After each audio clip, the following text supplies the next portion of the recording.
culture and destiny collide in a dazzling display of strategy and skill. We turn our gaze to Singapore, the illustrious Lion City, a global crossroads where ancient traditions meet cutting-edge innovation and the world's bustling economic currents converge.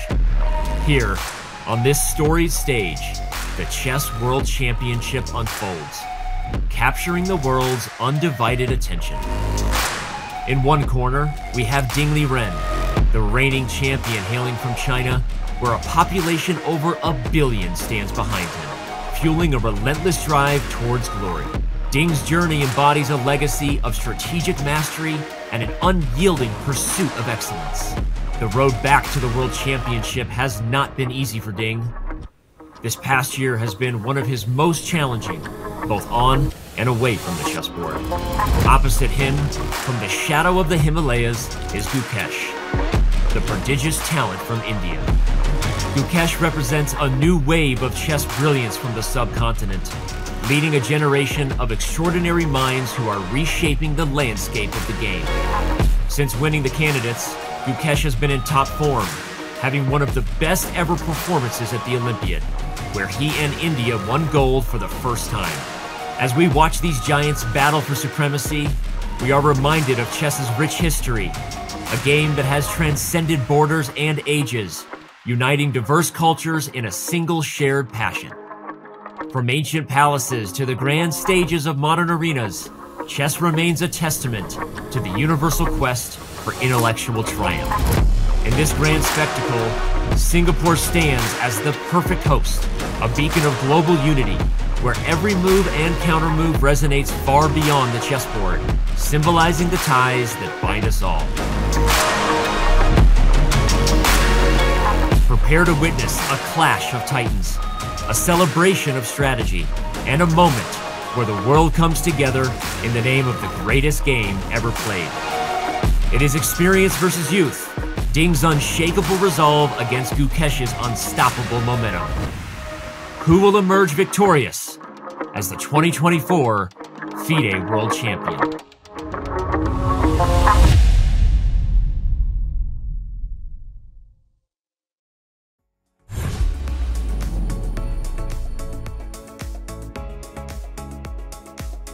Welcome to Singapore, where Asia's cultures collide and thrive. This is the perfect setting for the FIDE World Championship 2024. This year we witness a historic clash, India versus China, two chess powerhouses battling in a city that celebrates their shared heritage. Under the bright lights of this vibrant city, who will rise and who will fall? Singapore is ready. We are ready. Are you? Welcome to Singapore, ladies and gentlemen. We are now waiting for the first moves to be played in Resort World Sentosa. My name is John Sargent, and joining me are two titans of chess commentary in their own right. First of all, please welcome Grandmaster Judith Polgar to the broadcast. Judith, living legend, absolutely wonderful to have you here as always. Hi, I'm very happy to be here. And joining myself and Judith today, of course, Bullet powerhouse in his own right, but don't let that take away from the incredible analysis we're going to see at Classical Time Controls as well.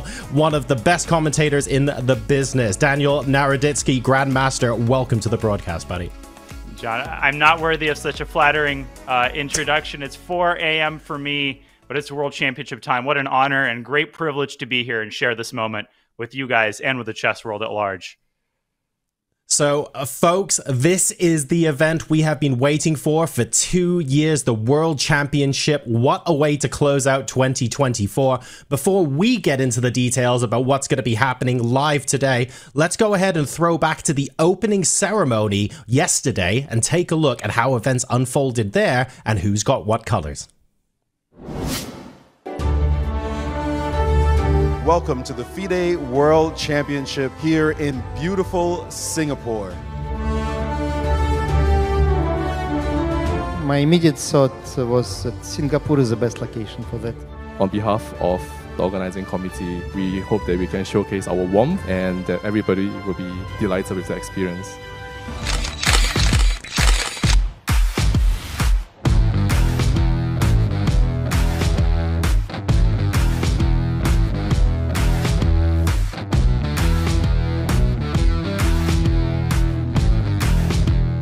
give a welcome round of applause for our guest of honor here today and Senior Minister and Coordinating Minister for National Security, Mr. Teo Chee Hean.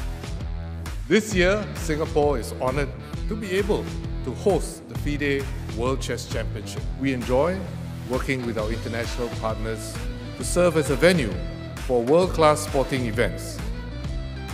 And it's a very symbolic and historic moment that we brought top-level chess to Singapore. Never before had the chess world witnessed a championship match where both players are from Asia. Now we have this historic moment.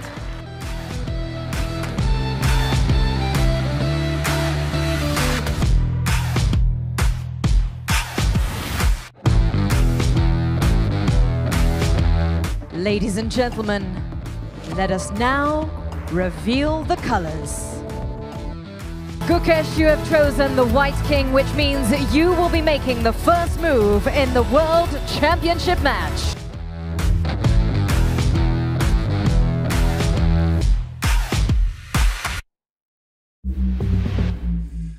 All the glitz and glamour of Singapore on show there at the opening ceremony. We have Gukesh with the white pieces starting the FIDE World Championship match off first.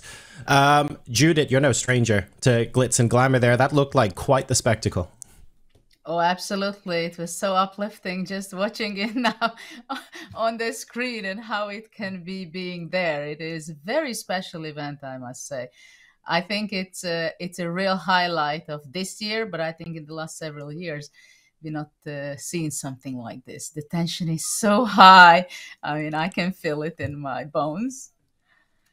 And speaking of the tension, Tanya, it must be almost maybe frustrating as a player to want to enjoy the event, but your head's just in the game tomorrow. You're entirely focused on that. You can't fully allow yourself to just enjoy the moment.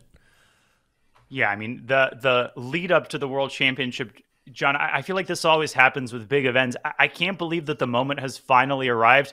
2 days ago, I checked the calendar and I told myself there's no way round one of, yes, this World Championship is about to happen. But for the players, these last 24 hours have lasted forever. The fanfare of the opening ceremony, just the glitz and the glamour, as you put it. But they were awaiting just one particular moment, the moment when the clocks are started, and that moment is finally just a couple of minutes away.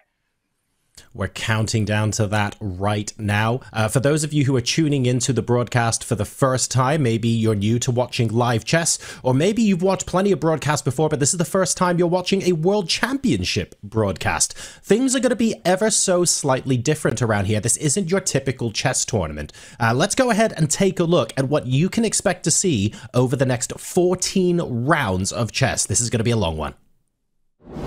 The FIDE World Chess Championship tradition goes back to 1886, when Wilhelm Steinitz became the first official world chess champion after defeating Johannes Zukertort as the first player to achieve 10 wins. Nearly 150 years later, the core tradition endures. The challenger must beat the reigning champion to claim the throne. 18-year-old Gukesh secured his place by winning the candidates, and now gets a shot at winning the title in a head-to-head battle against the reigning champion Ding. They will face each other in up to 14 classical games that can last up to 7 or even 8 hours, with a time control of 120 minutes for the first 40 moves, followed by 30 minutes for the rest of the game with 30 seconds increment added from move 41 and on. Only one game is played per day, with rest days after game 3, 6, 9, and 12. The player who first scores 7.5 points or more wins the title. If the match is tied 7-7 after 14 games of classical chess, the match goes to playoff. Regardless of how the match is decided, it's bound to be a treat for chess fans worldwide.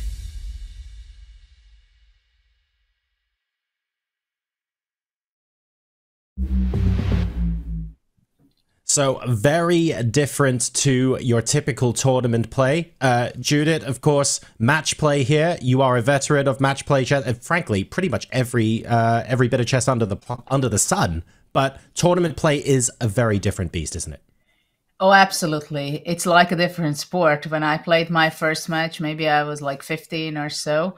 It's very different because every point counts double. So if you lose, the other one wins and you cannot catch up, only if you win in the next game. So it is very, very special. It's much more tense. You also have to make your preparation in so many times again and again and again. If something goes wrong, you know that in 2 days' time or next day, you're going to face exactly the same problem. So you have no choice but to fix it and also gain back your self-confidence. So this is a huge question for me, how Gukesh, for example, will be handling in a match all these challenges, because I think he did not play a match before. Okay, so not exactly a veteran to match play chess, but at the same time, one of the world's biggest rising stars. Dania, we say this, we as the chess community say this about Blitz, we say it about Rapid, we say it about tournament chess. I'm sure I said it during the Olympiad, but I feel like match play chess really is the place where anything can happen, because there are so many different elements that you don't typically get elsewhere. Well, the role of experience, which is important in quote-unquote regular chess, becomes even more important in match play. Now, we talk about it all the time. Gukesh's poise and his composure, that might be unmatched, but so is Ding's experience level. The guy has played and won a world championship match against Jan Nepomniachtchi, and that extra bit of experience, Ding needs to focus on the positive. So much has been made of his struggles these last couple of years. Ever since he claimed the title, he needs to focus on the stuff that he has done well, and he has a proven track record of excellence in match play. So, folks, we are moments away from getting the FIDE World Championship match underway. Before we do, just a little bit earlier, we had the wonderful Mike Clean take a look at the venue itself and actually give us a little bit of a whirl on what the players can expect over the next couple of weeks. Let's take a look at what he can show us. Well, here we are, moments away from the first move of the 2024 World Championship match between Gukesh and Ding Liren. The players will walk through this security scanner. You can see it's working because I've got my microphone with me, and they will enter the second floor of the Aquarius Hotel on Sentosa Island. This facility was purpose-built for the event. They've put all this together in about 36 hours, so things are a little rough, but all of the little finer points I'm sure will be finished because things are running very well here in Singapore. First, let's look at the players' lounges. We have the champ on the left, we have the challenger on the right, and in fact, I think we can sneak in to Ding Liren's lounge and see what exactly he'll be able to see. He's got a couple of seats. Of course, he'll be the only one in here, and he will get the live position, and no doubt they will have drinks and snacks, whatever is his pleasure. Now, we're going to walk around and see the actual playing hall. They're calling it the Glass Cube, and again, everything here was constructed in the last 36 hours because they had to wait for a wedding to finish at midnight a few nights ago. They began work at about 12:01. So we're going to enter here up a couple of steps, and we will see the playing hall with a really nice wooden table. I've got to do some research on this, but I think this wood was carved from some local Singaporean trees. The two players' chairs, a fairly nondescript chair for the champ. I don't see any model or brand on it, but over here, Gukesh, the youngster, as you might expect. He's got the streamer's chair made by Razer. He's also got a little headrest. I doubt he's falling asleep like Magnus Carlsen did at his World Championship 10 years ago in Sochi. And I'm just going to take the pleasure of rolling up here as these technicians hopefully don't get too mad at me. I'm going to be playing the first move here for Gukesh. This is where he's going to sit, and this is where the action is going to be. So this is a look inside the playing hall. They can't see out. I can only see my reflection. How's my hair? Not terrible. That is the first look inside the playing hall of the 2024 World Champ. The action is about to heat up. Back to you guys in the studio.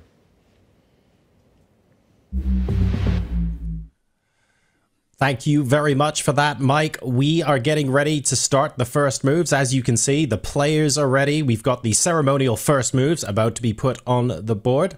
I believe a speech is being given there from Grandmaster Maurice Ashley. This is going to be quite something. Dania, we've seen a lot of world championships, and every single one has a little bit of a unique flavor to it. What's your take on this one so far? Well, I'm just seeing all of the matches pass through my eyes. We've come such a long way in 140 years. 1886, the first ever World Championship game, also played on a Monday, January 11th, 1886. And the colors were decided by a coin flip, and the coin was produced by Zukertort himself, who flipped the coin and won the first move. It was a Slav, d4, d5, and one d4. Will that be Gukesh's choice? A lot of commentators have expected e4. There's only one way to find out, and we need to keep our seatbelts nice and fastened, because the intrigue will start from the very first moments. And with that, let the game begin. Judith, what must be going through the players' minds right now? You mentioned that Gukesh is new to match play, so this is going to be quite fresh to him. Really interesting to see how he takes the psychological pressure. Well, I think if somebody can take the psychological pressure at the age of 18, it is Gukesh, I must say, because I've been following him for the last 5 years. In 2019, he became the youngest Indian grandmaster, and he's so focused, he's so concentrated, he's so determined. Whenever I saw him in different occasions, that I think he's kind of ready for it. But it must be an incredible moment for him, and he has to work a lot to keep himself in the moment and concentrate only on the moves, not anything else what's around him. So we're getting the first couple of moves played on the board now. It is going to be the French to start us off. This momentous occasion, the World Championship in Singapore 2024, has officially begun. I leave you folks in the fine and capable hands of Judith Polgar and Daniel Naroditsky. See you in a bit. French. Judith, Ding's first surprise comes on the very first move. We did not have to wait long, did we? Well, I'm kind of surprised. To be honest, I was also thinking what Gukesh will be starting out with, because he has quite a wide repertoire playing d4, c4, e4, and he's alternating, so probably it was something to discuss for the coaches, for the players, what will happen on the board. But we see something very interesting indeed. I was playing this with the white side many times, and I wonder in what shape Ding will be in the match and how confidently he's going to be playing. Because, of course, game one is something very special in a tournament game as well. But in a match, it's even better, where the players try to smell each other, who has what kind of weapons, right? But it seems like this game already, it can be a huge fight. Well, so many unknowns, and of course the biggest question mark of all, as you're alluding to, Judith, what kind of Ding are we going to see? Peak Ding in 2018, 2019 that Peter Svidler called potentially a slim favorite, or the Ding that struggled mightily in tournament after tournament. But right now we have so much to unpack from the first 6 moves. This is known most commonly as the Steinitz variation, quite aptly named after the first world champion. But knight c to e2, Judith, is yet another step into a deep dark forest where 2 + 2 = 5. The most common move, of course, is to develop the other knight to f3. What do you make of this confident retreating move by Gukesh? Obviously, it's a preparation. We can see also on the body language of Gukesh that he knows what he's doing, what he's up to. The idea is behind knight c to e2 is to play very quickly in the next move c3. So right now, Ding Liren has to make a choice. First of all, of course, it's not an easy thing to handle something when you're surprised, because Ding must be thinking, well, okay, now maybe there is a special preparation for Gukesh, so what should I be doing? Should I be taking c takes d4 immediately, not allowing to make a pawn chain after c3? Or should I just develop and do my plan, bringing out the knight to c6 and then develop with the bishop, putting the queen on b6 and play otherwise? So right now, when we are such an early stage at the game, the players are not thinking necessarily only about the next move, but basically it's a moment, it's a critical moment, we can say already right now in this game, because Ding has to decide which direction he steers the game strategically, because the pawn structure can be changed just in the next move. So I think Ding is having a little dilemma here what to play. But he chose, of course, knight c6, which is a very classical continuation. And it's important, and c3 immediately follows, as you indicated, Judith. It's important, I think, to point out that there's variations which are not necessarily unknown to the players. Ding knows about the existence of knight c to e2, but that doesn't necessarily mean that he reviewed his chess-based file on this a week ago. This might have been very low down on the list of priorities, on the list of lines to review. You can imagine what goes on in the laboratory and in the preparation in the weeks leading up to the match, and how much there is to review and to memorize. So the chances that this particular line was reviewed by Ding in the last couple of days might be quite slim. So from a strategic perspective, already an interesting choice by Gukesh. This is a line with a pretty storied history. The first person to play like this was Alapin himself. Yes, that was a person in 1905. So this line has withstood the test of time, shall we say, Judith?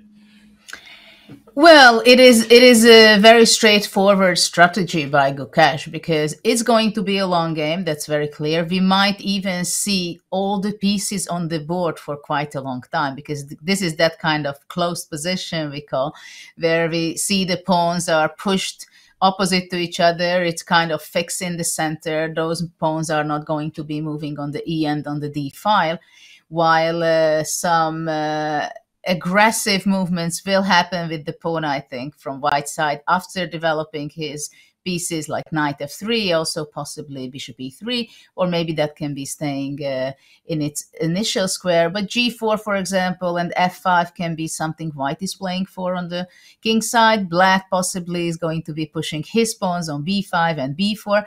So the players are going to be looking some attack and some opportunity to attack the opponent on the sides, not in the center, which can happen in other openings. But here, it is going to be that on the sides the players will be playing. And I'm very happy to see this opening, to be honest, because it seems like a slow start, but I think in the middle game, we are going to see a lot of tension, at least as much tension on the board as in the playing hall and around it.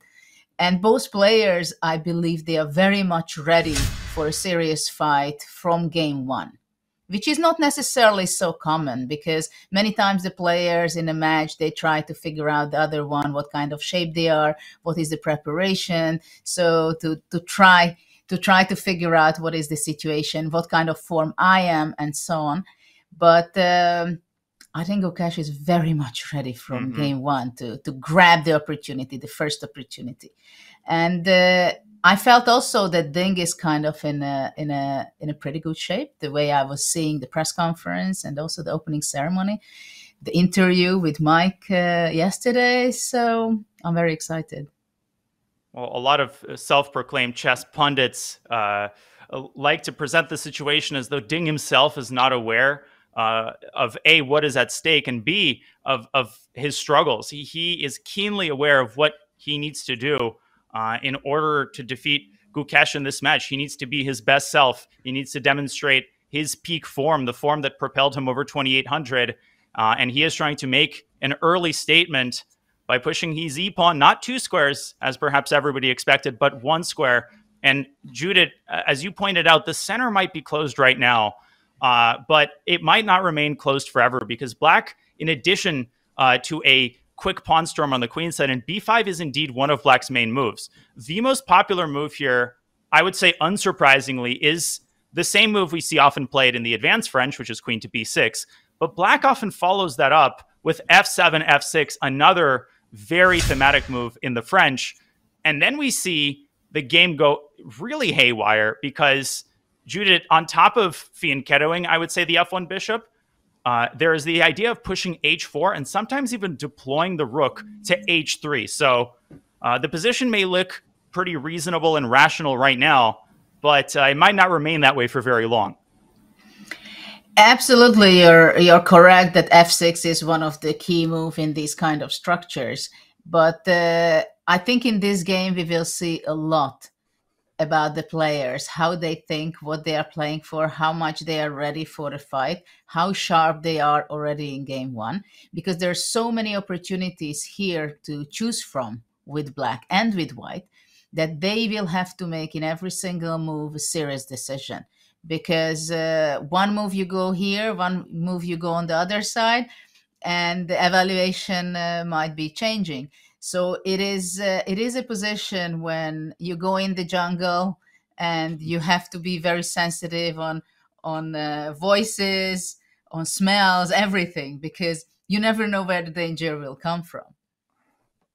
Yeah, and you don't know which flank it's going to come from and which side is going to be playing on which flank. Definitely Black wants to avoid an early kind of resolution of the tension with c4, one of Black's main sources of pressure.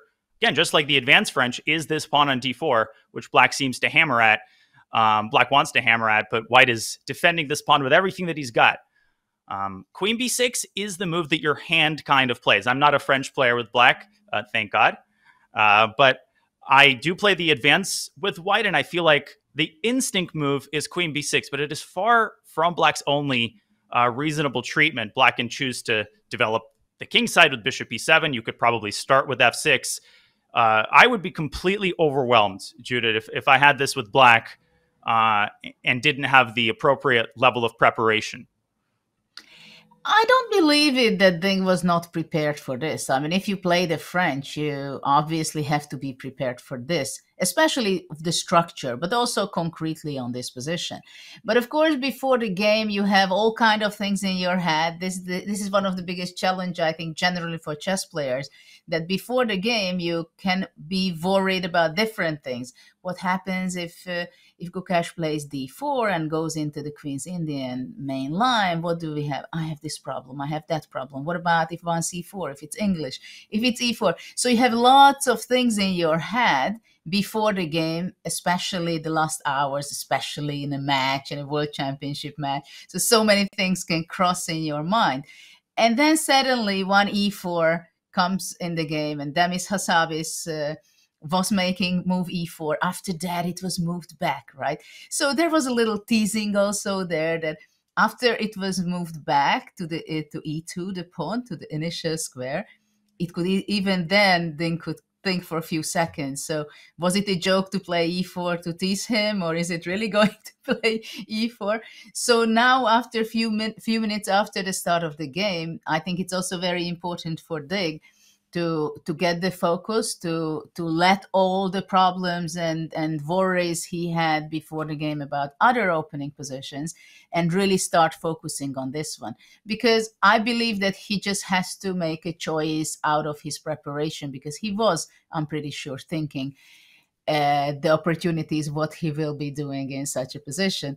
So when a player is thinking in such a position, he's not thinking exactly only about concrete moves. He's not going to be calculating how f6 will work out, or can I go b5, or should I go queen b6 first?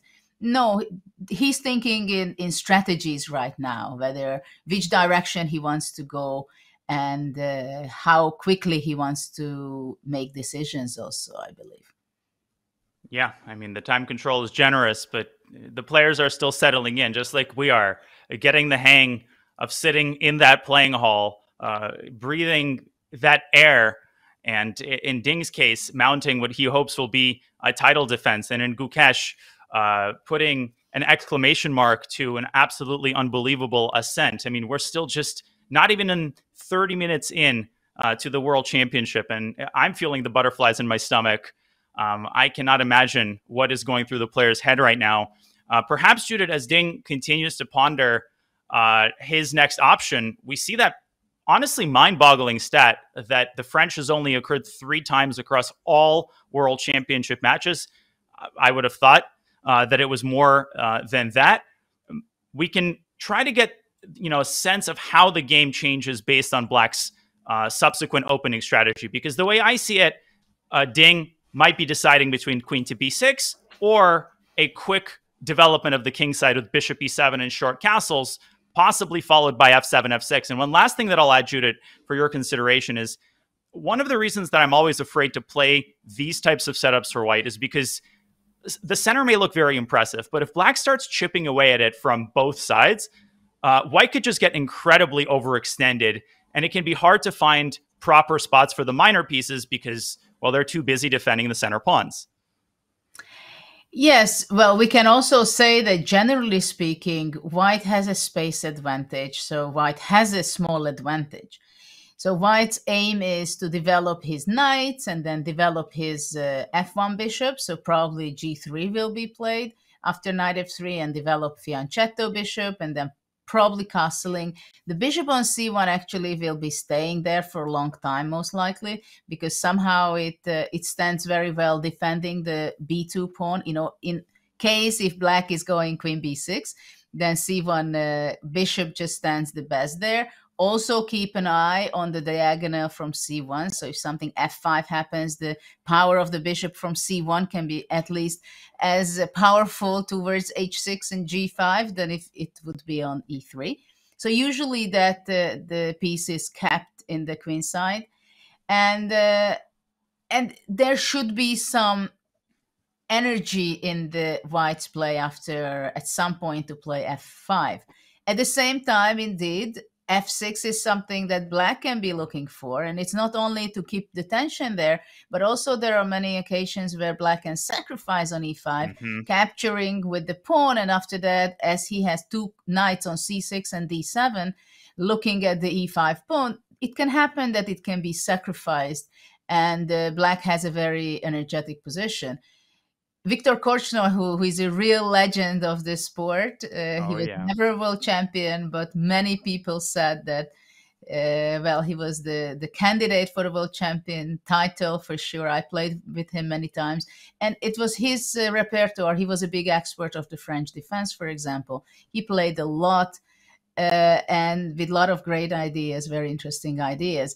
Of course, in the center, there will be a lot of tension, has to be, because otherwise white is just taking the initiative and it will be very difficult for black. And one of the key problem can be in the French in general is the c8 bishop, because that is somehow is locked up in the black camp. The e6 pawn is just completely blocking it. So black can also try to play b6 at some point and playing bishop a6. But in these kind of positions that white has already f4, usually it seems slow. So that bishop will also stay there for quite a long time, I believe. So this is why French is very special, because there are not many openings where we can see that some of the pieces are standing in its initial square. Like here, we can expect the a1 rook, the c1 bishop, the black's c8 bishop, the a8 rook can move to b8 or stay on a8. It depends, but probably those pieces will be standing there for quite a long time in this game. And the reason is that it's possible because the position is so closed.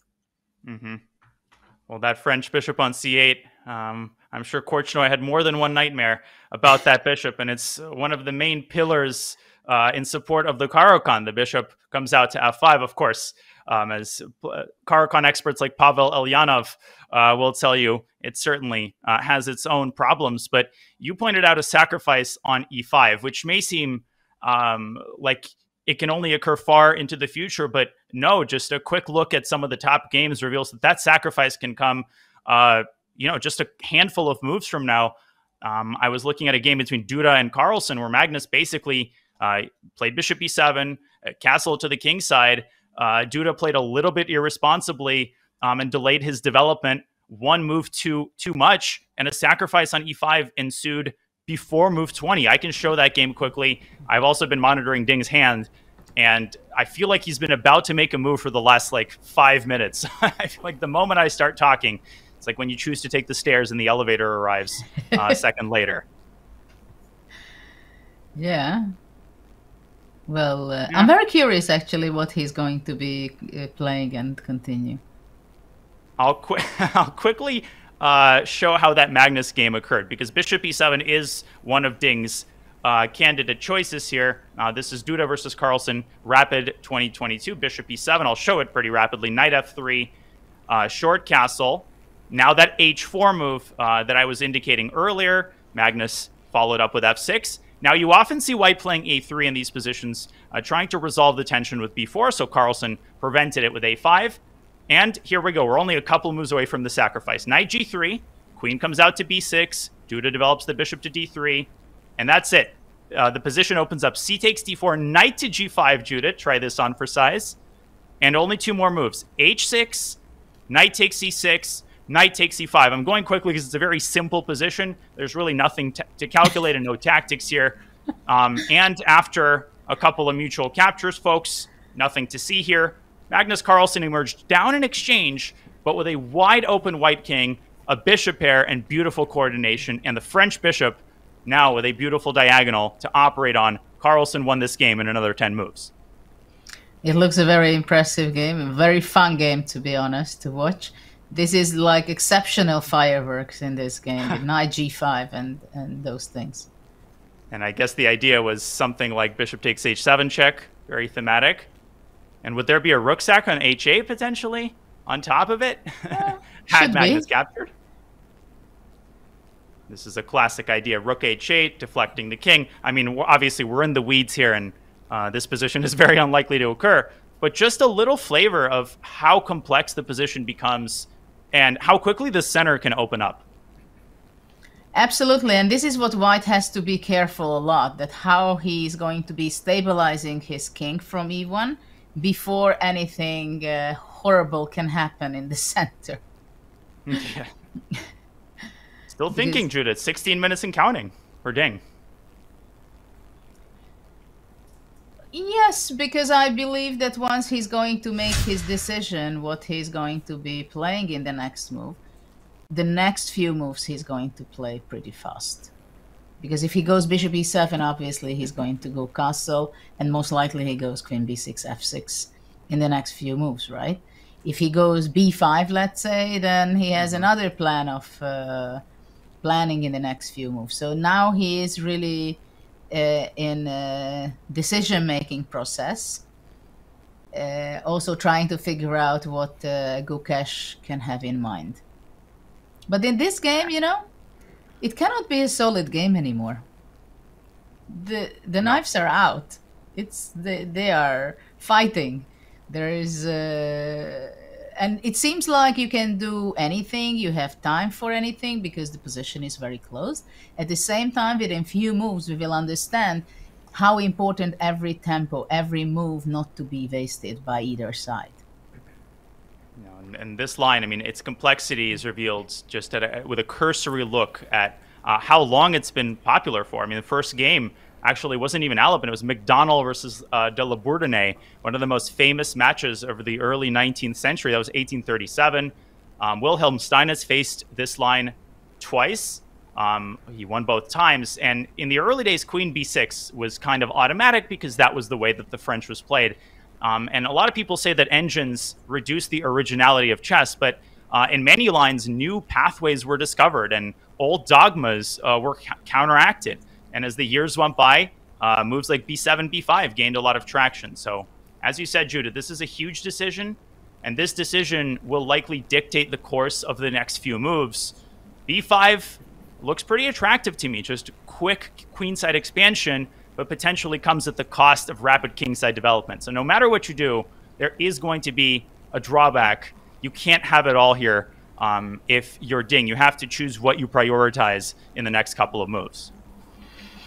Yes, it is a very interesting moment right here, and I'm very curious how Ding will decide and what kind of preparation he has. Of course, later on we will be very excited whether this opening will be repeated in the later games, because it is also a big question, how do you shift your openings in a match, or how much you have your self-confidence you stick to the same opening. But I think Ding is kind of, well, we can see something that Ding is going through, that, well, he's doubting. Should I go this way? Should I go that way? You had this position, Judah, by the way. Yes, I played this with White. Twice. You beat But Nigel Stark and drew Hisham Hamdouchi in both games in the 90s. Yeah, that was quite some time ago. But when I played Knight C2 this system, it was also because I wanted to do something. It was not a sideline, but it was not the main line. The main line was, of course, to develop with the other knight to f3 and then develop with the bishops.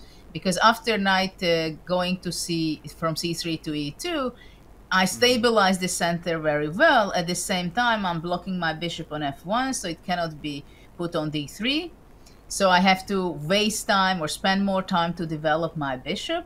So the main worry in this position, definitely with white, how fast black can develop. Because just in a few moves, we can say, like in the Carlsen game, which you just demonstrated, you showed, it was very clear that black had an advantage in development. And this is the only great problem white can have. So white has to be extremely careful and extremely wise how he's developing his pieces. And this is why white sometimes does not have enough time to play knight f3 and g3, bishop g2. And that's why they play h4 to make some other ideas. And also this knight g3, bishop d3, right? So that's another thing. You make space for your bishop. At the same time, when you move away your knight, you lose control over the d4 square. So you always win and lose something in every move. Yeah, and the h4 move also sets up that knight g5 idea that Duda demonstrated. We've been emphasizing queen b6 and bishop e7, but against short, Judith, you faced a different approach to the position. C takes d4, of course, is always possible. It's always a button that black can press. And I'll put this on the board really quickly. C takes d4, C takes d4. Now, bishop b4 check trades off the wrong bishop. You want to trade off the c8 bishop, that nightmare French bishop, not the other one. Nigel actually played f7, f5 against you, which appeals to me from the perspective of trying to freeze the mobility of white's pawns, but he did not succeed in that goal. His opponent, Jay Polgar, went on to a crushing victory by carrying out the h3 g4 plan. So Judah, you played knight f3, developed the knight, then very quickly played h3 and g4. I just want to show a couple moves of that game. Knight f3, knight b6. This was a crazy game. I just crushed. You remember this game? Yeah. 1994. My king was on b1 Incredible. shortly. And you called it h3, bishop e7. I don't care about the check on h4. And king to d2. Let me go with my own two legs, says the white king. And things get crazier from here. Actually, sorry, you took on h4 first. Queen takes h4, king d2. Then he played queen f2. Oh, my goodness. Talk about crazy, Judith. b3, knight to king c3. Queen f3 check. King b2, queen h1, knight d4 with, I assume, overwhelming compensation for the exchange and a threat of bishop b5 check. That but black the queen might be next lunched. 3 moves was also fun because I played king b1, a4, rook a2. I can't believe you remember every move of this game. Castles, a4. You called it again. a5, rook a2. Queen g3, rook g2. Oh my gosh, and queen h4, I guess, mocks into g5 and the queen is strapped. Are you kidding me? Queen c3. And now you opened up the g-file. And then started to attack this pawn on g7. That delicious little pawn is ganged up on by all of white's pieces. And he resigned shortly thereafter. Oh, rook f6, knight f5. And that was the beginning of the end. Yeah, this was a fun game. I played in New York in a rapid knockout event. Yep, PCA. I can't say it was all sound, but it was a lot of fun. I mean, it doesn't happen every day that from e1 you go to b1 and from the a1 rook which stuck actually comes to g2 and then it makes a tactical attack. Wow. So... Well, for anybody looking at interesting tactical games to analyze after the show, that's one to put on your list. So Nigel's opening experiment failed, which tells us that, you know, white's kingside pawn momentum might be largely unstoppable, and black might want to focus on the side of the board where traditionally in the French you have a superiority. Victor the Terrible, he showed an affinity for b7, b5. He had a game here with Alexei Shirov. Man, what a difficult decision. I mean, the more options we put on the table, the harder it becomes to actually make a decision. And guess what? A 24-minute think on, what is this, move 7 of game 1 of the World Championship. We didn't have long to wait. Well, now we have quite a bit of time to wait.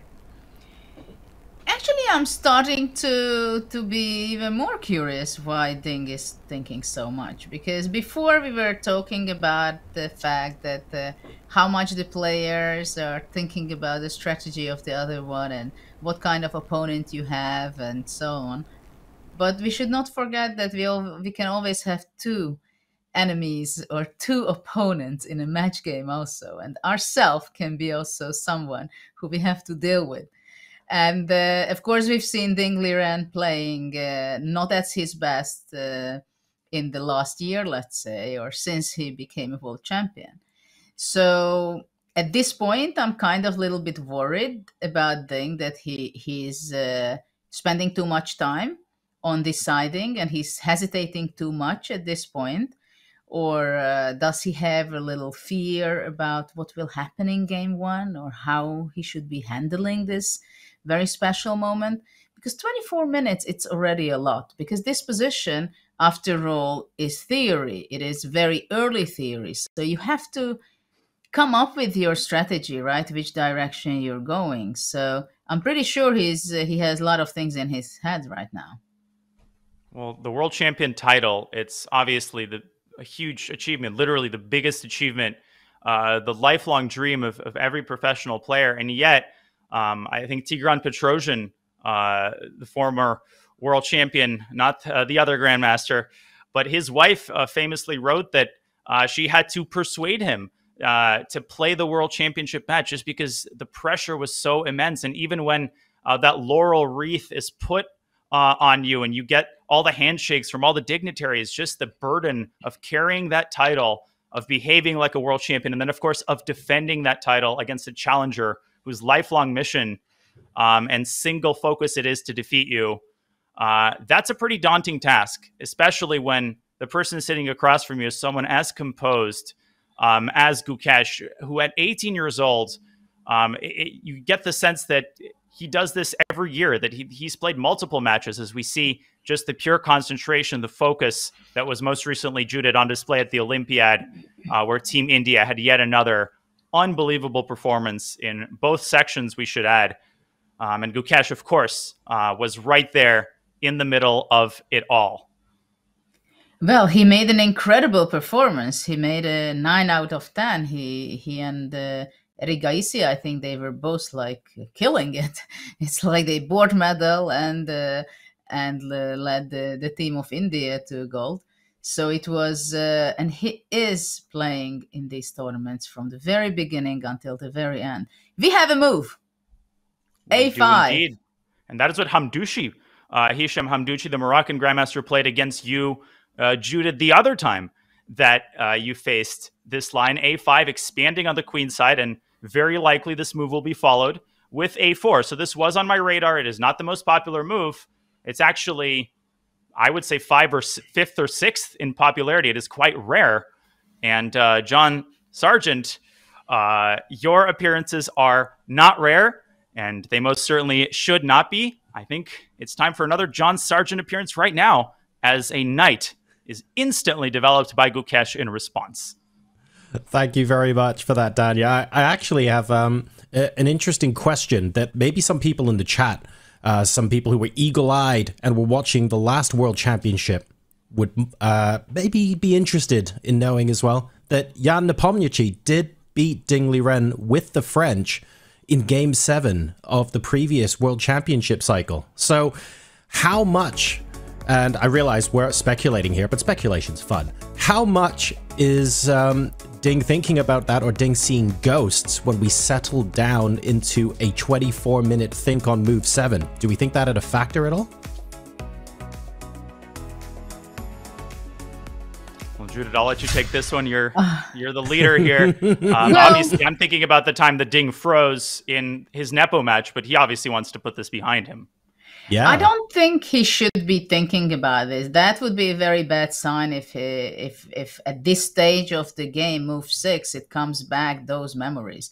That's all wrong. I mean, in this match, he cannot think even the slightest moment in this match. Maximum the moment when he became world champion and what the feelings he had to support his mind and emotions.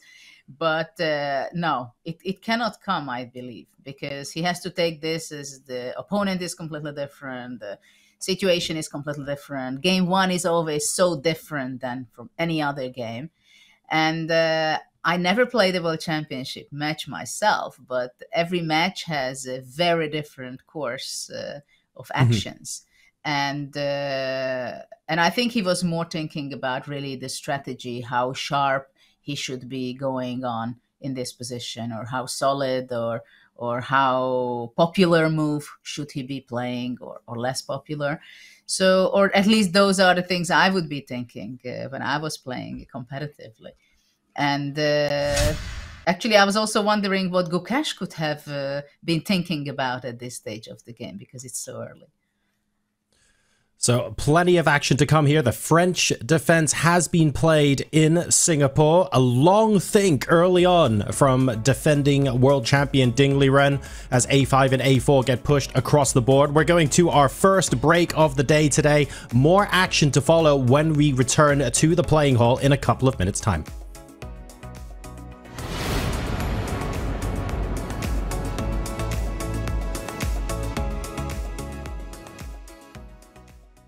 This is the Google Pixel 9 with Gemini. And this is Dan, suggesting some places to meet up and watch the game tonight. But you know what's better than a list of places? Knowing how close those places are. Which is why you're just gonna ask Gemini to put these places on a map. Whoa, how's that for teamwork? Why can't you just cool? Just let me cool. In 2022, Gukesh was on your team that won bronze at the Olympiad, and I know he mostly did his own studying and preparation, although he was obviously a valuable team member. I want you to compare your assessment of him then with now, because you gave an interview to chess.com 2 years ago, and this is what you said about Gukesh. Not even sure if you remember. You said, he's self-confident, he has daring play, a risky approach, a narrow opening repertoire, he defends well in tough positions, and you called his time management interesting. Now, how many of those are still the case, and how many of those has he improved on? I think my views stand as such in all the aspects. Okay. So I still feel his time management could be better, and his opening repertoire could be broader, but he's getting there. Now, compared to 2022 Chess Olympiad, and now he's playing more openings, so he's gradually broadening his repertoire. That's very good sign. And he's not rushing it. So he is confident that he doesn't have to expand too fast and not have a deep understanding of the openings he plays. So he's taking it gradually, which is a mature thing to do. So I'm happy that he's handling these issues. But when you're taking it gradually, it takes longer time to achieve the objective. But my view on all this stands as such.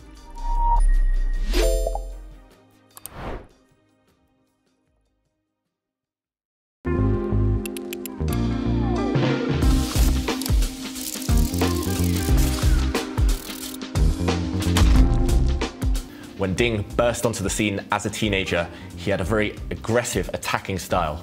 As he's got older, however, he's become more strategic, and he even had a 100-game unbeaten streak in 2018. Powerful with white and unbreakable with black, one of Ding's strengths is his calculation.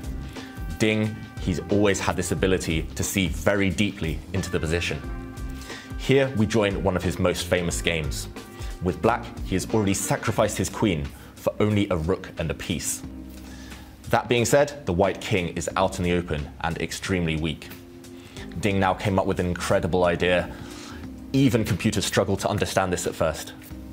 Ding brought his rook forward to a square that looks like it's protected. If white were to capture this rook, however, then black would take with his knight, giving a fork, attacking the white king and attacking the white queen. This would be winning for black. Black also creates a threat. If white were to play a clumsy move, a careless move, then black would give checkmate. He pushed his pawn forward, protected now by this black rook, and after white takes, bishop would jump out and give checkmate. This is one of the most beautiful games I have ever seen.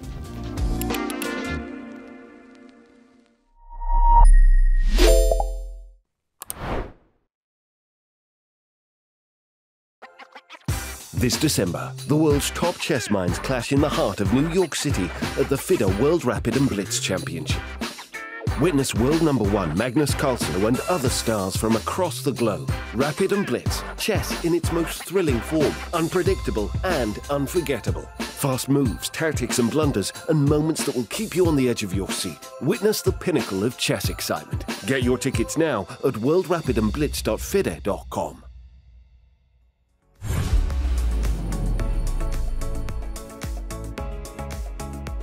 We are back with the FIDE World Championship in Singapore 2024, and it has not disappointed so far. The French defense, only seen 3 times in World Championship history, has reared its head in game #1, and it's been really exciting. Danya, Judith, I know you guys want to get back to the action ASAP because we do have moves on the board. So Danya, a quick question for you. A long think followed by moves being blitzed out on the board. For people who don't regularly watch match play, they're going to be asking the question, well, hang on a second, why do some moves take so long and then you're just blitzing out 5 or 6 moves afterwards? Can you take us through top line what that typically looks like? Well, there's the concept in chess, John, of a critical position, a position in which the decision you make is either crucial for the evaluation or it dictates the flow or the course of the game in some way. And critical positions can happen early in the opening. We saw just such a critical position on move 7. Ding decided to send his A-pawn down the board, grabbing important space on the queen side. But as we see here, Gukesh was prepared even for that relatively rare move. And here responds, full send on the A file, full send on the G file. In this position, the intrigue just keeps building up, and we're not even 10 moves into this game. It is currently Ding Liren's 10th move. G4 is the novelty. According to my database, G2, G4, the position was already seen only in a handful of games, but this position is now entirely new. Judith, we were discussing during the break, this move is a lot more complicated than it may appear. I think to the untrained eye, it may seem that F5 is being prepared, and that certainly is an idea, but I think it's only one of many, and I don't think it's actually the likeliest consequence. For example, if Black castles kingside, take it away, Judith. What do you see? Well, I'm very happy that we see few moves already since we left. And this is what I was expecting, that after Ding decides on his strategy, playing A5, A4, he's going to be pretty fast. At the same time, right now, G4, which is my move. I love to play G4 in every position, basically. But here it calls for it. Because indeed, as you said, F5 can be the most natural follow-up of G4. At the same time, if Black castles, obviously Black wants to go F6, as we talked about it beforehand as well, because Black wants to break up in the center on the E5 pawn. At the same time, White has an interesting idea to play G5, for example. Prophylactical move. It's a very interesting, because at first hand it seems like a very aggressive play by White, playing G4, G5, bringing out the pawn. At the same time, it can be a positional, prophylactical idea. So White wants to paralyze Black's opportunities and options with the pawn on E5 and G5. It really puts every border for Black to play F6, because after F6, the Black king would open up too much, and it would be too dangerous for Black, I believe, capturing with the G pawn, takes, and then some attacking ideas with Rook G1 and maybe Knight G3, Knight H5. I'm not sure what is the best, but it looks very scary for Black. So this is something Black would not play.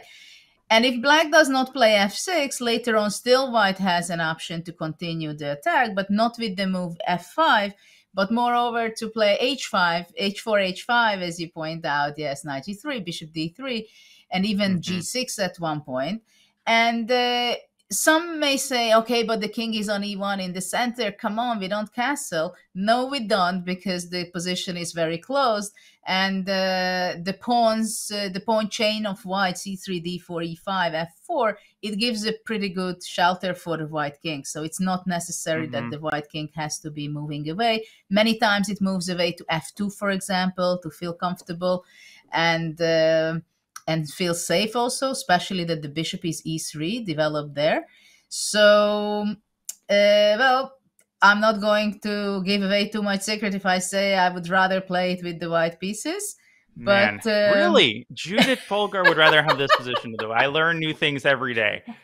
I join you. I'm right there. I think Ding Liren would rather have this position and this time situation with the white pieces, because he's staring down the barrel of a 40-minute time deficit, Judith. And I want to let you continue to expose the secrets of this position. Just a very quick note that for Ding, the clock is ticking literally and figuratively on the queen side. And to manufacture counterplay, I think this queen b6 idea is no longer effective, given that he's pushed his a pawn down the board. He probably needs to orient himself on a quick pawn storm. But in a pawn race here, I think white's pawns might be the more effective ones, given that the ultimate prize on the king side is, after all, black's king. Yeah, and actually, you know, in these positions with the white pieces, I was always worried about the queen b6 and f6 and some kind of reaction in the center sacrificed by black. I was never worried on this a5, a4, trying to counterattack on the side. But still, we have to look at that, what black really has in mind playing a5, a4. Black is gaining the space and kind of, we can say, also advantage on the queen side. At the same time, he can have a lot of problems on the king side, right? Because f5 is very much inviting. And actually, I don't think black wants to castle at this point to short side, because that would be provocation, I would say, from black side. So I'm very curious if black would be going, well, bishop h4 is also something you can always consider. But I think here it wouldn't be a problem, because white probably just goes king d2 out of check, and there would be a threat of g5 trapping the bishop. So at this point, I think this is not a danger for white. h5 is an opportunity. Yes, indeed, h5 is something, a big question. I think this is the biggest question for black, whether to play h5 or just to play your move on the queen side, b5 or queen a5 at some point. But h5 is the critical, I think. h5 is definitely the critical move, because white is not able to play h3 to protect and keep the pawn chain because of the pin. So white does not want to play g5 at this point, because black would be playing g6, I believe, and then there is no way white will be really breaking through on the king side. So there are two options or three options alternative. Well, the first, the most obvious one, to capture the pawn on h5, and after rook takes back, to come with the knight very quickly with a tempo to g3, and then when the rook moves back, to play immediately f5. Though white has to calculate also pretty much, because I'm not sure f5 will work. Ooh, because maybe ef and knight takes e5? Yeah, those things. And even c takes d4 to start with, it can be, because, I mean, the position starts opening up, and if the position opens up, then the king on e1 might be a problem.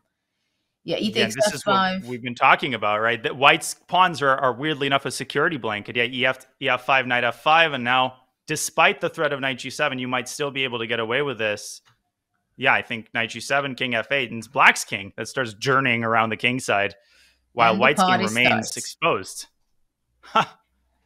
Yeah, so this is, so white has to be careful, right? How to make steps forward in the attack. So probably f5 might be an too early situation. After rook h5. Yeah, maybe not even to rush knight g3, but to make some sort of improving move. Although I haven't quite come up with a move that fits that description. I have a question. Can white play f5? I doubted that it can be good. Just eliminate the middleman straight up. Yeah, the idea is, because generally speaking, I would rather have my knight on f4, right? So if black would take with the pawn on f5, then I can have my dream to have f4 attack the rook and attack the d5. So, of course, rook would be taking. Yeah, this was my idea, but I'm pretty sure black will just sack on f3 or something. Bishop h4 might be also maybe takes f3, queen b6, something to that effect. Or takes d4 and queen b6. Yeah, but, you know, at some point, maybe white can castle long side. I forgot about that move. That is legal. You can castle two different directions. Wow, what a line. Takes queen b6. I can't defend both pawns. Just kidding. And it's, I think, one of, if not the best move, defending both pawns. It works pretty rarely in these positions that a long castle can be the best move, but after all, white has some material advantage, so that's why I can afford it. But probably there is something else that black can look for compensation. Maybe knight b4 or queen check first on a5. That's possible to push my king away to f2. But I don't know if black has something else instead of sacrificing the rook, or does he have a better option? There's bishop h4. Yes. Pinning the knight. But it feels to me, just as a general note, as a note about Gukesh's strategy, that move g4 is more prophylactic than it appears, right? It's so easy to pigeonhole that move. Oh, he's attacking. He wants to go f5. But if black short castles, he's actually trying to paralyze black's kingside play. So it doesn't seem that he wants to get an all-out chaotic, position where Ding has, pretty straightforward attacking chances. At least it's hard to say. So h5 might be a good attempt to drag Gukesh into kind of a chaotic position. But Ding continues to think, Judah, yeah, bishop h4 here is the greedy move. And apparently, by the looks of it, also a bad one. Maybe takes, and the rook might still get trapped after bishop d3. So joke's on you for trying to be greedy. Maybe not even knight takes h4, maybe straight up bishop d3. Yes, I was wondering on bishop d3 immediately, because the bishop d3, maybe rook h5. Because I cannot take on f3, because after that hg3 and the rook covers the h5. But here I feel like I can take, and you have to make another move with the rook. And this I like quite a bit more, something like queen d2. Actually, even there's other cool moves here. Short castles is legal as well. You said long castles. I forgot we can also short castle. Man, actually, it's not as bad as I just said f5 for the fun of it to show some queen patterns. a5 played, by the way. Sorry to cut you off, Judith.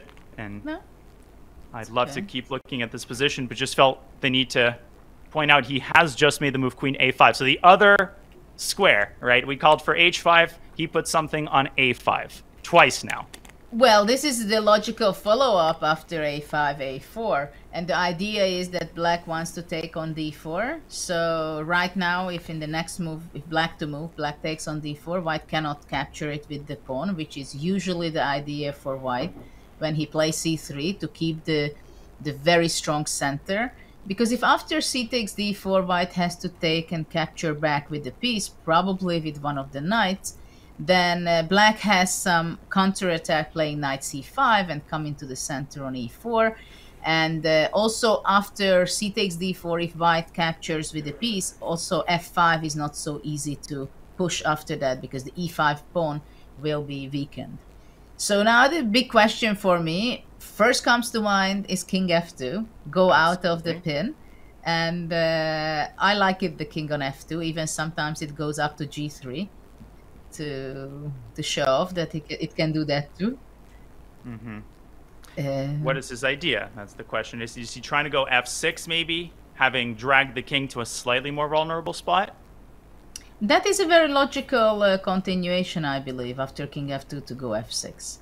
And then already, of course, black is always keeping in mind the action on e5, right? And it's not so easy for white to get away with the king. So where to go? And somehow, the problem for white, of course, if I have 3 moves, I just go bishop g2, castle, knight g3, f5. And then life is just beautiful. White has a huge advantage. So at this point, we have all the pieces on the board, and every tempo counts. So here there is a race between the white and the black army. There is a serious race, because there are these big questions. Who plays f5 first? Can black play f6? Because most of the time, if black plays f6, white has no option of playing f5, because there's too much action on e5. So, but you know, g5 sometimes can be also possible, even here without castle. Maybe. But of course, I would rather play g5 with black castles. Clamping down on that square. Now, black can try to adopt a more positional mindset and solve the problem of this bishop on c8 with b6 and bishop a6. But something tells me that it's just too slow. And as you said, Judah, white is just 3 or 4 moves away from solving the remaining problems of his development. And it's just so close. You're so close to being able to push F5 and just get down to business on the king side. But obviously in chess, you have to make only one move at a time. It's like in the famous words of Mikhail Tal, yes, I sacrifice all my pieces, but my opponent can only capture one piece at a time. So again, we keep asking this question, which problem do you solve first? Which priority do you put above the others? And in Gukesh's case, is it to make sure that you can recapture with a pawn, or is it to take the sting out of the typical French, the thematic move f7, f6? Gukesh is thinking, not something that we've been saying thus far, Judith. This might be his first significant think of the game. Well, so far he spent only 6 minutes in this game, which is not much when you have 2 hours for 40 moves, right? And we can say, seeing the time management of the players, the amount of time Ding has spent, that Gukesh won the opening battle. We might say that, right? Generally speaking, if we play in a tournament and our opponent is thinking 40 minutes up to move 10, then we tend to think that we have the upper hand, we know what we are doing, and the opponent is kind of confused. But of course, Gukesh has to go on and not to think about the time advantage, but to see what is happening on the board. What was the moves, what Ding was reacting, how it influences his plans and his preparation. Because I have the feeling that maybe, though still I think it can be still preparation for Gukesh. Because, I mean, okay, a5, a4, queen a5 is not the... maybe the main line, but it is something to consider also. So, I mean, here I think there is a big question for White how to continue indeed. Because, first of all, the first question is whether do I worry about c takes d4 and that White is not allowed to capture it with the pawn. This is question number one. If I'm saying that by any means I want to take back with the pawn from c3, then there is not much option for White. Then basically king f2 seems to be almost maybe the only one. So Can now I add a quick note, Judith, for newer players, why king f2 is just very, very quickly. Some people are asking why not queen d2, and the reason this type of move doesn't really protect against the threats, it just adds oil to the fire, because in a situation like this, after cd, there's always this nasty pin, bishop to b4, and dropping the bishop back to d2 is just incredibly passive and confines the king even further. Please proceed. So that's why king f2 is essentially automatic if you want to ensure c takes d4 as possible. Yes, but at the same time, when you go to f2, you know the consequences of it also, that on f2, for the moment, it seems like it's a great place and it's a safety place for White. At the same time, after king f2, obviously, the first move comes to mind is f6. And then you have to think about it. How are you getting away with your king? So you might go bishop g2 or bishop h3. That can be also an option. And to play rook f1 and hiding as a classical castle, but making it in an artificial way in 3 moves instead of 1. But this is how this opening is developed, because White wanted to gain a huge space advantage very early. So this is the price what White pays. Or the other one, indeed, to go to g3. That's more. It's more of a cool move to go to g3. And for now, I don't see what is the awful thing for that. But it comes to mind. Can I like go g5 just to increase the tension? Oh my gosh. Eventually, you know, you keep needling and needling and needling, and the whole structure is going to come tumbling down. Judith, I think that's exactly the right approach. And, you know, I'll be honest, my instinct when I see f6 is always to push f5. And that's the perfect example of a move that's going to fail, because you might win your material, but your whole position is going to collapse. E takes f5, e6 is a cheap trap. Black's never going to do that. I assume Black's going to go f takes e5 and just massacre White down this f file. Well, when the just knight f8.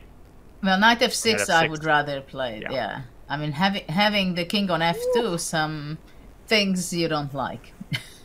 So white does not want to cooperate in this process, nor does white want to play e takes f6 here. I think, again, the problem with the placement of the king on f2. You solve one problem, you open another Pandora's box, in this case, the knight jumping to one of these squares. Let me tell you, Judith, f6 is a really annoying move. And I think Ding's mom, who was watching anxiously through the looking glass, we have a nice little tweet there, might be happy to see f6 on the board. Mr. Feingold might not be, but look at that. The parents, you know, the family members on both sides, you can tell everybody is watching, no matter their time zone, no matter their location. They are all watching anxiously. Most definitely the parents. Absolutely. I think Gukesh's father is on the site as he is traveling with him to the tournaments.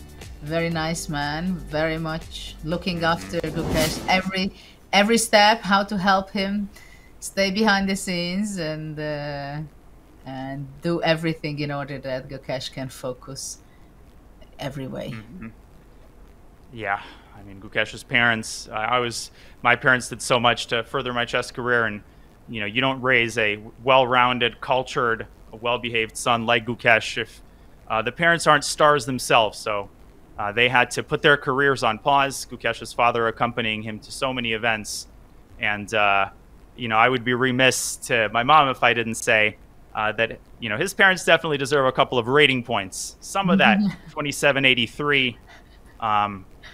That's the product of the parents, and Gukesh will be the first to credit his parents. So Ding, his mom is watching. Everyone's moms are watching, and we're watching White's king very, very close. Well, of course, my parents were giving a lot to me, so they were following me and joining me for the events, and it is a lot of help. It is a lot of help that you know that you don't have to look after things which you don't want to. Arranging things around you with the travelings, with the hotel, with the meal, with anything. So this is a very important work and support. But what will be supporting Gukesh's king? Is he really going to go king f2 or f6? Your parents aren't solving that problem for you. That's a you thing. That's a white king thing. Maybe, I mean, do you even have to solve this? Right, you always have to ask the question, can I just eliminate the whole problem with a move like d takes c5? Is that even on the radar, Judith, or a move like a3? I don't like moves d takes c5, and the reason is very simple. First of all, after d takes c5, there is a completely different situation in the center. But also the other reason is because I'm actually supporting the development of black. So he's going to be taking most likely knight takes e5, and then immediately he has an option already to play knight e4, and I don't know, somehow I have the feeling that black's position improved quite a bit. Probably White's move would be knight e2 to d4, but black has a very good great play, and White is still far away from placing his king from e1 to safety. So in these positions, especially when I play g4, I would definitely like to keep the pawn chain and not to give up the d4 pawn, defending and supporting the e5 central pawn. a3, I mean, a3 is something I also not happy with. Yeah, c takes d4 I think is one of the I think I have a better version. And by the way, shout out to queen a5. This has been an excellent move by Ding, whose power is really growing on me. But okay, knight takes d4. Here I think I'm a little happier with White. That's true, because if knight c5, you gain 2 tempes, right? Because black wasted time spending c takes d5, knight c5, instead of White capturing on c5. At the same time, the b3 square is can be weak. But also, what do I do with those tempi? But on the other hand, if you go a3, maybe anyway I go f6. Because you not didn't even do... CD. Yeah, because just you f6 didn't right do away. anything in order to develop, right? And c takes d is a threat now, because in e5 there is things fall apart.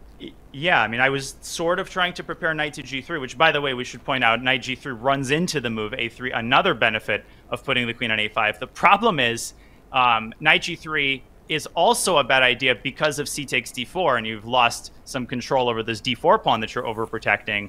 So Judith, f6 is really nasty. Knight g3 is out of the question. You might end up, again, actually maybe already here queen d2 becomes a more serious candidate move, but I wouldn't allow the queen trade. I don't think that's a good idea. g5 is always on black's radar as well. It doesn't seem like white's going in the right direction here. I'm not a huge fan of a3 either.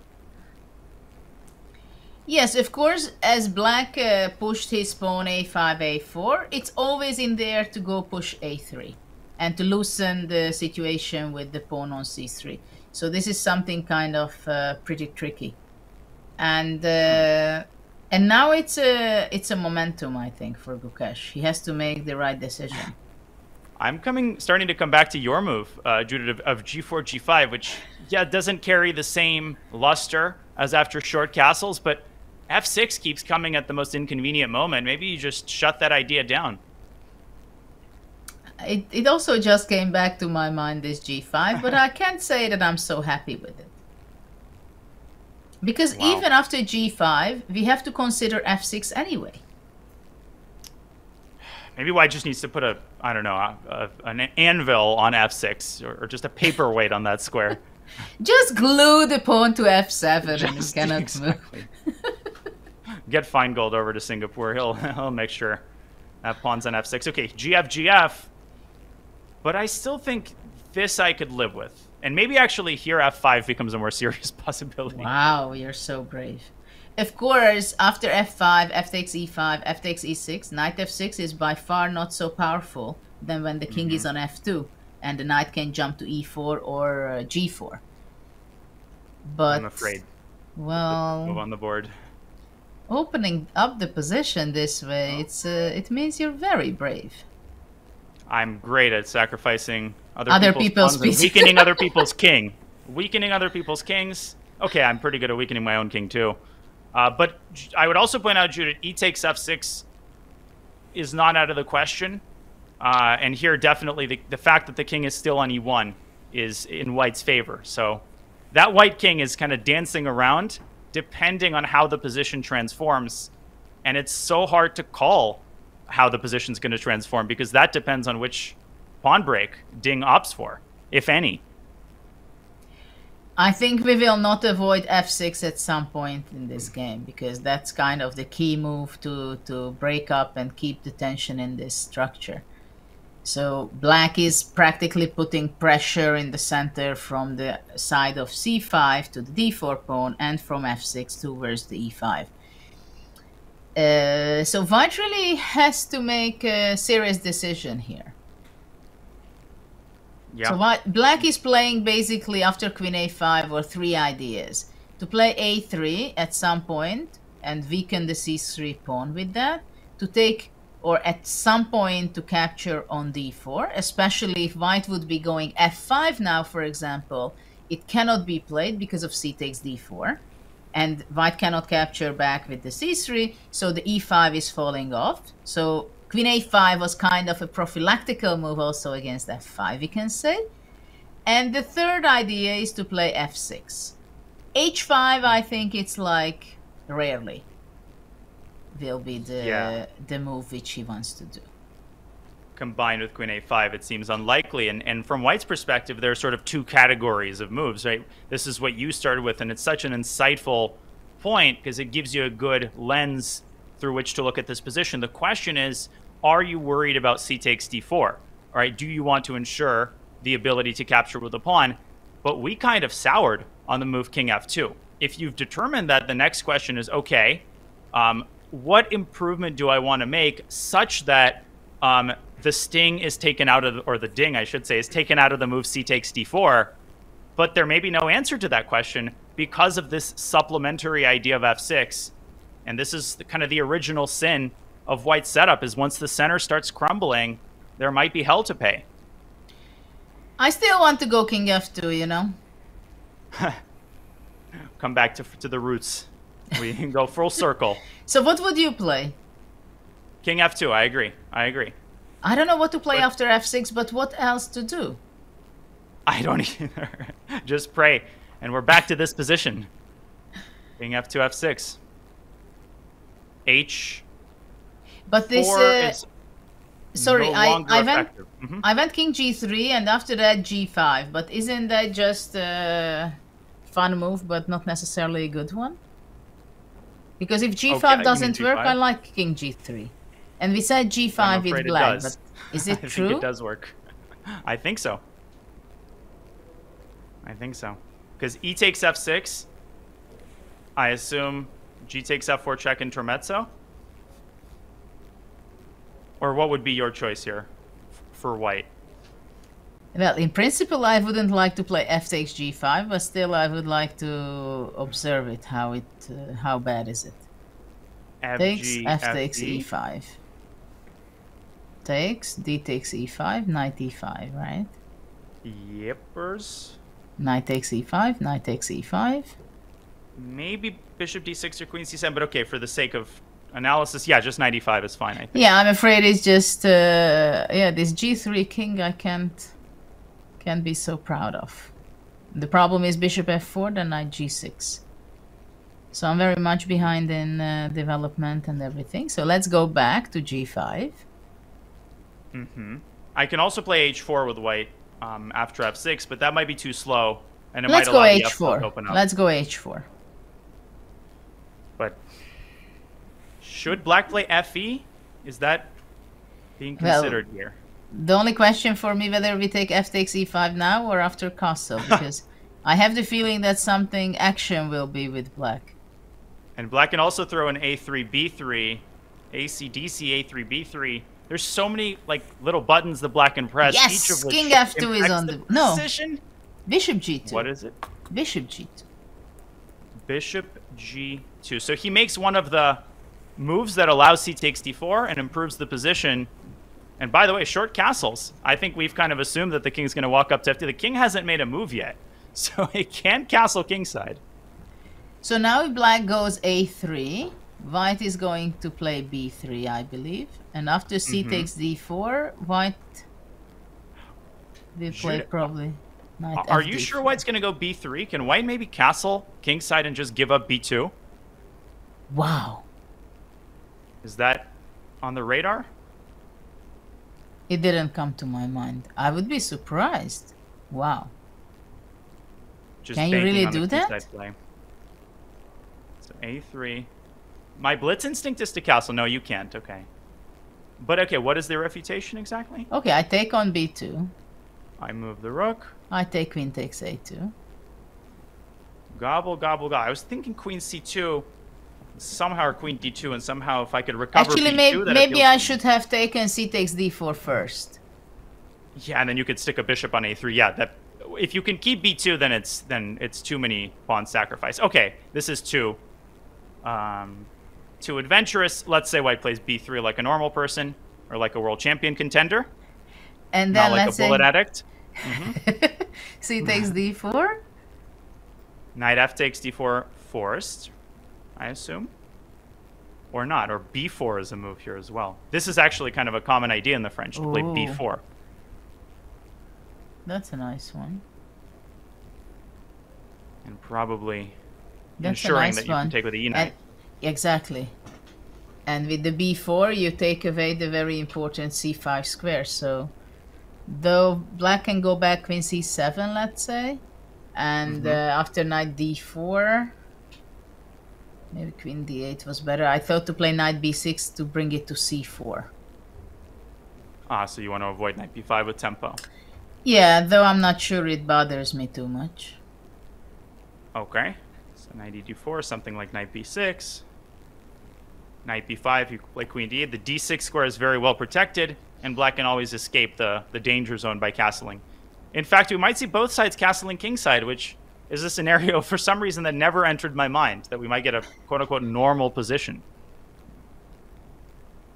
Okay, bishop g2 was a solid decision. How much time was spent by Gukesh on this? Oh, he spent 80 minutes up to now. Ding is playing very slowly this game. Yeah. Very He's slow. already spent almost half his time, and it's still move 11. And another decision to make. Does he have alternatives?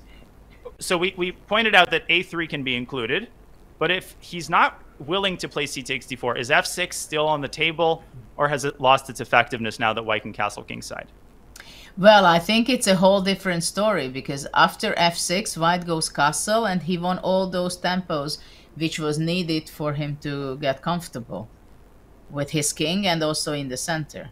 So black is just behind in time. F6, castle, and everything is perfect for white, it seems. Totally. And CD is now possible, so then why did black bother with queen A5? So really the question is, does black include the move A3? Or does he play C takes D4 first, which does allow knight E takes D4? Yeah, so actually white can play knight, capture it back with the E2 knight in every option. Because here even more, because if after A3 now B4, white is even won one extra tempo. Because he can play B4 in one move. Black would execute your idea here, but white can even castle and drop the bishop back to C1 in response to knight C4. Could he not just... Are you sure you're so happy to move back with the bishop? Yeah, and expose the A7 G1 diagonal to a move like queen B6. Well, Maybe also there's a better F6. way. What would be your preference here for white? Actually, I'm not sure he wants to... C4. I'm not sure he wants to take back with the E knight. You know? I'm not sure, because maybe he wants to take with the F knight, and then after castle, if black goes knight C5 and tries to reach the E4, white has a good square with the other knight on G3. I mean, that's also an option. And how would you deal with knight B6 here?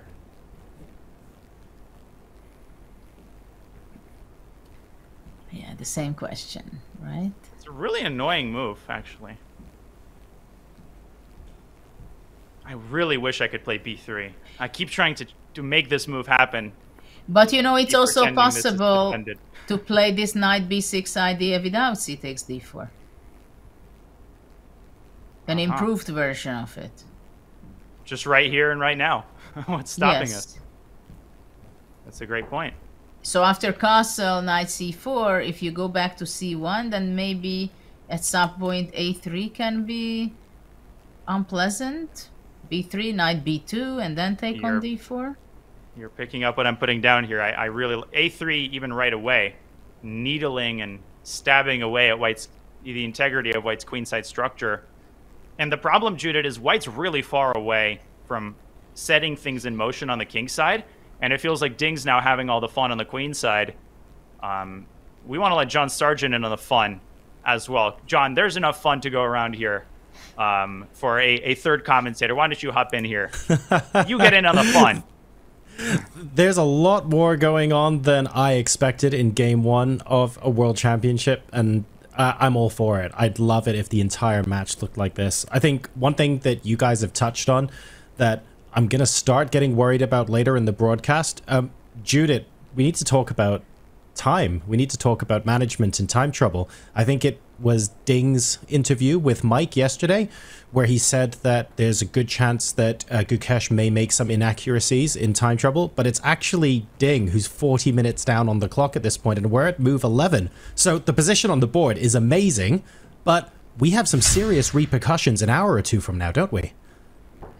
Well, the time management in chess is always a huge debate. I mean, for players who are time trouble players, they sometimes feel that, okay, I feel comfortable, I'm very happy to play with very little time on my clock. At the same time, it has a reason why you go down in time. There is a reason. In this game, I think there's a very clear reason, because in the opening, there was a situation, a decision by Gukesh, which Ding was not comfortable with. And and that's why he spent so much time. Also, I think it's partly because of game one, and probably the pressure is very high, the stakes are very high, and Ding is a much older player, Well, he's not old with his, I think he's like 30 or something. But of course, he's clearly older and more experienced than his challenger, Gukesh. And sometimes it has its very positive things. If you're very young, you're not afraid, you don't have such attention, you handle things better. I mean, as we see Gukesh walking around, it seems like he feels very comfortable at this point. But indeed, the time management is something can be an issue for some players. And in this game, I'm afraid for Ding that he will have to fight with it during the whole game. And that's exactly what he's sitting down to think of now. The problem is the time is going to become such a big component of the pressure on him in the second half of today's proceedings as a result, even though the position on the chessboard is so technical.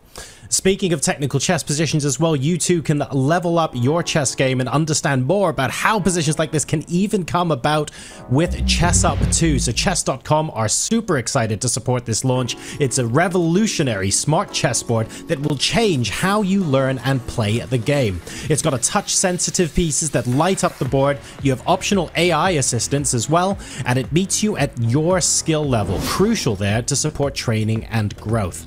This Black Friday, you can save $70 on ChessUp 2. You just head over to go.chess.com/ChessUp2 or use !ChessUp in chat to unlock this offer and take your game to the next level. Folks, we are getting ready to continue with game number 1 of the 2024 FIDE World Championship. The first 3 times it started with a French defense, they've ended in decisive results. Will the same thing happen the 4th time this opening is played in game number 1? We'll see you very shortly for more of the action.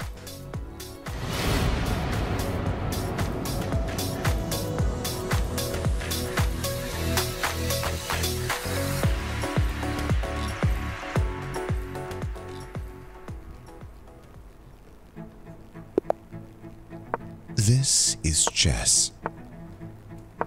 Chess is an experience. The excitement, the joy, the devastation, the undeniable drive to play again and again. Chess is an experience that's meant to be shared.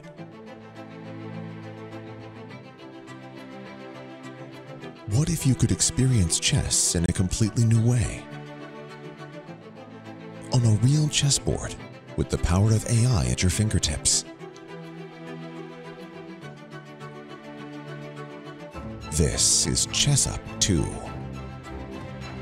Take everything you love about playing on chess.com and experience it on a real chessboard. Play a blitz match against a random online opponent.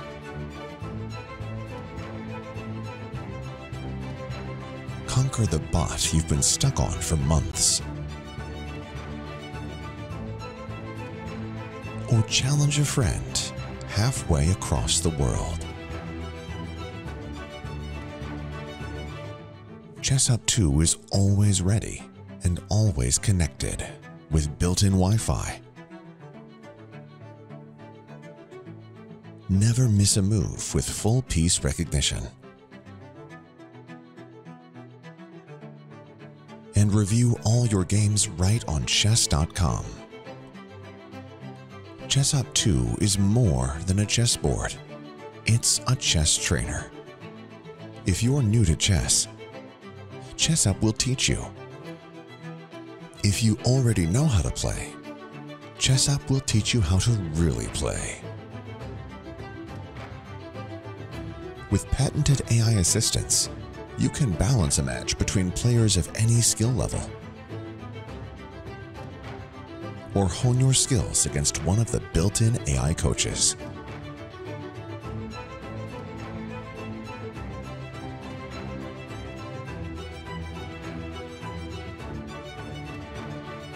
The makers of ChessUp 2 are the same team behind the original ChessUp. The best-selling smart chessboard in the world. So whether you're a beginner who wants to learn and improve while you play,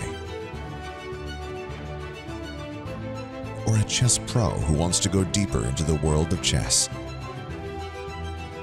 Experience ChessUp 2 and level up your game.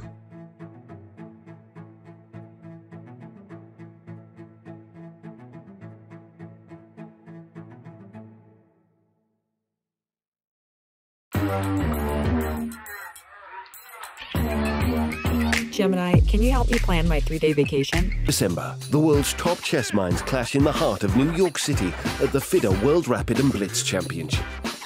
Witness world #1 Magnus Carlsen and other stars from across the globe. Rapid and Blitz, chess in its most thrilling form, unpredictable and unforgettable. Fast moves, tactics and blunders, and moments that will keep you on the edge of your seat. Witness the pinnacle of chess excitement. Get your tickets now at worldrapidandblitz.fide.com.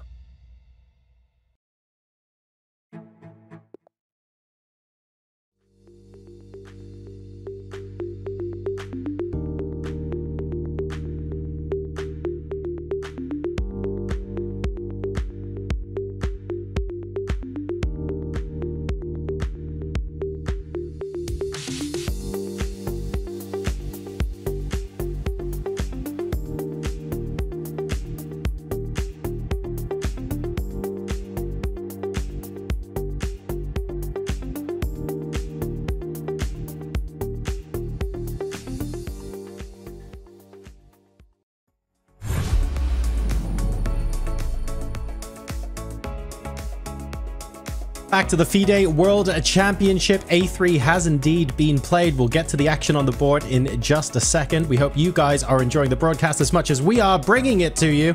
A long thing. We were talking about things like King F2 earlier on. Judith, I want to ask a quick question about whether you always play the objective move. I think we had several people, myself included, in chat asking, it takes a lot of guts to go into a deep think and then play a move like King F2. I feel like in a world championship match, look, chess is objective. You always want to play the best move, but the spectacle and the occasion, it does make a little bit of a difference. Do you sometimes change your moves depending on what sort of game you're playing?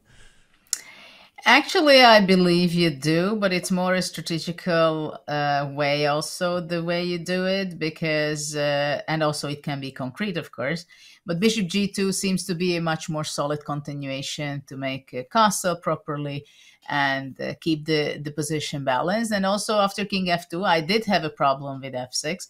So I'm not sure I would be playing King F2, but it's true that that comes to mind first for me, but that becomes very concrete.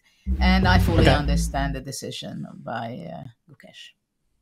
And Danya, look, we all want the fireworks, and there's still so much, like a ridiculous amount of unresolved tension on this chessboard.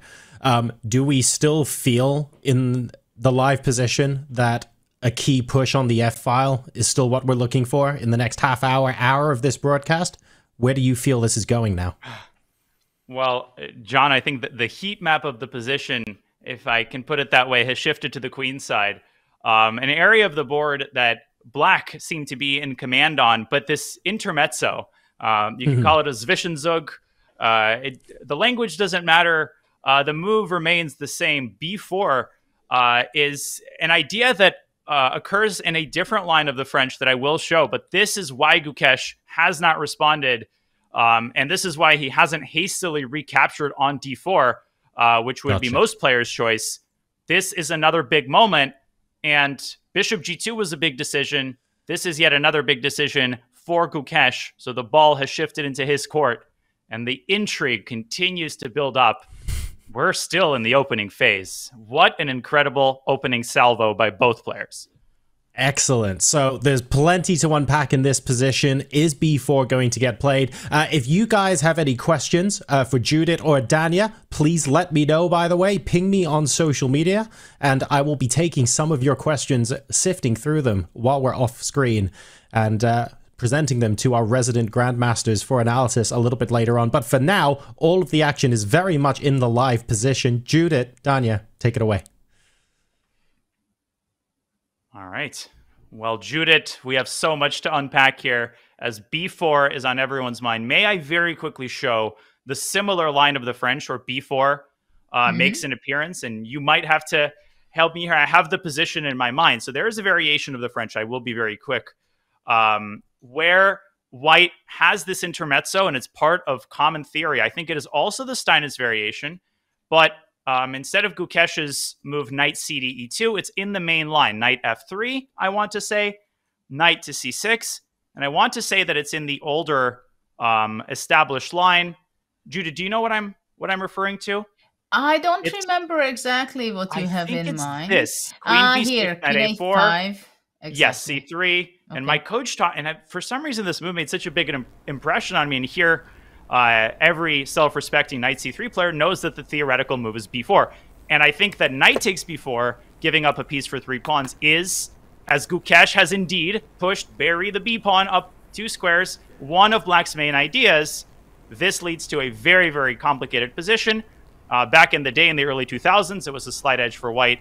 The opening connoisseurs in the chat can fill me in on the current status.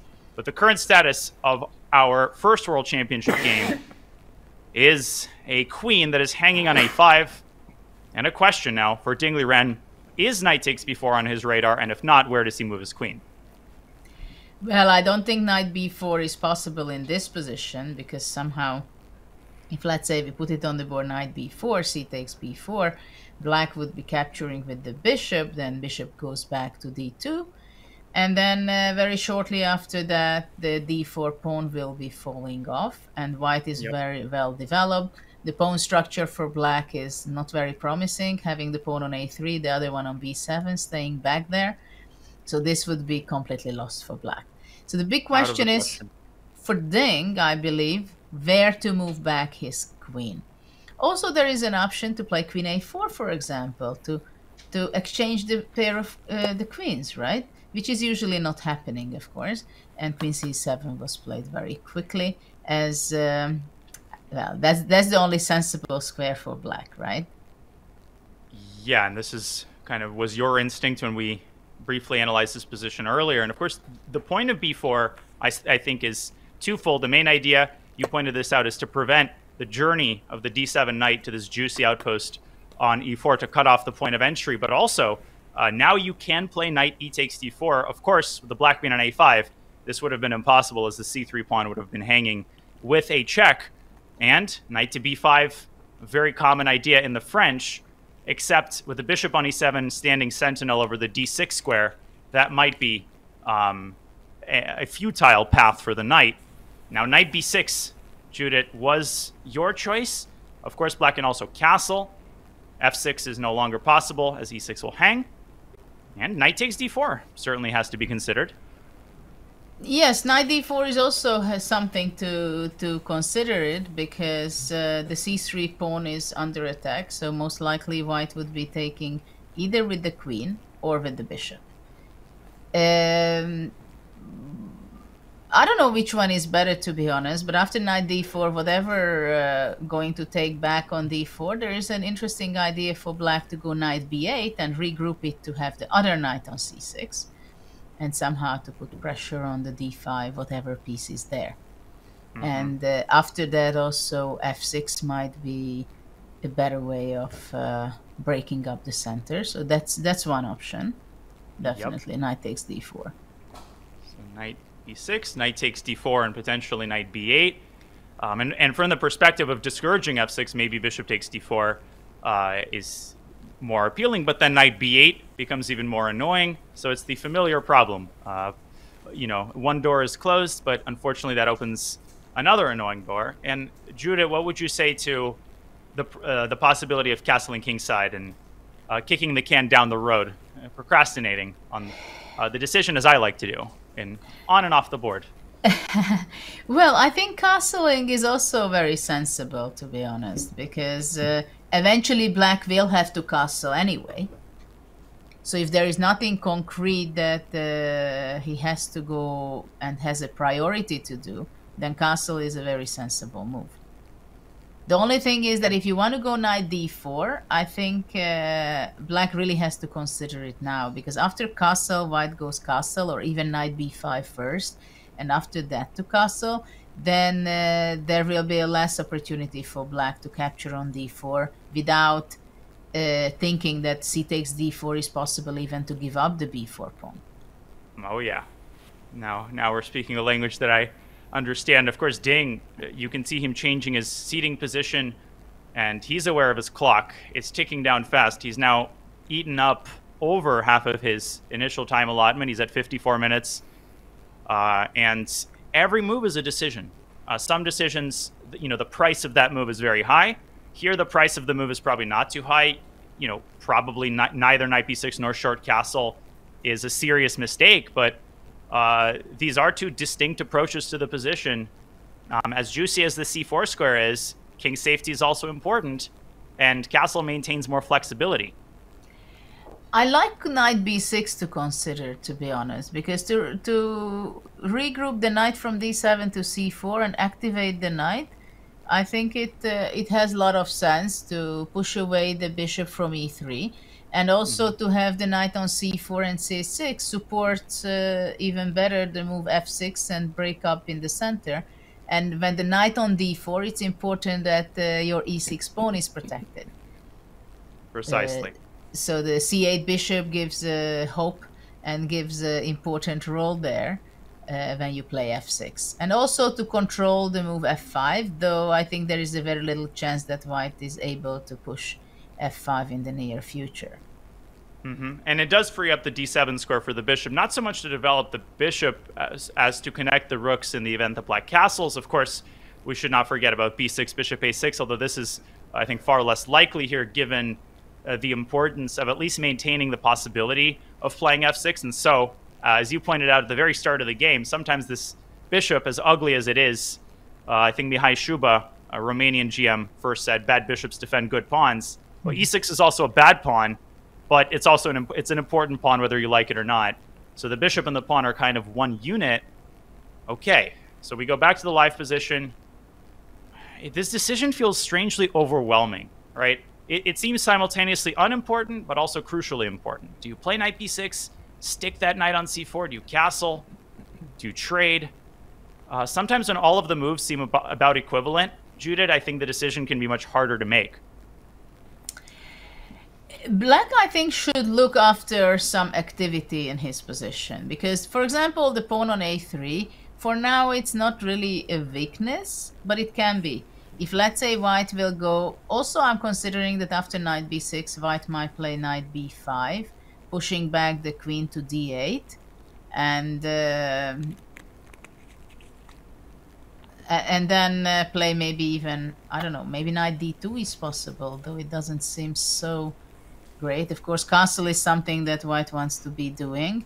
But maybe knight b5 to push back the queen, it makes sense. So now bishop c5. Is that too outlandish? Bishop c5 is also interesting.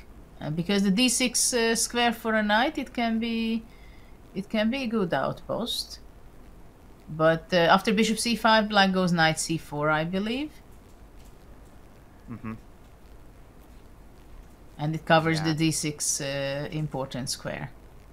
Knight. I wanted knight d2, knight b2. Also, actually, knight d2 might not be so bad. Bishop h4. Bishop h4 also, through your castling is possible. Yeah, but I learned in the game Polgar Short that, a king journey around the board in this line is not the end of the world. That's true. But no, I don't like... Why would white, invite these problems to his doorstep when there are more straightforward options? Yeah. So your move here was to castle?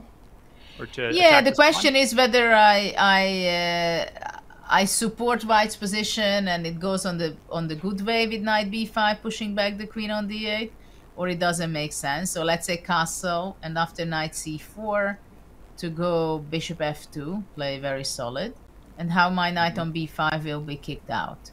Probably black can go bishop d7 or something. Also, of course, my bishop, I would be more happy to have it on g1, but I didn't have time to play king h1 and bishop g1 to put it there. Oh, I love that idea. Just making that little slot for the bishop. Yeah, because time is important.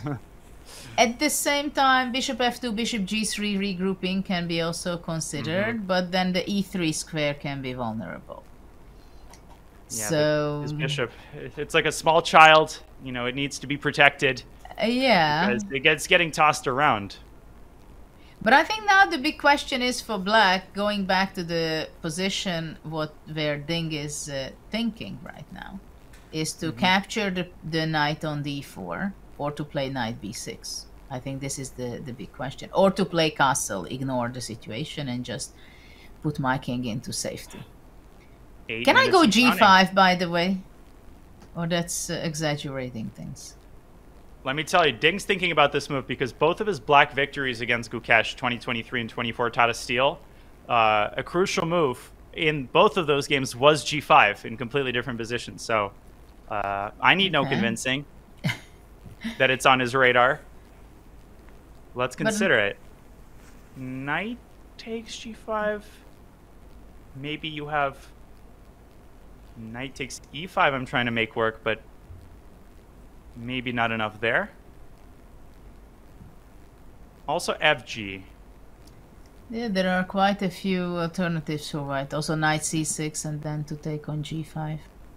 This looks okay for black if you play fg, but I would be more worried about black having to give up the bishop, so that's why my instinct was to play knight g5. Or you could start with knight b5 and then play knight g5. Yeah. Yeah, that's maybe the best, because the d6, then it will be some problem for black. And then knight Look g5. at this. And if you take on g5, I could even throw in knight d6 check first. Yeah, I think g5 is over optimistic. What if you take on d4 first and play g5? No, then bishop takes d4 and the e5 pawn is too protected. And what about knight d4, bishop d4? So after all, to go knight b8, which we started out with. This idea. So if I play b5, this is a common concept. You might go back to d7 and then say, joke's on you. Thanks for opening up the gates to c5. It looks pretty slow, though. White can castle, knight c6. Move the bishop back. And from c6, it's not clear where the knight's going to go. Right. So castles, knight c... It feels like white's slightly better here. This is kind of the sort of thing that Gukesh would want out of the opening. Yeah. So this is not so nice. So probably knight d4 is not the move for black. Knight b6 seems to be the move, or castle. Gukesh is pacing around and around, and watching Ding's clock tick down. He now has 2x the amount of time that Ding has, almost exactly. Twice as much time, an hour 30 to 45 minutes. Gotta get moving. Ding has to make a decision here, because he's gonna have many more of those decisions to make in the middle game.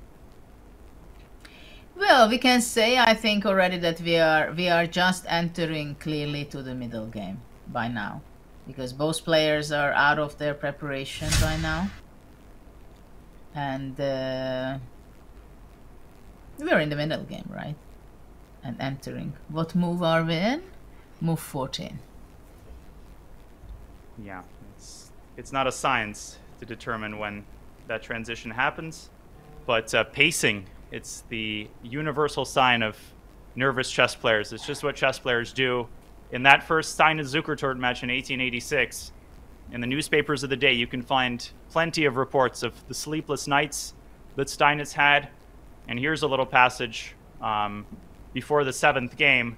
Steinitz was deliberate as usual, and this seemed to make Zukertort nervous. He arose and walked around the room and rolled while waiting for Steinitz to move. As each move was made, the figures around the mammoth board, for the benefit of the spectators, were arranged to correspond, and 300 people present watched the struggle with intense interest.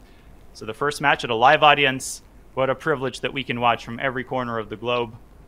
And in that Steinitz-Zukertort match, the clock broke down at some point in the match, and they had to take it to the jewelers across the street.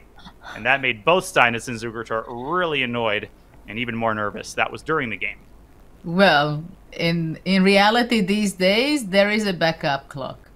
So if something goes wrong with the digital clock they're playing with, then there is a replacement. Unfortunately, I think the backup clock broke down as well. But that is problems that were suffered in the late 1800s. I'll read some more passages as we move forward. I have a lot to share from historical World Championship matches, and this one definitely will have its own chapter as India's brightest star tries to make his bid in his first ever World Championship match for the ultimate title. Ding is still thinking. Well, we can say that Gukesh made a very good appearance in Game 1 in the opening. He seems to be with full self-confidence in his preparation and his personality, the way he sits at the board, walking around. And by the way, Judah, just really quickly from the St. Louis Post-Dispatch, 1886, but just as the moves became intricate enough to hush the murmurs, it was found that one of the clocks would not work. Dr. Zukertort voiced the sentiment of the anxious spectators when he said he couldn't understand why the committee did not have 2 sets of clocks to provide against accident.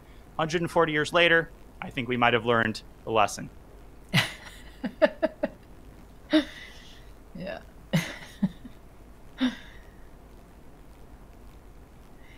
Well, now White has a very stable position. We can say that a few moves ago, it seemed like a critical moment when Gukesh decided to play bishop g2, the developing move. And now it became a very interesting pawn structure, having the black pawn on a3 and white pawn on b4. Because it is kind of very controversial what we see here, I believe, that the black pawn on a3, in the long run, I think it should be more of a weakness. The b4 is like a very important pawn to cover the very important square for black for counter chances on c5.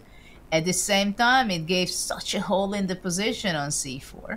So the question is whether can Ding react the way that he exploits this opportunity to put his knight on c4, or how strong will it be? But it takes time for him also. So, and still White has a space advantage, and in development it's roughly the same, because probably we can say that White is better developed, because black developed only 3 pieces, 2 knights and 1 bishop, but the c8 bishop is still standing there. I'm wondering whether is it going to be developed towards the a6, like playing b6, bishop a6 at some point, but I doubt that. So I would visualize it that black will move the knight somewhere in the next 1 to 3 moves, and then he's going to be developing his bishop to d7. And yeah, go on. Yeah, but I'm not sure if you move away with the knight, then you want to play f6 in a later stage. So everything has a connection to the other one. Of course, f6 would be a great move now if the e6 pawn would not be under attack. Yeah, I mean, as impressive as the intermezzo b4 was, that's for Gukesh, that's a move, you know, he can find in his sleep. I'm really impressed with the 11th move, bishop g2, which, you know, it's not going to make it into any, you know, tactics books. It might not be talked about, and it might not shine with the brightness of a sacrifice or a flashy move like b4, but it really steered the position in a favorable direction when we felt like Ding was holding all the trump cards in the position. Gukesh was, in many ways, facing a similar kind of dilemma where every candidate move had a clear drawback, and I think he managed to choose the move with the fewest drawbacks, and to do so efficiently. Ding is now at 40 minutes, and I want to make sure I don't overstate the case. That's a lot of time, 40 minutes. A lot of things can be done in 40 minutes, but can the first game of the World Championship match be kept under control in 40 minutes? Well, that's the question that Ding will have to answer. I see that he's not very happy. He's not so comfortable with the position right now. And actually, this is also something very important, the way you play, because the way Gukesh played the last few moves, it was kind of very natural, and it was just kind of easy few moves after bishop g2, right? Because he had this idea in his mind to have this b4 intermediate move playing. And now it's black again who has to make a decision to castle, to play knight b6, to capture on d4. What plan to choose.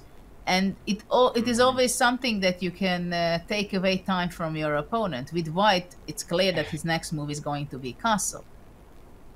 Yeah, 18 minutes now being spent by Ding, and as he continues this deep thing, so much has been made of the hurdles and obstacles that he has faced on his path to the World Championship title and as a world champion.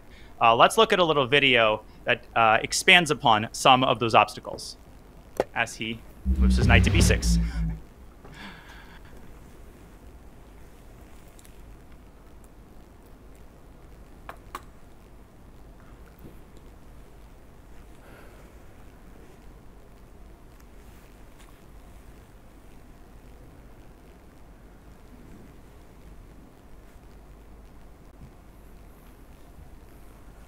Carlsen. From then on, the chess world knew that Ding was a force to watch. Ding wasn't done impressing, scoring one of the most remarkable achievements in chess history. The Chinese star went on an incredible 100-game undefeated streak between 2017 and 2018, the longest until Carlsen broke it in October 2019. During the time, he entered the world's top 5 chess players and broke the 2800 rating mark. Another impressive achievement came in 2019 when he won the Singfield Cup with an undefeated score, beating Carlsen in a blitz playoff. Ding was the first to beat Carlsen in a tiebreak in 12 years. Oh my god, he just made him. I'm hyped. I'm on the Ding train. In 2022, the 32-year-old finished second in the candidates tournament, falling just short of a chance to challenge for the title. However, the reigning champion Magnus Carlsen then stunned the chess world when he announced that he would not defend his title. As a result, Ding would face Jan Nepomniachtchi, the winner of the candidates, in a challenge for the throne. The 2023 World Chess Championship was a thrilling back-and-forth match where Ding only clinched the title after a dramatic rapid playoff, as the 14 classical games ended in a 7-7 tie. That secured him a place in history books as the first male Chinese player to become a World Chess Champion. It's over! Ding Liren is the World Chess Champion! This has been a fight of courage, of grit, and determination. However, life hasn't been easy for the humble Grandmaster since winning the title. Ding took a 9-month break from tournaments and later revealed that he had struggled with his mental health. Entering 2024, Ding's form has taken a deep dive. His performance in tournaments has consistently been below expectations, and for the first time in history, a reigning world champion has dropped out of the top 20 in the world rankings. At some moment, he started like bouncing up and down. He's like shaking, literally shaking, and he definitely doesn't seem like the same person. He just seems to be off. Despite his challenges, Ding remains positive and determined. When I first get the title, I'm very nervous and I have some problems psychologically, but now I feel much better. His journey continues in Singapore, and his fans will certainly be eager to see him recover his top form and show why he has become one of the greatest forces in the chess world.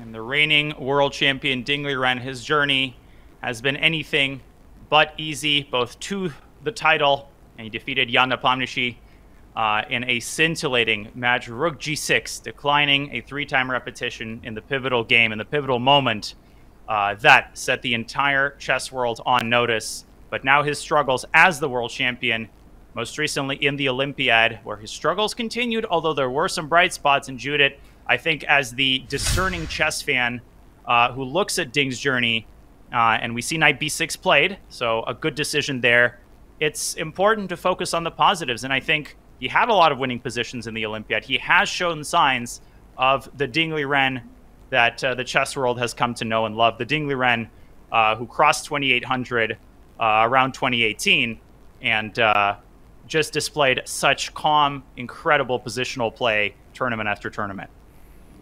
Well, Ding was a player who was definitely a clear candidate to become a world champion. I remember when Magnus was talking about him quite a lot, that he is the person he will be playing with probably at some point. And unfortunately, there was no match between Magnus and Ding, which would have been extremely interesting. And it would have been a fantastic challenge for Magnus, I think also. He wanted to play this match, but somehow at the end it did not happen yet, what we can say. But yeah, it's quite a disappointing story that after he became a world champion, to see him struggling with his mental health and himself and how to get back on track in every way. And seeing him in Budapest, it was also great to see him. At the same time, it was frustrating for him, and it was heartbreaking for many of his fans to follow that it was so difficult for him. It was also quite surprising and interesting and very unusual, the interviews he gave. I have to tell you that I was extremely surprised when he was giving an interview after the Olympiad in Hungary and said, well, it is clear that Gukesh is the favorite and he's the underdog. Even if you think this way and you have these things crossing your mind, I don't think any world champion said something close to this to show your weakness or your, or probably he was just very honest and this is what he thought. But it is not helping you to build up your self-confidence, I believe. But let's see if he works it out. I have a positive feeling towards Ding that for this match he's going to play much better than he played in the last year, let's say. And of course it will depend very much on the first few games also. But we know that Ding is capable of getting back from any bad situation, any bad tournament situation, as he did in the candidates, for example, that out of the first 3, I think he lost 2 games or something. And at the end, he just started to play well and he started to score points, most crucial points, and then he became a candidate of Nepo. So we don't know when and how people can get back and what small sparkle or things can bring them back on track. Absolutely. That's very well said. And Ding, he has not won a classical game in his last 3 classical tournaments, but I had the privilege of commentating the second half of the Olympiad, and it was clear that the bones were there. He had a lot of promising positions. He was winning in one move against Maksudlu. He was crushing Norbert Abdusattorov, and obviously you could see his struggles on full display. He wasn't able to convert. He was winning against Wesley in the Singfield Cup. And the last tournament where he did win a game was the Tata Steel 2024. It wasn't a great result for him. He won 2 games in that tournament. One was against Max Warmerdam, and the second was a sparkling victory with black over Gukesh, who he also defeated with black in the previous year's Tata Steel. So he's got a good record against Gukesh. He's got experience under his belt, and he's a practical guy. He knows what the reality of the situation is, but that doesn't mean he's not going to fight like heck. But of course, Gukesh, at the same time, probably the least experienced player who looks like the most experienced player. Here in the chess world, we take for granted that 18-year-olds show the poise of someone who I wanted to say is twice his age, but probably not even that. You know, he's got the poise of a 50-year-old, but of course the vitality, the motivation, and the drive of his age, which is 18.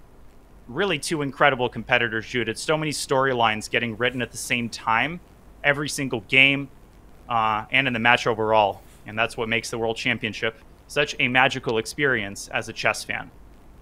Yeah, it's interesting that Ding won 2 games, I believe, against Gukesh previously, this leading 2.5-1/2.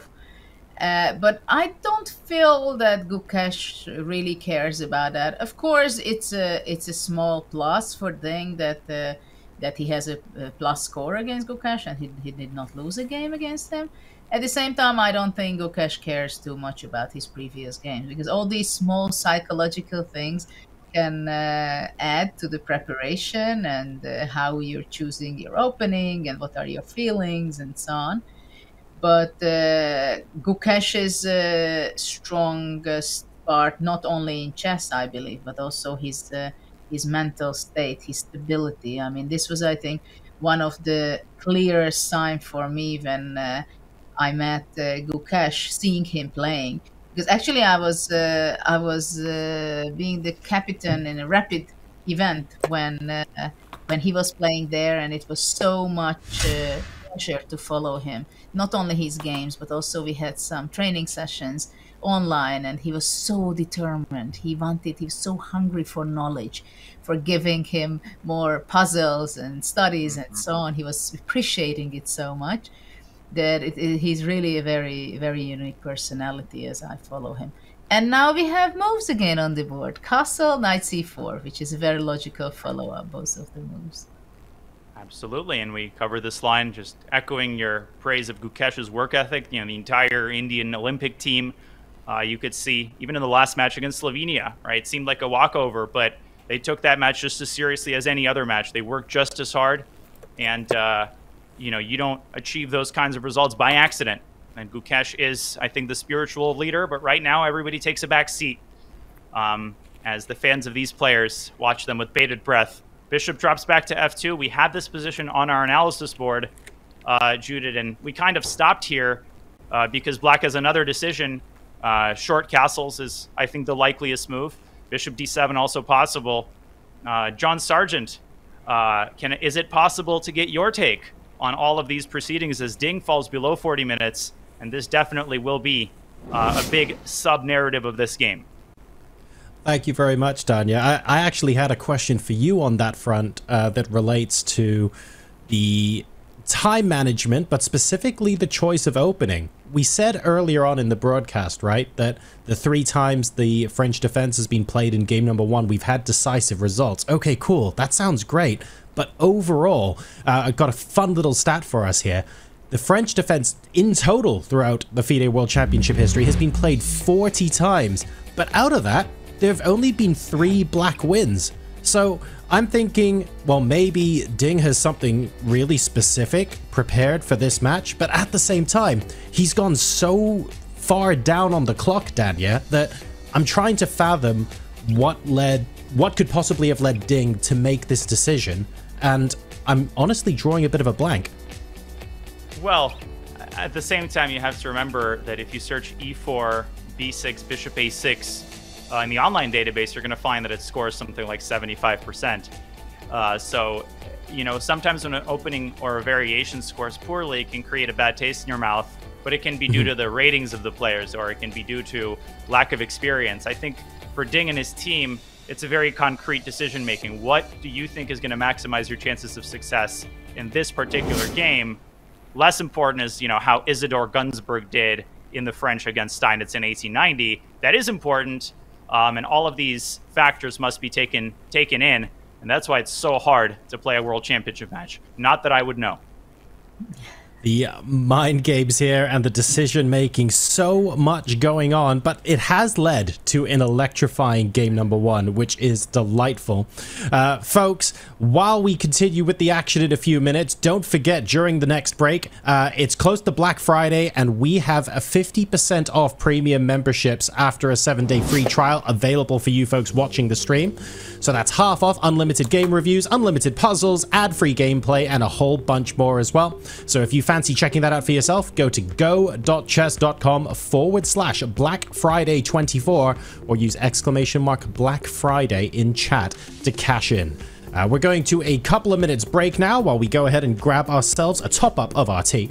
We'll be back with more from the FIDE World Championship after this.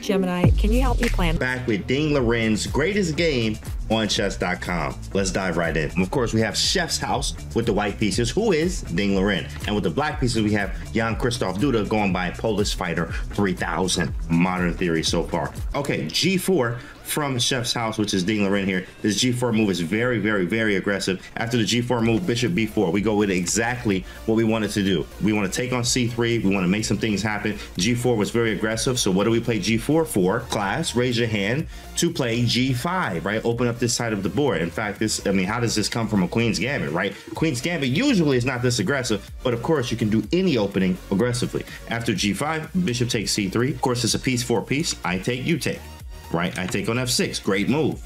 Bishop takes B2, rook's hanging. Do we take on G7 or do we play rook A to B1, right? Now, what do you think? In fact, pause the video here. Do you take on G7 or do you play rook A to B1? There is now some imbalances here in the game. What do you do with the white pieces? The move here actually is just rook A to B1. You could play F takes G7 as well. Engine likes rook A2, which is very strange. Who's going to put the rook on A2? But rook A to B1, and then after bishop to A3, right, now we take on G7. F takes G7, bishop takes H3. Okay, here we go. Here we go. Is this one of the best games ever played? Well, what do you mean? Well, it's white to move. You find the move. What do you do in this position right here? What did Ding Liren do?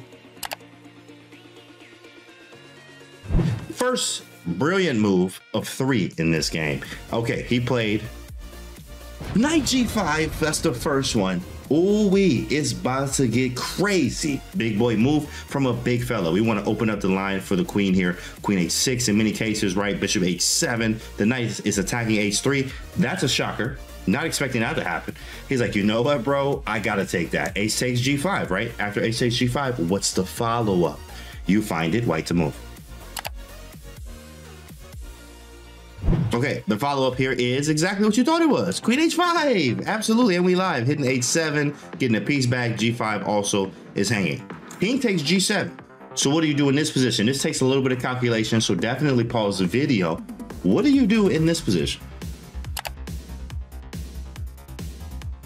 He plays queen to H7, which is the best move here. Queen H7. You still can take on H3, right? The king can run back here to F8 in many cases, but you know, you just want him to run out. You definitely want the king to run out, right? So if king F8, I actually, after the king F8 move, I mean, you have many choices here, but you do have bishop takes G5, right? Which is a huge one.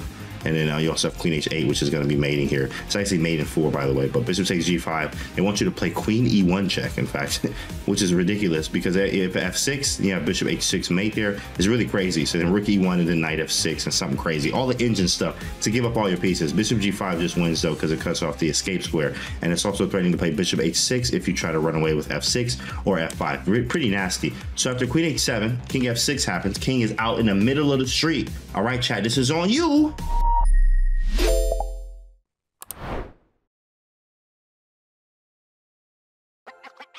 This December, the world's top chess minds clash in the heart of New York City at the FIDE World Rapid and Blitz Championship.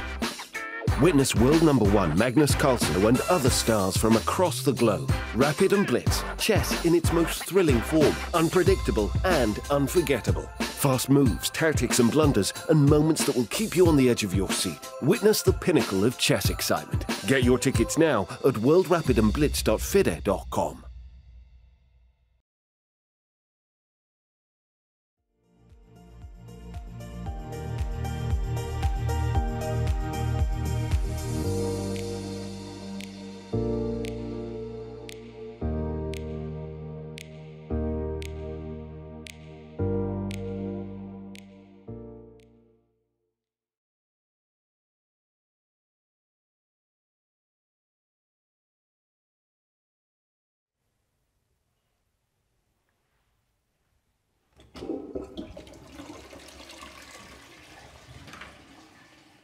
Oh, hey, sorry guys, sorry. Yeah, get out of here.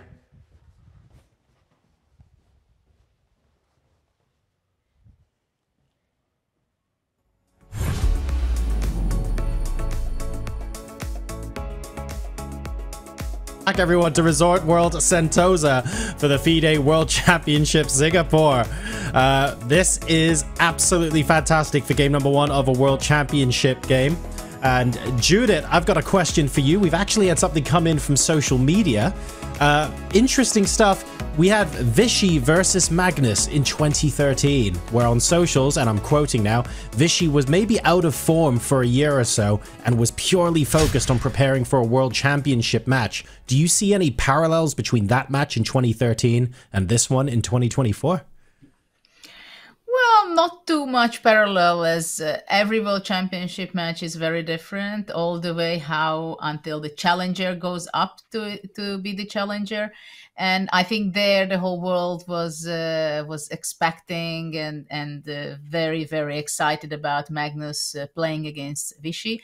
I was kind of worried about Vichy when I got to know that it's going to be in his home country, because I know that he has too much pressure in this situation. And of course, Magnus was already extremely good player and he knew about it. I talked to Vichy before and he was a great, great player. So what is interesting for me that Gukesh was very small when he visited that match himself as a spectator. And I'm pretty sure that he has a lot of inspiration from then. And he's talking and discussing about his experiences of Vichy, what experiences he has. And he's a 5-time world champion. So he has all the things to tell him what to avoid and how to play a world championship match.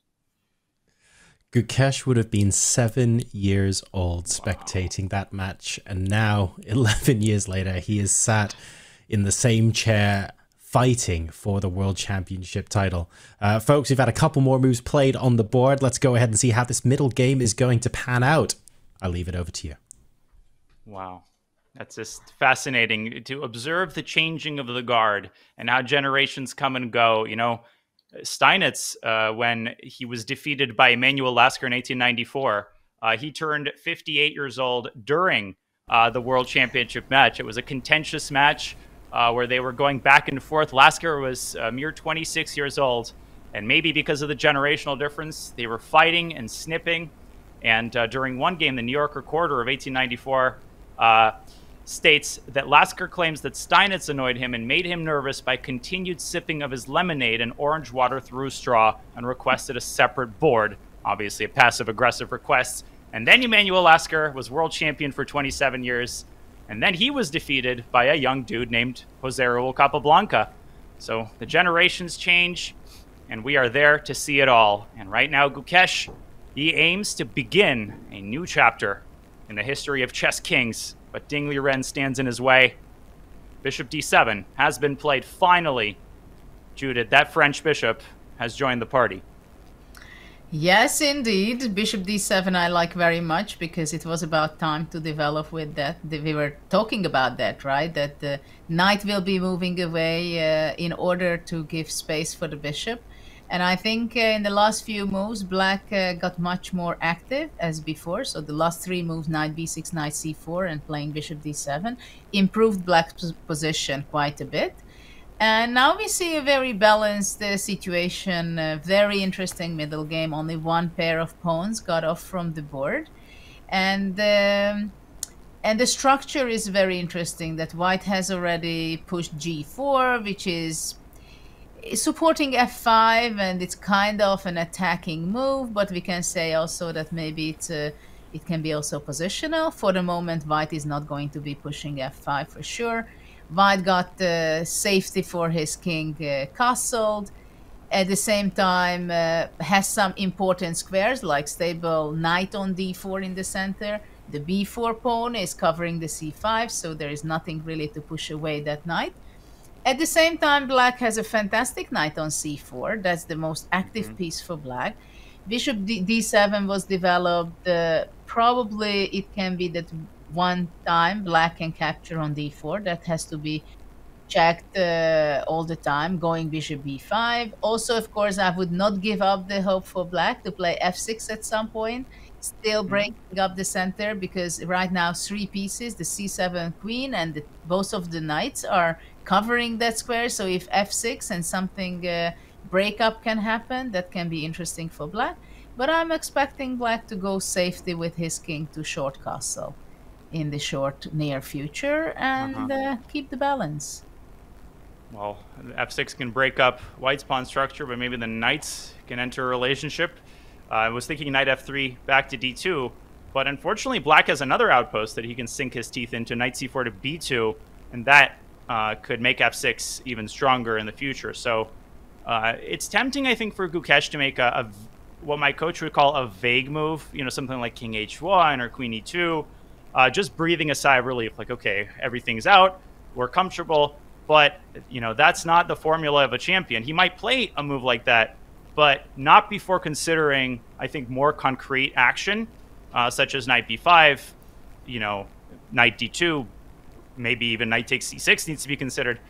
Probably not, that plays into black's hands. But, Judith, I think it's important for white now to decide between a slower improving move and, you know, a more direct action. Well, I'm not sure there is a straightforward, very concrete action white can choose from. I like very much the move you mentioned, queen e2. And the reason is because I'm thinking on more concrete ideas. Like, for example, at some point, I wouldn't mind to go with the bishop to g3 to support the idea of f5 and also prophylactically against f6, maybe. And after queen e2, first of all, there is no tempest like knight b2, but more importantly, the e3 square is covered. And black can take knight takes d4, but I think white... Your idea?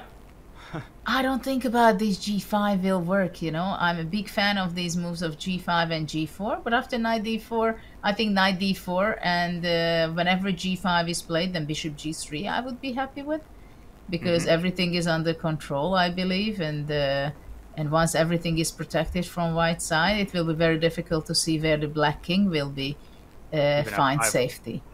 Even f5 looks very nasty here, and even after a queen trade, when black center could start to collapse. What else could be suggested here for black? I mean, long castles is always on my radar here. I'm half kidding. I'm half kidding. Yeah, I know. I also thought about that, crossed my mind, but I stopped myself sharing it. Am I kidding? Maybe am I kidding or not?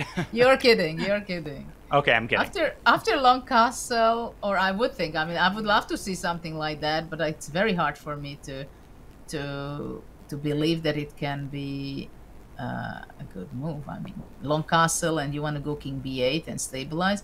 Of course, it's very important that the bishop is defending the b5 square, so I cannot jump to b5 with my knight. It's not so easy to get to black's king, surprisingly. I mean, with a pawn like this on a3, it is protected. Somehow black has some tempi, and maybe our old friend, you know, h5 or f6 now becomes more serious with the king out of the center. I would even think about to play rook e1 and f5. And also that I go out from all kind of bishop b5s if I move the knight to b3, let's say. Yeah, and I can't open Pandora's box just yet. Again, the c6 pawn. You're trained on that pawn with everything you got. Maybe the question is, after long castle, what is the plan, and what, how much is safe for black? Of course, d7 bishop is the key element to have if you castle long, and also knight on c4. It has pluses, of course. And short castle, your plan of bishop g3 and f5 with f6 beckoning doesn't look particularly appealing, at least in my eyes. Like, where is black's counterplay coming from? Because f5 is already a serious threat, right? Yes, indeed. Yeah, bishop on g3, it stands very promising, preparing this f5 plan. This pawn can be easily defended, so moves like knight b2 are just one-move threats that can be parried. So, okay. How did we get here? Queen e2 is what we're considering, and then we were looking at knight takes d4. Yes, I'm not sure knight d4 is the right approach for black immediately. But after queen e2, there are some important squares covered, so that's why I would be happy. I would play queen e2, I think, in this position. It does look like a nice stabilizing move with a concrete idea, hinting at e5. So it's a good compromise between the sort of two approaches I mentioned. What do you make of knight b5? I mean, with the bishop on d7, it seems to play right into black. I mean, this is partially why he played bishop d7, I assume. I think after knight b5, black can go, for example, queen b8. I think it can be a good spot, because the b5 knight is not protected. So black is threatening to jump away. To b8, I would go, I think. To b8, I don't know why, but somehow b8 is maybe because I want to keep an eye on the e5. And black is threatening to jump away to b4 or capture on e5. For example, if white knight is not moving away, but you're not going to go back, right, to d4. So that's why I think that knight b5 seems to be early. at That's this against stage. Singaporean law to repeat this early, as you said, repeat this early with white. I mean, I'm looking at various, crazy moves, but what's the impetus for something like that when you've got a comfortable position and you've got your opponent in a difficult time situation? When you force the game, that's the common advice. Play the slower moves, keep forcing Ding to make decisions. Yeah. Yeah, this is a big question. I was also thinking about going knight b3, which it's not something I like very much, but the idea behind it is that black has somehow too many knights, and maybe to play knight b3 in order to push b5, push away the knight, and then to come back, or to come to d4 with the other knight. So somehow to think that maybe black has too many pieces for very few squares. Because after the knight exchange is done, then somehow black has pretty much space. Not much of a plan though, but space he has. Yeah, too many knights, and the way this is going might be some sleepless nights. Gukesh can keep squeezing this advantage. Now, knight d2, by your logic, would kind of absolve black of this superfluous knights problem. At the same time, this knight on c4 is perhaps the pride of black's position. Intuitively, knight d2, knight b2 looked a little bit sketchy to me because it would potentially enable g5. What do you make of this idea in general to try to trade off the c4 knight? At first, I'm not so inspired by that, to get rid of all the knights. I like knights. At the same time, I understand your logic that you want to get rid of the c4 knight. But, with these c4 knights, when there is a weakness like this, there are two things. In one hand, it is something great for black, and it can be very big danger for me to play b4, to give away this square. But on the other hand, the question is, what are you doing there? What can the c4 knight cause any problem to me? Because especially if I move away with the queen, I mean, it's there and it's beautiful, but maybe it's just there and beautiful, but it is not effective. It cannot attack me. The only thing it does, it's kind of that it controls the e5 square, but otherwise it can be not such a useful piece. Like the d4 knight, I think, can be a much more useful outpost for white, putting pressure on e6, sometimes to jump to b5, also support f5. So it's not so clear how much the c4 knight can be supportive of black's position, apart from the fact that it looks great. So that's why with knight d2, I'm not sure I want to get rid of that knight or not. That's maybe you don't want to horse around. It's a paper tiger in many ways. It's not a wolf in sheep's clothing. It's more like a sheep in wolf's clothing, and vice versa for this knight on f3, as well as white's bishops, which may not look particularly appealing, but can be the engine behind a potential kingside pawn storm. Would you say this is how important is this decision for Gukesh? And okay, he's taken 20 plus minutes now. I think Ding took 27. That's been the longest think of the game earlier on. How much will this dictate the flow of the game? I think now it's kind of an important moment again for Gukesh, because there are some alternatives, right? To move away with the d4 knight, to play queen e2. I mean, basically, this is the two main question for me. But it's also a question where the black king will be moving away. That's also a big question.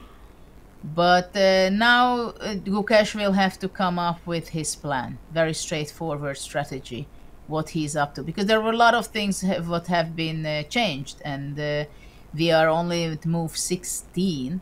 And there were quite a few occasions when there was a structure change, which is very important, because pawns are not like other pieces that you just go somewhere and if you don't like it, you go back.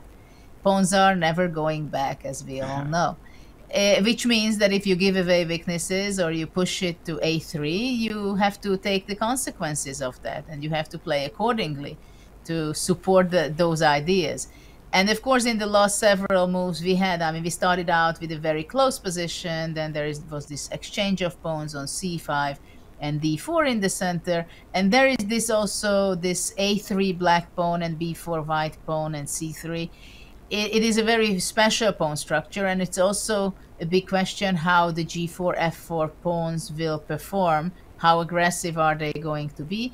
For now, the big question, I think, for white is really if he has this idea, which is the key idea of this position, to cross the force rank with the f pawn to play f5. How is it possible to manage that, to support that? For example, also like small details, whether in some minutes ago you mentioned that king h1. I mean, king h1 is a move when you have the time, it can be something very useful in the long run, so the king is out from the g1, a7 diagonal. So these are the positions when you have to think in long term just as much as short term and calculate. 20 minutes so easily spent. I mean, we've had enough intrigue to last several games, and we haven't even reached Gukesh's birthday, in the years old. It's only moved 17. He's 18 years old, and he's already done so much in his chess career as he decides on this very important 17th move. Let's have a quick look at how he became a candidate for the 2024 FIDE World Championship, the pride of India. How did he get to where he is now? Let's take a look. At just 18 years old, Gukesh is within reach of history as he challenges Ding Liren for the title of World Chess Champion. Born in Chennai, India, Gukesh is one of the most impressive prodigies the chess world has ever seen. He became a grandmaster at the young age of 12 years and 7 months. Had broken the 2700 barrier by the age of 16, he became the youngest ever to break 2750. His rapid rise toward the top has been nothing short of incredible. An impressive performance, and Gukesh is pulling out, beating one of the strongest players in the world. At the 2024 Candidates Tournament in Toronto, Gukesh entered as an underdog, but soon he proved to be a real contender. After suffering a setback and losing from an excellent position to Fruja in round 7, the young Indian came back strong in the second half of the event by winning 3 games. What a moment! There it is. Wow. Gukesh Dommaraju, the 17-year-old, he is doing unheard of things. While leading by half a point ahead of the final round, the job wasn't done. Facing pre-tournament favorite Hikaru Nakamura with the black pieces, he needed to at least draw to secure a playoff, while a win would secure a victory. In the end, Gukesh easily held the draw, and when Caruana couldn't convert a winning position against Nepomniachtchi, the Indian super talent prevailed. Official congratulations to Gukesh, the youngest player to win the candidates and to compete for a world championship title. Since winning the candidates, the Indian teenager has continued to impress, climbing to the top 5 in the world rankings. Now, with the chess world watching, Gukesh stands on the brink of history. If he wins, he will make history as the youngest ever undisputed world chess champion and inspire a whole new generation of chess enthusiasts. I'm very excited to play the World Championship and really looking forward to all the preparations and being there.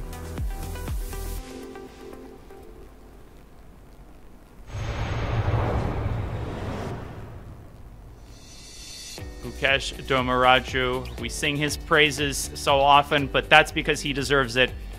He is the youngest player ever to pass 2750, and of course he has continued the storied tradition, not just of chess in India, but of the state of Tamil Nadu, which has produced so many shining stars, most prominently Vishy Anand. And even before Vishy, it wasn't the case that there was nothing and then there was Anand.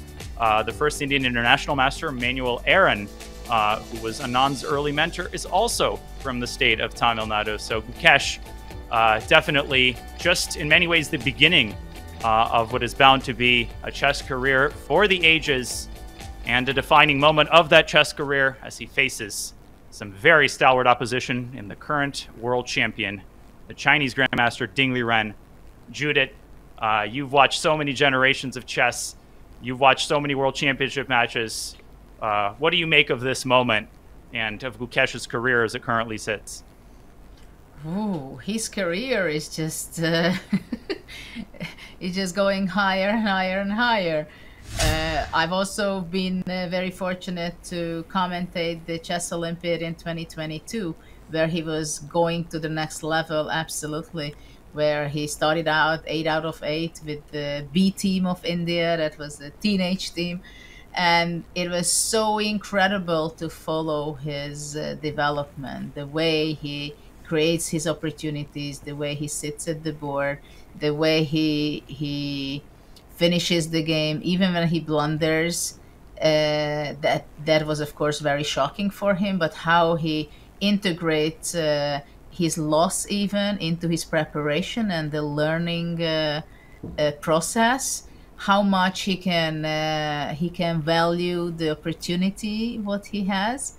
And it was quite amazing when he said that he lost a game at the candidates tournament, and that it was a wake-up call. It was kind of turn things positive.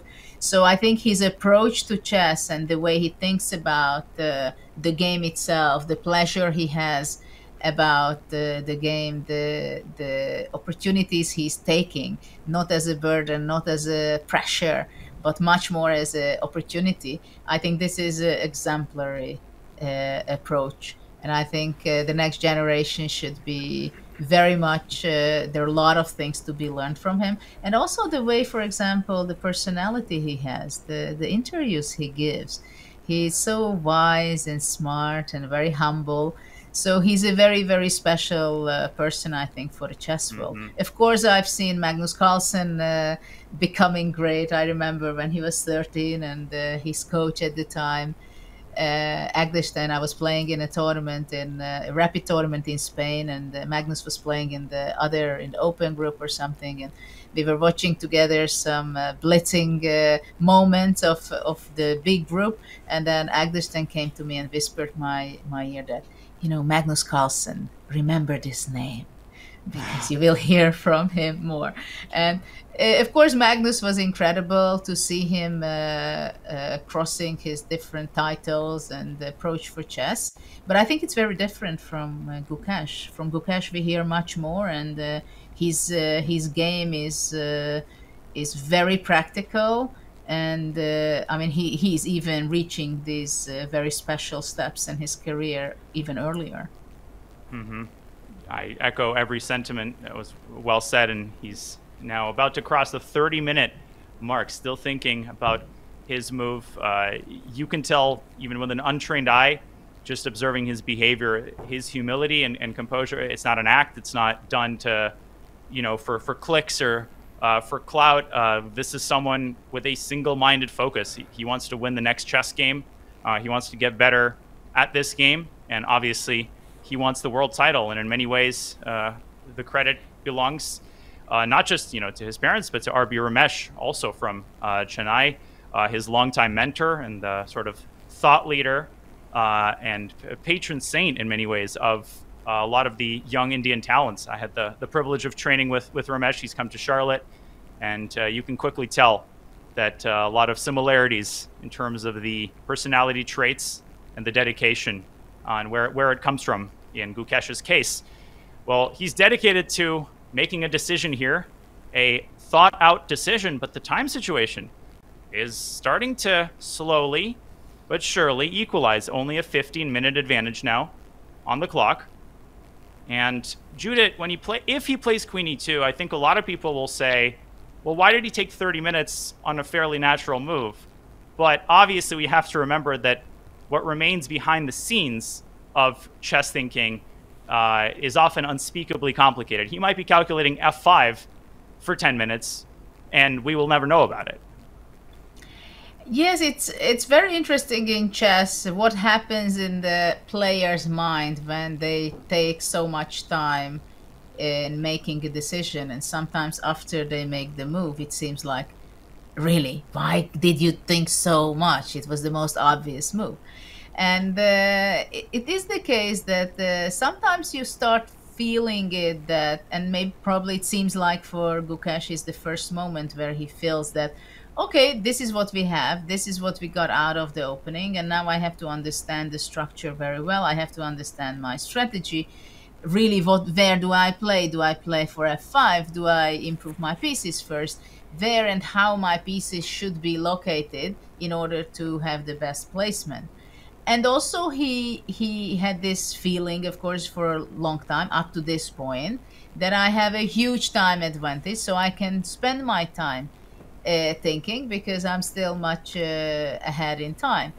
And it happens sometimes when it seems like this is the easiest moment of the game, you actually spend the most time.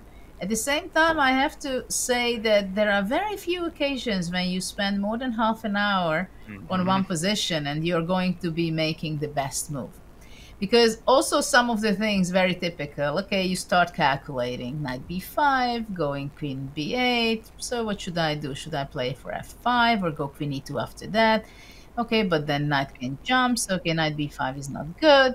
Then I say queen e2, that's the most natural move, okay, that I can play anytime, right? So let's see something else. Do I have something else? Is there something concrete? Should I take maybe knight c6 because it's forcing matters? And then after knight c6, if bishop c6, I just put my bishop on d4. I'm completely ready to play f5. Black has no counter chances. Only after that I go queen e2, rook e1. I have a fantastic position. But after knight c6, well, maybe not bishop c6, which I'm happy with, but black goes b takes c6. So then again, the pawn structure is changing. Then I cannot play bishop d4 so comfortably because of c5, break. Then bc, bishop c5, no big deal, but then rook b8, rook b2 can come. So okay, let's go back to queen e2, and we can go back and forth like calculating lines. And then also you think, okay, I'm very happy with my position, but I should still find the best move, right? Okay, I spent 15 minutes, then another 5 minutes pass. And then we can spend the time very easily without making big progress, or contrary, he is really calculating all these things. Oh, and eventually he plays queen e2. He plays queen e2, and the more I looked at it, I thought f5. Well, it will remain forever behind the scenes, but definitely something to calculate. Might be time to share my the story I share every tournament now. That Mikhail Tal shared about Bronstein, but first I think we need to take stock here. 48 minutes on his clock, so he maintains a 12-minute time advantage. And having gone around the world several times, having considered stuff on both flanks, Judith, good old queen e2, and a good decision. Yes, but if he would have played queen e2 instantly, which obviously I think it was his first intention, then he could still it bother his head that, come on, you had the time, you have a great advantage of time, so think if this is really the best move. So he could afford spending that time, and he got familiar with the new structure, and it does not go for complete waste of time at all, because he was in the position and calculating and understanding the position better. Indeed, and this is why it's good to be up on time, because you can use it. And Ding instantly plays knight takes d4, which we considered. Now Gukesh, once he returns to his seat, will likely grab on d4, and as he returns to his seat, Tal shared a story in an interview of a game where he needed to draw Bronstein in order to gain a GM norm. And the game was uneventful. They were trading all their pieces. And in a dead-drawn endgame, Tal offers Bronstein a draw. And Bronstein starts to think. And he thinks for 5 minutes. Or sorry, it was Ratmir Holmov, not Bronstein. And Holmov starts to think, and he thinks for 5 minutes. Tal says that he starts getting concerned. Why isn't he taking the draw? He thinks for 10 minutes. Tal says, okay, I clearly missed something that Holmov is calculating. And after 15 minutes, Tal says that he was thinking of resigning because, well, it was so obvious to him that he had made an egregious blunder. And then Holmov extended his hand and took the draw.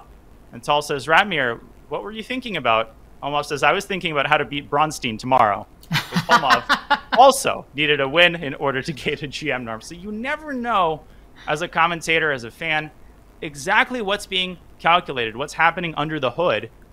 But I don't think we're going to see a 30-minute think on Gukesh recapturing the knight with his knight.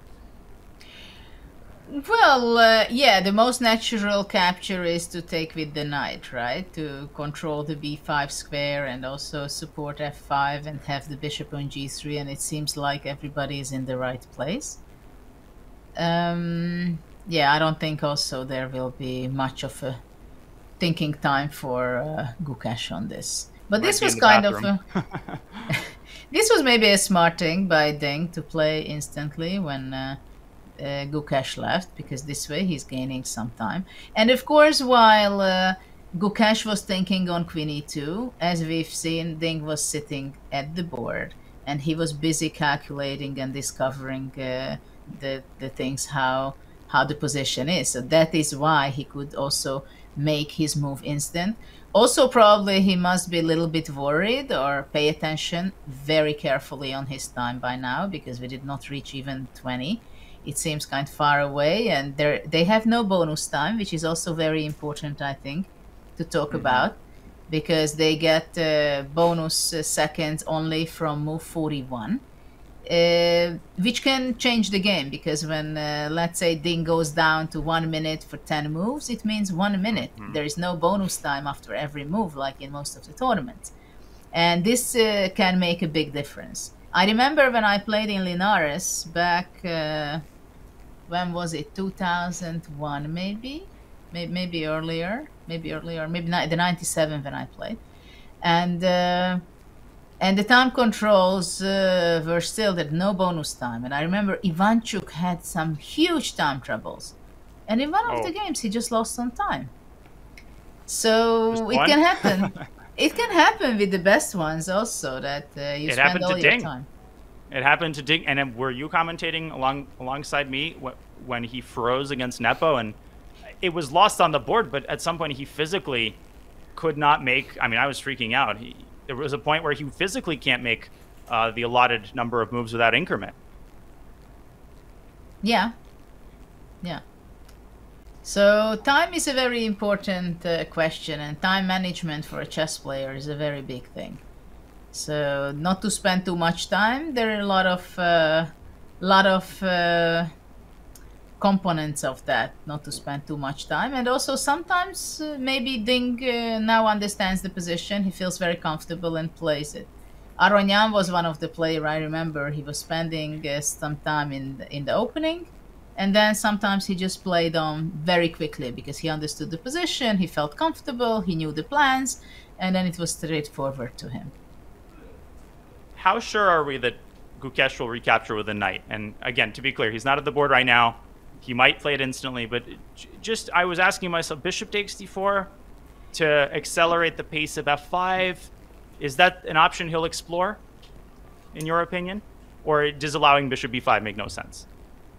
I'm not sure. Bishop d4 I'm observing continuously while this black knight is still on d4.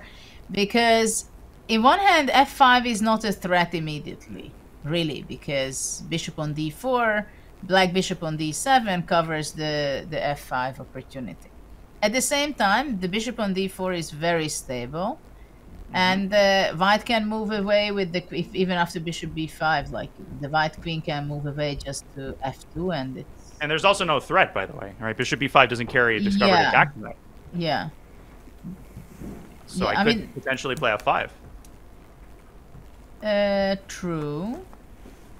Yeah, so bishop b5 is not really the move. But bishop d4 slows down the plan of f5. This is the only problem I have with bishop d4. But it's it also something that is nice. The only thing is that it's hard not to take it back instantly with the knight. Especially after spending a couple minutes away from the board and the time situation starting to equalize. You feel that additional impulse. Even CD is not entirely out of the question. You brought this up in a totally different position. It's on the radar for sure. I don't think he will spend too much time on c takes d4. After all, I take on b4. And we have knight There we d4. go. Wow. Question mark. What? Well, the eval bar did not actually... can I remove this? Can we strike this from the record? I refuse to submit myself to the slings and arrows of the computer's assessments. This is what anybody would play. And folks, if you're not influenced by the question mark, but you still want to vote on the outcome of the game, you can write Gukesh W or Ding W in the chat, and we are collecting the vote. So even as the game goes on, you can type in who you think is going to win And who will reach the b2 square with the black knight first? That answer is Ding Liren. Knight b2 is on the board. Judith, the c4 knight was not under attack. It goes there voluntarily. No, actually, it's very What a move. interesting. And I'm very happy for Ding that he started to play very fast. This was a turning point in time-wise. That Gukesh started to think on queen e2. He went to the bathroom. Ding took the opportunity, snapped immediately on d4. So now the time is kind of balancing out, which is a surprise, kind of, after the first 14, 15 moves. Knight b2, I think, has two ideas. First of all, now the c3 pawn is hanging. So maybe after all, bishop d4 was something to consider, but you can't have all the time spent in every move. And the other interesting idea, I think, that black, if let's say white cannot go rook a to c1 because queen c4, and white is forced to exchange the queen, I think, because the a2 is hanging. Mm-hmm. Unless white, and also knight d3 is possible. So queen c4 is something that Ding has in mind, I think. If rook fc1, first of all, you move away your rook from the very important f file. So it is not something I want to do. I would go queen c4 with black, and if you move away with the queen, then even sometimes queen d3 is possible. Yep. Somehow to chase the queen. If I really want to exchange, what would you do? Because if bishop e3, then knight c4 back. Knight d3 runs into bishop f1, but you're absolutely right. Look at the use of these light squares. Seemingly such a narrow space, but, you know, it's like buildings constructed in Manhattan. It's like, where do they get the space? And yet the queen and the knight are able to shake off white's entire army here. What a move by Ding, creating this vacant space on c4. Queen c4 is a positional threat, dare I say. Judith, I think we can almost call it that, which might necessitate something more drastic by Gukesh, such as, I don't know, knight b5 and knight d6, which I would be considering here as a positional pawn sacrifice. I would also think just to go f5. Ooh.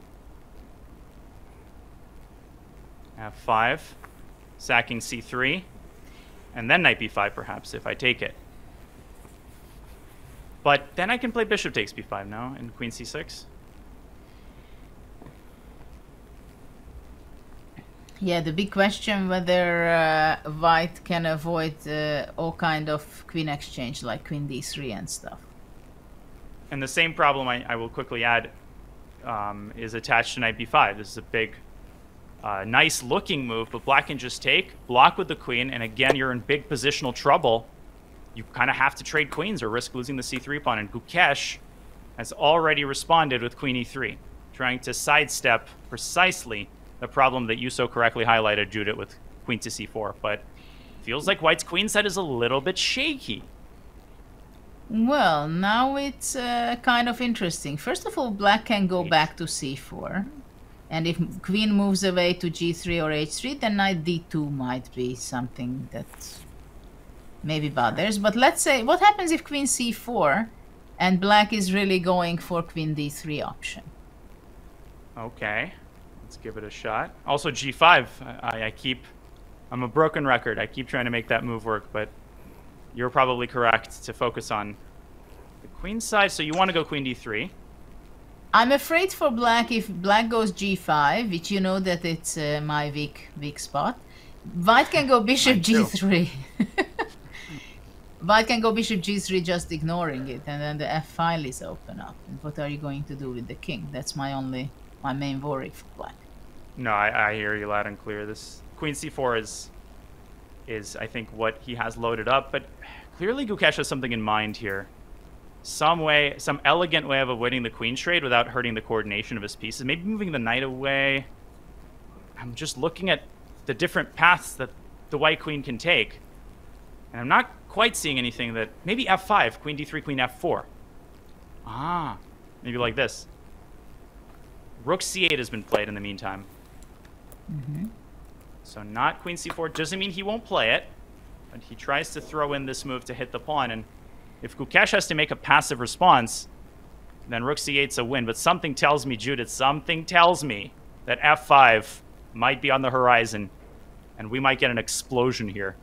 But after f5, queen c3, And if you move away with the queen, then knight d3 can be a problem. I can't. Oh no, queen f4, knight d3, and my position collapses. I'm overexcited here. So do you vote for a move like rook ac1? Do the adults in the room prevail over the whimsical ideas?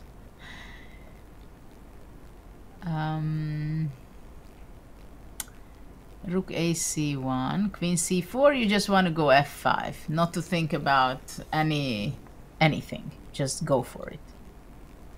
Yeah, and here you have a lot more time, because if black goes after the a2 pawn, it feels like that's out of the question. You know, I can think of queen d3, queen f4. Can black go g5? g5, yes. What else, right? g5 takes queen g6. And you, two different threats, bishop g5 and knight d3. And it's amazing how quickly white plays f5 and his position just like, it turns into dust. And Gukesh's time advantage in the meantime has turned into dust as well. I do want to bring our co-host, John Sargent, in. John, as the position heats up, we finally have surpassed Gukesh's age in terms of the number of moves. Be still my beating heart. What is going on here? This is really exciting because to the casual observer, the first thing you're looking at half an hour ago was the absolutely incredible time discrepancy between the two players. And now it feels like that's evening out quite a lot. We're not necessarily seeing the same squeeze that we thought we were going to see. And it's really important because the players don't actually get any increment added to their clock until after the time control, move 41, which still feels so far away.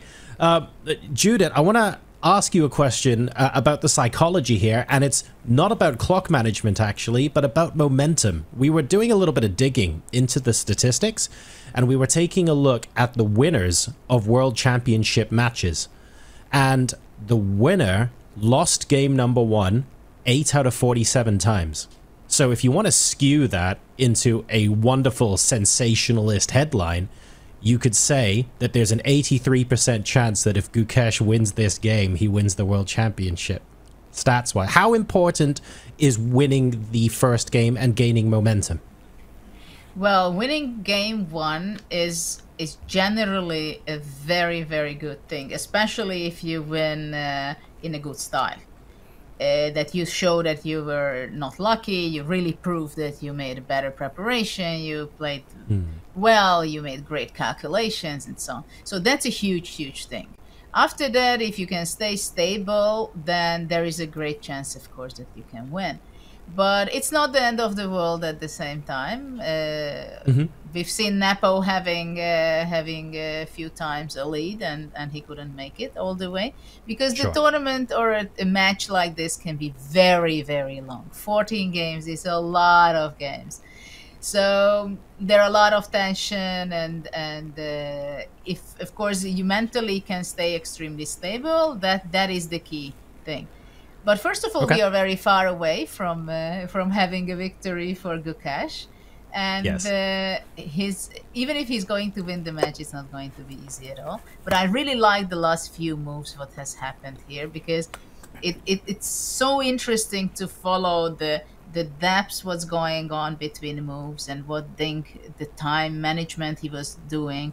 And then now he's just speed up, and actually things are going quite out of control for the last few moves. I think this a lot of things are happening what is we did not expect in the few moves before, and a lot of new ideas. AC1 queen c4. Exactly. You did. You called it. So a lot of new ideas come here. Yeah, and a lot of momentum shift going on as well. It's going to be very interesting to see how this game develops as we get closer and closer to the time control. You're watching the FIDE World Championship in Singapore, of course, and this will bleed into December. But it's not the only event that you can be watching towards the end of the year. The Champions Chess Tour Finals will be live, and you'll get to go there in person, where we've got 8 of chess's greatest titans, including Magnus, Ali Reza, and MVL. They will be in Oslo, Norway, from the 17th to the 21st of December. December, and you're invited into the room. So you've got the high stakes, the high caliber action, but you can also, with your ticket, get stuff like hand and brain matches, simmels, photo opportunities with the players, and a whole bunch more. If you're interested in attending a top live chess event, in addition to this wonderful World Championship match that we're watching right now, use !CCT finals in chat and go to go.chess.com/CCT finals 24 to secure your tickets now. We're going to go to a brief break while we continue to look for F5 and G5 relentlessly on the board. When we come back, it might be there. See you in a sec.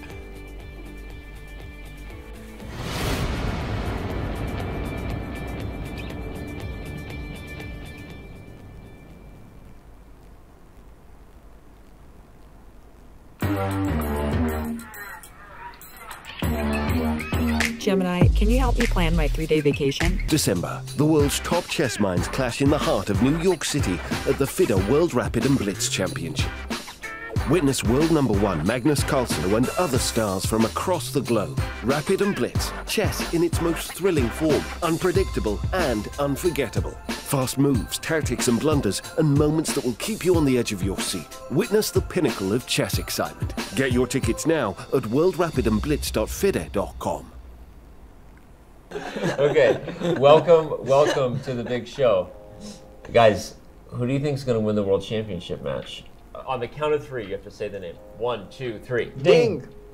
Wow.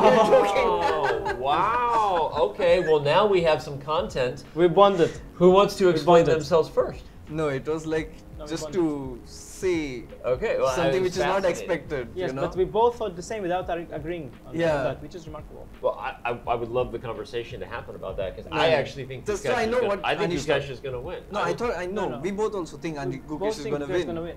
But just for you, we did for you, thing. yeah. We both thought. We both thought the same. Yes. It'll look. It's so obvious that it's Gukesh that we're going to say Ding. Yeah. You guys are fascinating. Okay, so explain. Why is it obvious that it's Gukesh? Well, obviously with the recent form and already before Olympiad the trend was that way, but after Olympiad it got even much more so. Gukesh won the gold on board 1, such an amazing performance, amazing games, and Ding struggled so much also. I mean, the games he had were so rough. I mean, it's just very obvious, yeah? I mean, there's nothing much more to add. Like, Ding has been struggling so much. It's a pity that he hasn't found, even the glimpse of his earlier self. Yeah. So that's the worrying part. Like, at least if there was some tournament where he was showing some spark, like the old Ding, it would inspire some confidence. But I didn't see it since he has become world champion, which is a pity.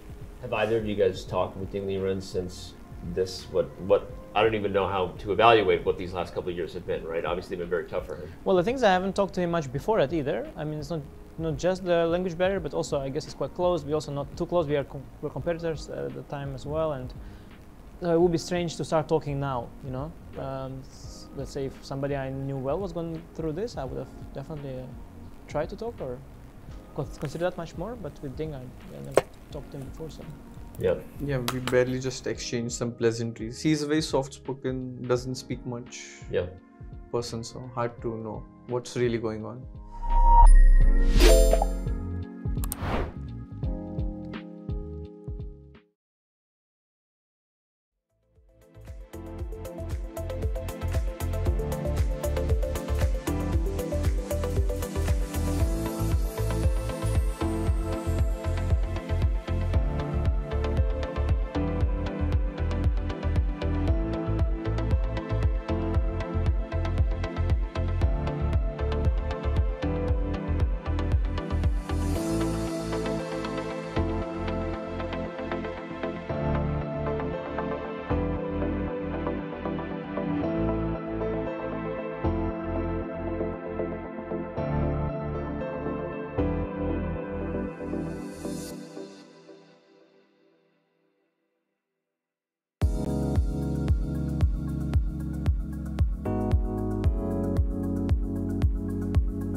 All right, chat, we did it. We willed F5 into existence. There's a lot to talk about in the next half hour, 45 minutes. We're back live with the 2024 FIDE World Championship from Sentosa, Singapore.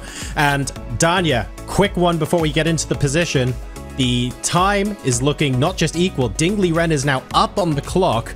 The position is beginning to look a lot more dangerous. This feels like one of those momentum shift kind of moments.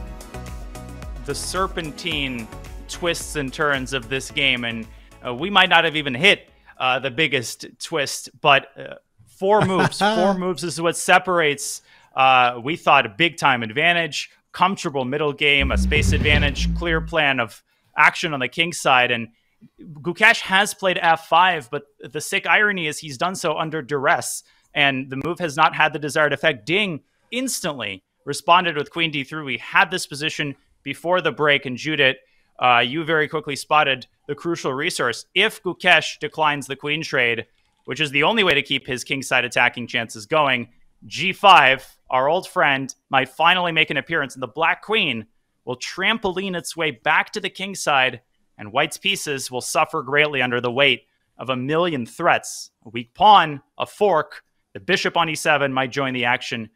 Gukesh might need to acquiesce to a queen trade, but Judith, with the weakness, the glaring weakness of this pawn, that's a really, really bad sign. He's 5 minutes down on the clock as well. Well. At this point, we can say that it's not only exciting, but it's kind of, we can maybe say it's a turning point for this game. The last few moves from bishop d7, starting from bishop d7, I must say, or knight b6, the best moves are made by Ding, I believe. Regrouping he was a passive player. He was just had all his pieces on the 8th and the 7th rank, and only c6 on the 6th, or knight on c6. And then he started to play this knight b6, knight c4, bishop d7, exchanging on d4, playing rook c8, knight b2, queen c4. So he's just entering so powerful way into the white camp, and it's so important for Ding to be able to do this. And also he played in a fast way. Whoa, allowing bishop g5 in one fell swoop, and the blue arrow, it appears, and it appears only when a move changes the course of the game. Oh my god, Judith, bishop g5 threatens not only the rook but bishop d2. Gukesh must have anticipated this. But what is his idea?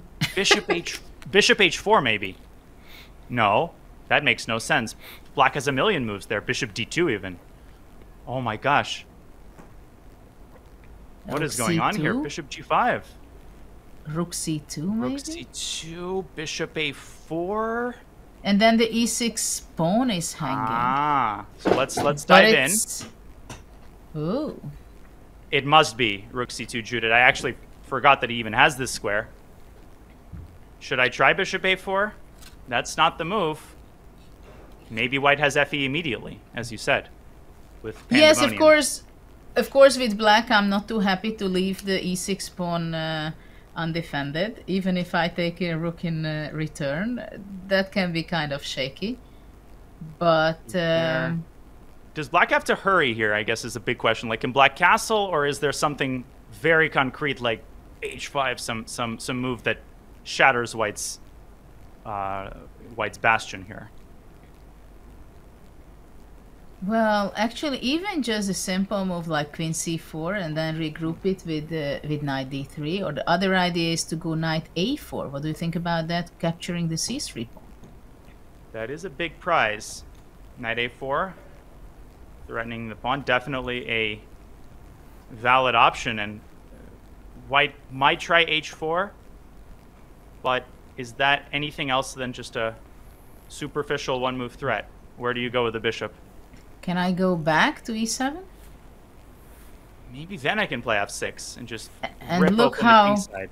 Fast Ding is playing, like he's taking over. Look at him in time, and also the body language. Do I only feel that?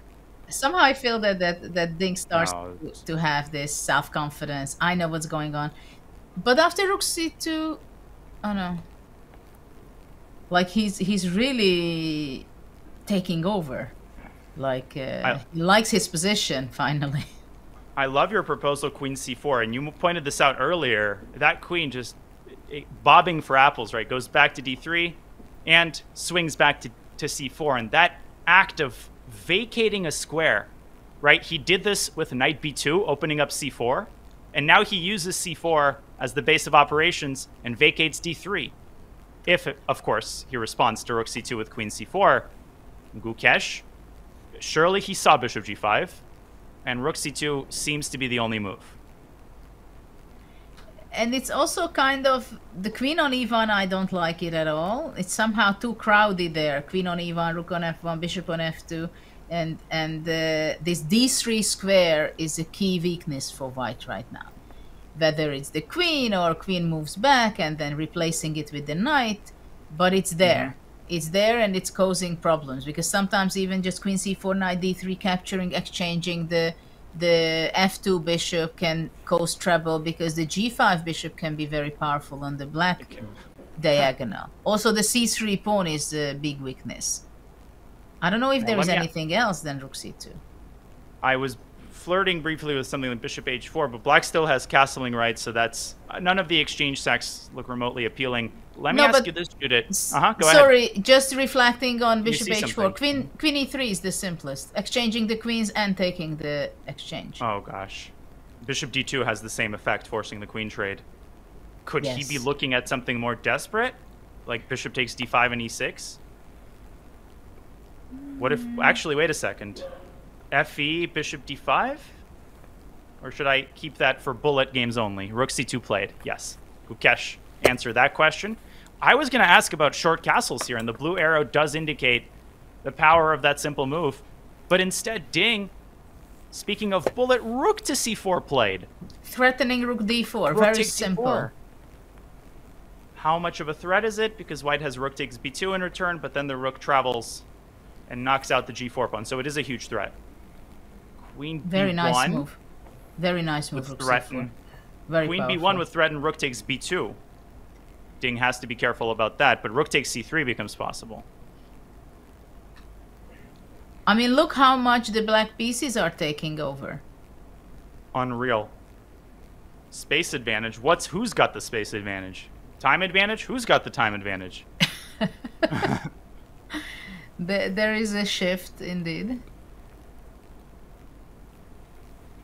Wow. What does white do? Rook e2 gives up c3. So does queen b1.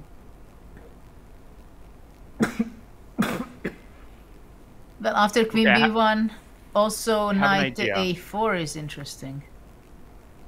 Because I was going to propose if rook takes c3, I was going to try to carry out my idea of bishop takes d5 and eventually get the queen involved through f5.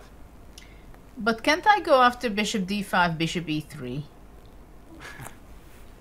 You're relentless. Knight e6?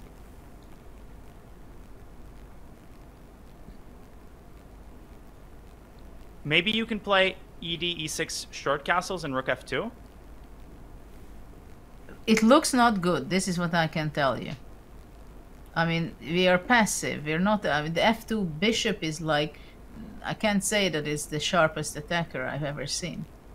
No, I'm not doing this to look... I don't look, nor do I feel cool. I can go bishop a4. Can't I go bishop a4 simply? You go queen f5 finally, and you have attack. But here I think I have an attack. No, but what you said, castle and rook f2, Castles, I think, yeah. But castles, ed, rook f2... Wow, white is better according to the eval bar. Maybe some queen f5 is nasty. Takes, yeah. Takes d7 pawn is not fun to see. Reminds me of a combination you had against Kamsky in the Sicilian theme tournament. Oh, that was great. There was also a situation like this. Yeah, but here I think black cannot afford to allow another queen for white. So where does that leave us? Let's take stock just for people just joining. Gukesh seemed to have a nice position going into the middle game, a big time advantage. The situation has flipped entirely. He is in huge trouble objectively. He's facing the threat of rook takes d4, and we have been studying the move queen b1. Is that his only defensive resource? Queen e2, also possible, of course.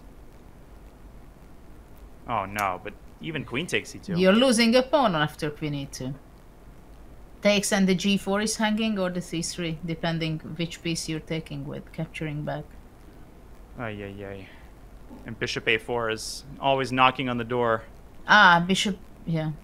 But not immediately, because if rook takes b2. Rook c4, what a powerful move. Instantly played. He pre-moved that. I mean, it was... And it wasn't on my radar at all. I thought that square was reserved for the queen. I'm pretty sure that rook c4 was blundered by Gukesh. Can he throw an h4? And if he does, where does the bishop... Does black even move the bishop? Bishop f4. Bishop f4. Even bishop takes h4 should be calculated. And bishop h4, rook d4. But you're right, bishop f4 is a perfectly fine square. Unreal. How comfortable Ding is. Look at him. Who needs their king side anyway? And who needs to castle?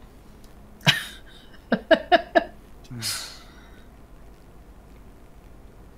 leaned back. Gukesh is now the one trying to wheel his way out of this stranglehold that he's found himself in. All of a sudden, Judah, under 20 minutes with no increment now, but that's no longer the most important factor.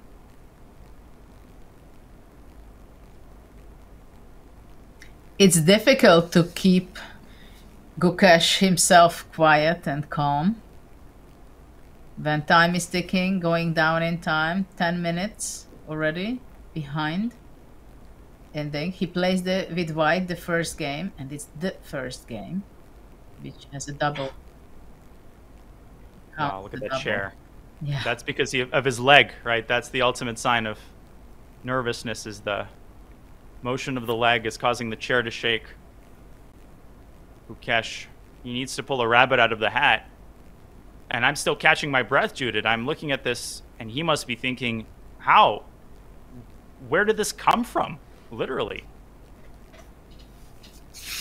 Yeah.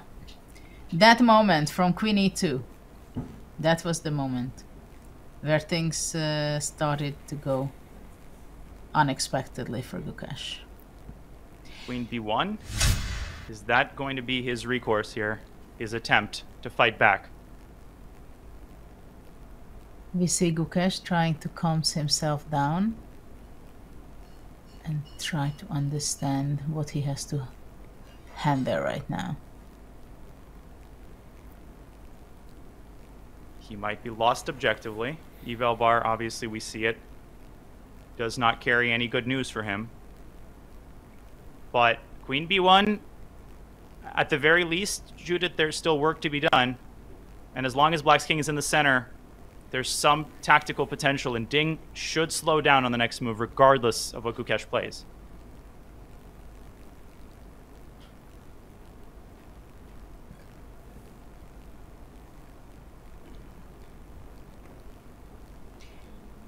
Actually, after Queen b1, I think Bishop a4, maybe it's also very possible to play, you know. And if FE? I thought you want to play Rook b2. Oh yeah, no, I forgot about Rook b2. But maybe F is better, because after Rook b2, I was thinking to play Queen c3. But then Rook b3 maybe? Takes. Knight takes? And then Rook g4, what I had in mind. Uh-huh. I'm still in like a bit of a chokehold. Queen d1. Queen d1. Queen h3, bishop g3. Wow, rook g3, Jesus. But it's already Ding who can choose from different options what is the best. But not much of an option. After Queen b1, basically it's Rook c3, Bishop a4. These two options, right? h4 has been played. Bishop f4 instant, and Ding. And we saw the blue arrow there briefly appear. You called it, Judith. That bishop may look vulnerable, but White's bishop is hemmed in by its own forces. So there's no discovery even to speak of just yet. What a powerful play by Ding. The last, what, 8 moves or something? Starting with, I would say, Bishop move, D7. as you said, 17. Yeah. Bishop D7 set it all up, right? That was the final setup move. Yeah. And from that point on, it was a tiger sensing the moment to jump out of the cage. Absolutely. What now? Does Gukesh have additional resources that he's gained from the last move, or does he play Queen B1, resorting to the defensive idea we covered previously? Queen E2 actually now has to be considered again. But the E5 pawn will be hanging already. Another weakness and another headache. It's like every move he makes creates new problems for him.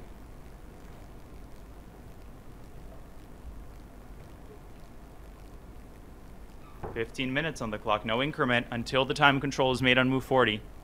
I don't think It's less than a minute per move.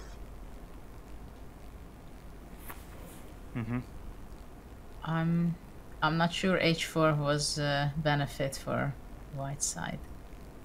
If only King H1 was played, then he'd have Bishop G1 here. Finally, Queen B1.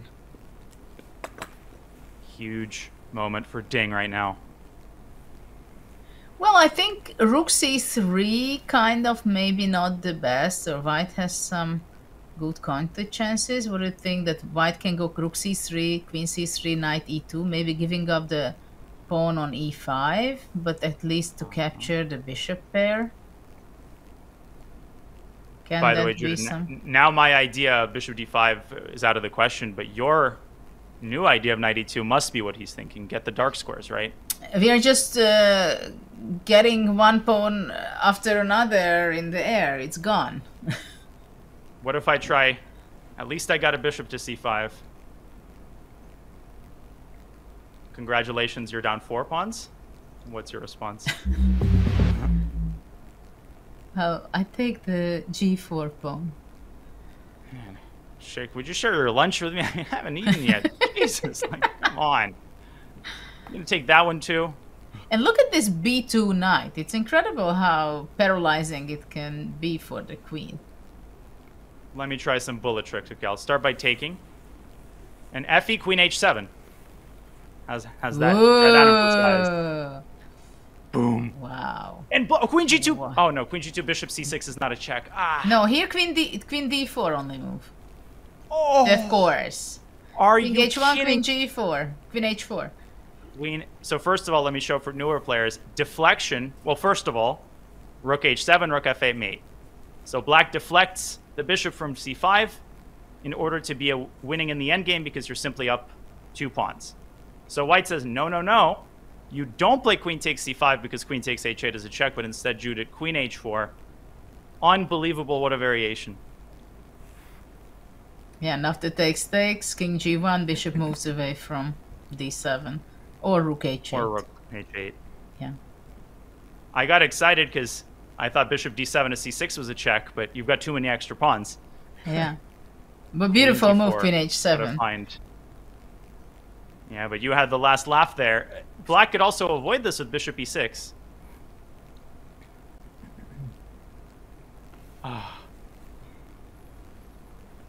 Yeah, sadly.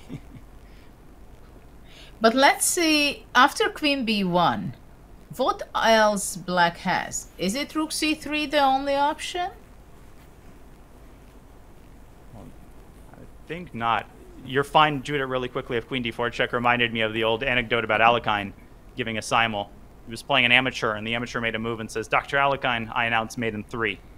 Alekhine says, congratulations, but I announce mate in 2. His next move. I didn't know that one. Well, to answer your question, Bishop A4, Rook B2 seems not very enticing. Not very enticing. Well, even that maybe is possible. Well, yeah, maybe it's possible. Bishop A4, Rook B2, Queen C3, which we discussed without H4 and Bishop F4.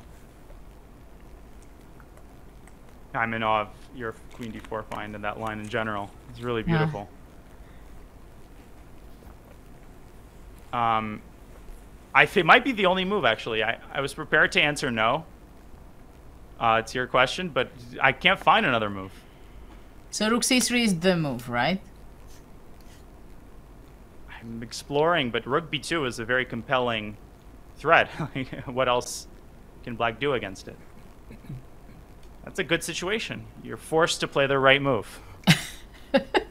But probably Ding will spend some time here because he will has to calculate all the way, right? So maybe you don't see another move, or you're not aware of it, but still you want to calculate what is happening after rook c3, queen c3, knight e2, or whatever, if you're blundering anything, because there's a psychology of it. Now suddenly he is ahead of time, nearly 10 minutes still, 8 minutes. So he knows that this is a crucial moment. He can't play so fast necessarily, though it's a good sign for him if he plays very fast. Yeah, I mean, of course, in the Olympiad, he had trouble handling his nerves in critical moments in winning positions against Noterbeck. He spoiled a winning position with lots of time on his clock. Against Maksudlu, it was a time scramble, but right here, thus far, he's done everything right. He's played fast, confidently, and now, when the calculation needs to be done, he's slowed down at exactly the right moment. But to echo your point, that position after white plays knight e2 is scary. You have to allow a discovered attack against the black queen. You have to make sure the king is safe in the center. So this is not something you can waltz into willy-nilly. You can see how nervous Ding is right now, suddenly after queen b1. What about bishop e3? Rook b2. Is queen c3? Ah. Hmm. Oh. Knight b... Knight e... Knight to a square. But check on f2 first. Ah. No, So there we're is looking no good square for the knight. Yeah, too many hanging pieces, but rook b2 obviously not forced. Black, maybe white can start with knight e6. And then play rook b2. I can't believe that. Knight e6, I go rook g4. Oh my gosh. Rook b2. This position yeah, is too simple. I only analyze complicated positions. Rook b2 good. Queen. Yeah. I was going to propose queen h3, but then I read the rules of chess. Do we have enough hanging pieces? Do we need a few more? Well, there is a simplification of queen b1, bishop f2, and f takes e6. And then I play f6. I feel like there white has a little bit of promise. What about bishop b... No, just kidding.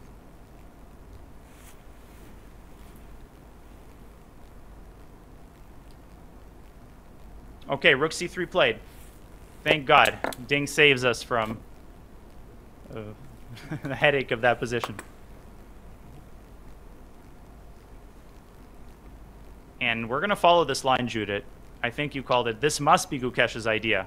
To eliminate the bishop and hope for something, hope for a tactical miracle. That should be the idea behind playing, including h4, bishop f4, right? So to play takes and knight e2. Interesting that the white queen, how passive it became during the course of the last few moves. Well, his idea was, of course, to aim at the h7 pawn. But what a crafty defensive idea by Gukesh. Got to take a moment here to shout h4, understanding that this bishop has this hidden drawback of being subject to a retreating knight move, but it just might not be enough fuel. Might not be enough attacking firepower against black's 3 extra pawns.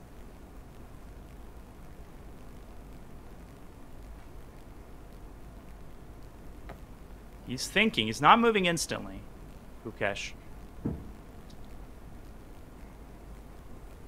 What's catching his eye? Maybe including FE in this position, Judith, is something that he's thinking about and trying to... Ha! Because if FE, we actually then might go down the line. So maybe that's in his sort of calculus here. Yeah, I'm also trying to get there, how to look for counter chances for white. Because the thing is, it seems like not enough for white for compensation. Imagine if we get that position on the board. How crazy that would be.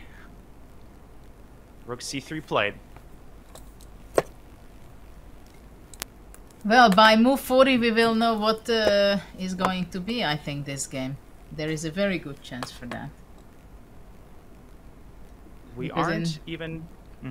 this position, another 13 moves to go. It seems a little bit much. Wow. It hasn't even been 10 moves since Queen e2 has been played. This is White's 27th move. On move 17, he played Queen e2, and now Rome is burning. And he's 2 pawns down. Queen takes e5 will be, I believe... No, he's 1 pawn down. Queen takes e5 will be a 2nd pawn. Yeah, it's incredible, this b2 knight, how disturbing it can be. Controlling the d3, d1 squares. Well, here we go. F takes e6 has been thrown in. Now, bishop e6 might open up the doors to knight b5. Queen e5? So maybe he... Queen e5. Imagine if... Bishop c5. Bishop e3. Sorry to ruin your party. No, there was no party. I'll open it. Wait, but I'm stubborn. Knight b5, queen e5. What if I try rook e1? That's Imagine if Gukesh calculated, saw queen h7, and missed queen d4. He will not do that. Let's put this on the board for a second. Knight b5. So your move is, although queen d3 actually, is also queen possible. b4. Queen b4 is also very annoying. Maybe queen b4. Knight d6 check. It's only a check. But I feel like queen e5 eliminates this linchpin of White's attack. Here I can also go knight c7. This seems more promising for White, at least to me. But your initial idea, I'm very, very skeptical about White's chances. Just like queen e8 even. Right? Well, bishop h2 and queen f4 might be also possible. Somehow I don't like to move back to b8. Check. But after queen f5, just queen king d7. Or short castle. Well, king d7 probably even better to protect the bishop. When you have a choice of king moves, you know you've succeeded in life. Incredible. So rewind. It is a dilemma of which to take with the bishop or pawn, but of course at first you would think pawn. And I'm biased, because I kind of would not mind seeing that position on the board. Ding. 20 minutes on the clock. He doesn't have, you know, time to ponder the meaning of life here. What a tough situation for Gukesh. But for Ding it's also not easy, because he still has to make some good decisions. I think Gukesh has done a great job given the circumstances. h4, and now playing this move at the right moment, f takes e6. All he can do is, you know, the best that he can. The rest is outside his control. How frustrating. So how frustrating it can be for Gukesh. It was such a promising opening.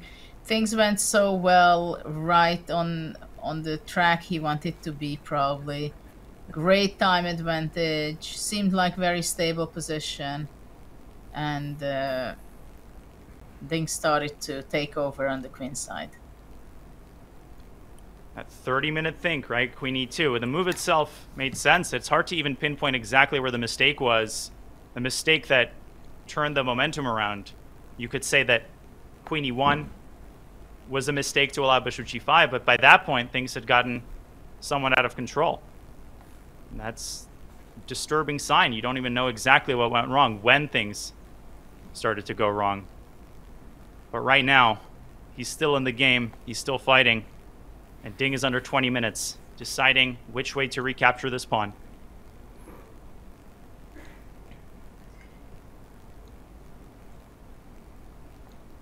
It's interesting. After fe6, what he wants to do. What would you play? Bishop or pawn capture? I'm more partial to bishop captures. After we put knight b5, queen e5 on the board, somehow I realized that this just seems safer to my eyes.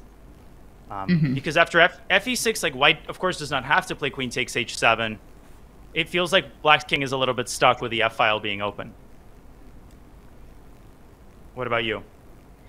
Well, at first I thought it's obviously pawn capture, but now that you say it, yeah, bishop e6 has all the idea behind it. He takes the pawn. It's a more natural move, but probably maybe bishop e6 was just a better move. And it certainly appears that way. The eval bar disapproves knight e2 instantly, played by Gukesh. Queen takes e5 will happen. Oh, my lands. Will he take on f4? Is that the only move? It certainly appears that way, but bishop d4, yeah, runs into bishop e3 check, Judith. I think he will eliminate that bishop. Yeah, that seems to be the opportunity for white to have the black square bishop and somehow to create counter chances and some unpleasant moments for black. I don't know exactly how, but that black square bishop is powerful. Will we get the position, Judith, after bishop c5, queen takes g4, in your opinion? Or will Gukesh search for something, a more mature defensive resource, maybe instead of bishop c5, as Ding captures on e5?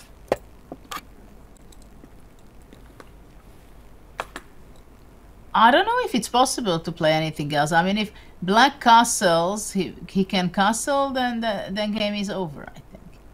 So I think he has to go knight f4. But I don't know after knight f4. Knight f4, queen f4, castle is not threatening because of bishop c5.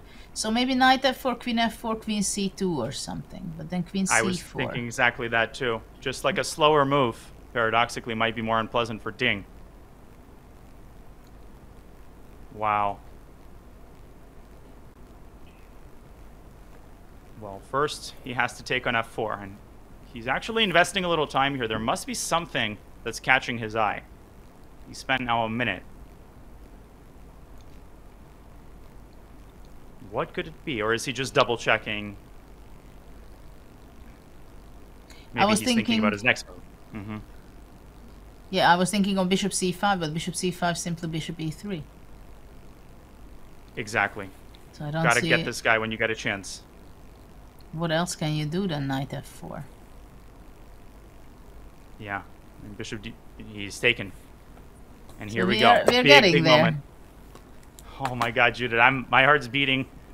Of course. Oh, bishop c5, blue arrow. It is apparently the best move for white. Because we have to stop black from castling and cut the h8 rook. Wow, and we're going to get the position before queen h7, but obviously queen h7 is not mandatory in a move like queen e1, Judith, or maybe a better activation of the queen. Or queen c2. Could be much more unpleasant. Bishop c5. Uh-huh. And asking black, what do you do? You're up 2 pawns, 3 pawns. Pawns might be the soul of chess, but I think bishop three extra c5. pawns don't win you the game. Bishop c5, queen g4, queen c2. Let's put this on the board. Queen f2 Once is again. a threat. Let me just remind people who just joined that the beautiful queen h7 is parried by the even more beautiful queen d4. But queen c2...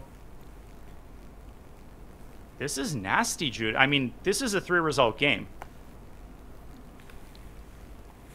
Well, white is Bishop at least very e5. active. Let me try this move. Rook e1. But here knight d3. Ah, you're not hanging on e6. I'm sorry. No, then probably rook f3 has to be played. Agreed. a3. Look at that. a3 is hanging. Oh, gosh. You called it. That pawn. It's a strength, strength, strength. Nope. Weakness, weakness, weakness. We talked And once that about pawn it. falls, We talked about knight it. on b2. Knight c4. Queen f2. And maybe you again with your queen f2 and rook f8 and checkmate. And I'd probably take white here. Wow. Wouldn't you? If they reach this position. My goodness. F takes c6 might have been a very serious mistake. Yeah, actually. Indeed.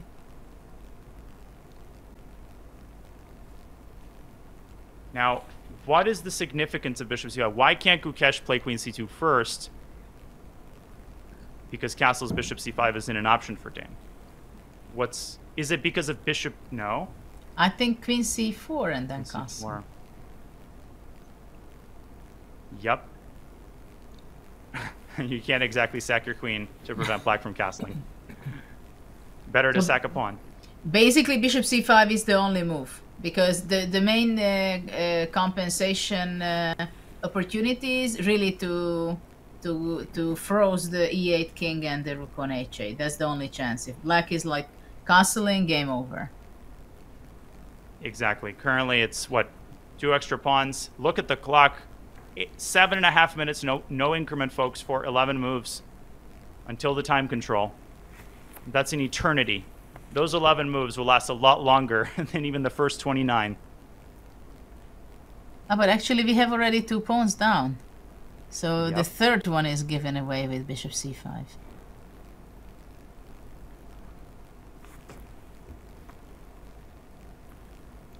Going very much down in time. 7 minutes now. Tick, tick, tick, tick.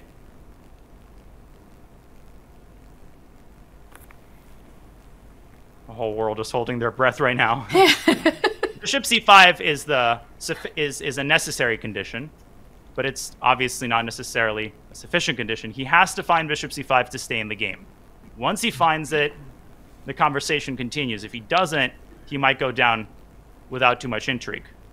Yes, but it's interesting that probably when he played h4, or maybe later, I don't know at what stage he saw this line, but I'm pretty sure that he also had this in mind, what you brought up, that bishop c5, queen h7, fantastic, and then realized that queen d4. And then it's like, okay, so what am I doing now? Right? And it needed some time for us to say, okay, basically there is nothing else. That's one of the reasons why we should be playing with bishop c5. And the other thing is that still this is the best hope for white, because it eliminates the play of the rook and the safety of the black king. I had a couple of bad tournaments in the Netherlands, and the Netherlands is an amazing chess country, but just because you have a bad tournament there doesn't mean, you know, you don't like playing in the Netherlands. Same with bishop c5. Just because queen h7 doesn't work, it's easy to forget that there are alternatives. It's easy to forget where to come back to. And Gukesh might be looking at the wrong moment. He might be looking here, but the surgery has to be performed on the next move. 5.5 minutes now. He's 11 minutes down on the clock, but more importantly, you don't want to reach the point where you physically don't have enough time to execute the remainder of the moves until move 40. Unreal. This might be one of the most interesting World Championship games I have ever seen, and it's game 1.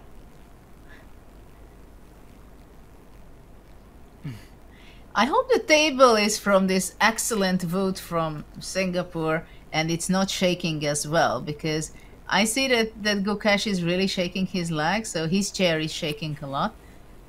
Like, I was shaking my leg when I was 12 or up to 12. I was playing in the Olympiad together with my sisters, and we were playing on the podium together, some of the top teams, women and men. And there was 3 boards at the time. I was playing in board 2. And then my sisters and Ildiko was telling me that it's fantastic that you're winning one game after another, but you know that it would be a great help if you don't shake your leg, because the whole stage is shaking. Oh my gosh. And queen c2, he has played it in the wrong order and allowed queen c4. Oh, yeah. Oh. And indeed, queen c4, maybe he is overestimating the endgame. Maybe he's relying on the dark squares. But in the endgame, it's not you over. have 2 pawns down. That is a compelling argument. Now let me ask you this, Judah. Queen c4, queen d2, short castle, bishop d4. Does the intrigue end there? But can't I go?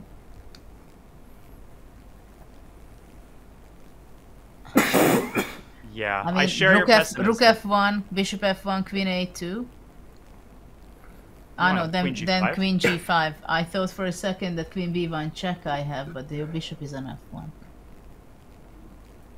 Queen C8 though, maybe there. Queen G5, Queen F8. But that is something that you might hold, because the D4 bishop can be very powerful, and the queen. It can be Bishop some... G7 too. Yeah, no, that can be okay. But after Queen C4, Queen D2? Oh, sorry about that. Queen C4, Queen D2. Let's put this on the board. Ding is currently thinking. Castles. Maybe Bishop castle D4 is not the best, but I think it should be okay. But what exactly do you do here? Do you have a forcing way to get the queens off? So what if I take Queen A2 now? I know I'm risking everything. Ah, takes and Queen F4. Ooh, and I sneak in this way. E5 looks too crazy. E5, bishop takes D5, and Rook F8, bishop C5. Wow. That's a cool one. Just will quickly show how easy it is for black to still lose control of this game. So what is the move here? That's the big question. And maybe this is not even Gukesh's idea. I'm just trying to... Maybe knight D3. But then bishop G7. Then Rook F1.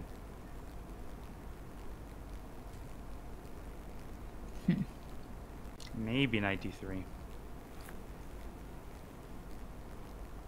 What do you make of this? Yeah, maybe because the D4 bishop suddenly is insecure. Yeah, bishop G7, Rook F1, bishop F1. There's always this queen C4 takes G4. Indeed. Quite annoying for white, knight D3. Queen E3. But yeah, this feels like white's out of fuel. Rook F1, bishop F1, E5. Yeah, this is not good. But wait, first Ding has to find Queen C4. Maybe we're in for another unexpected turn of events. Maybe knight C4 is also possible? No, yeah. And after... Bishop C5, Queen G4, Queen H7. No, but you go Queen F2 there. Right? Precisely. So after Bishop C5, I would go, let's say, Queen G3. Ah, you have knight E3? Queen G3, Queen H7, Queen E3, same idea. Yes, but there King H1. That's true. Queen H6. Well, I can save myself with Queen H6, but that's only one pawn down.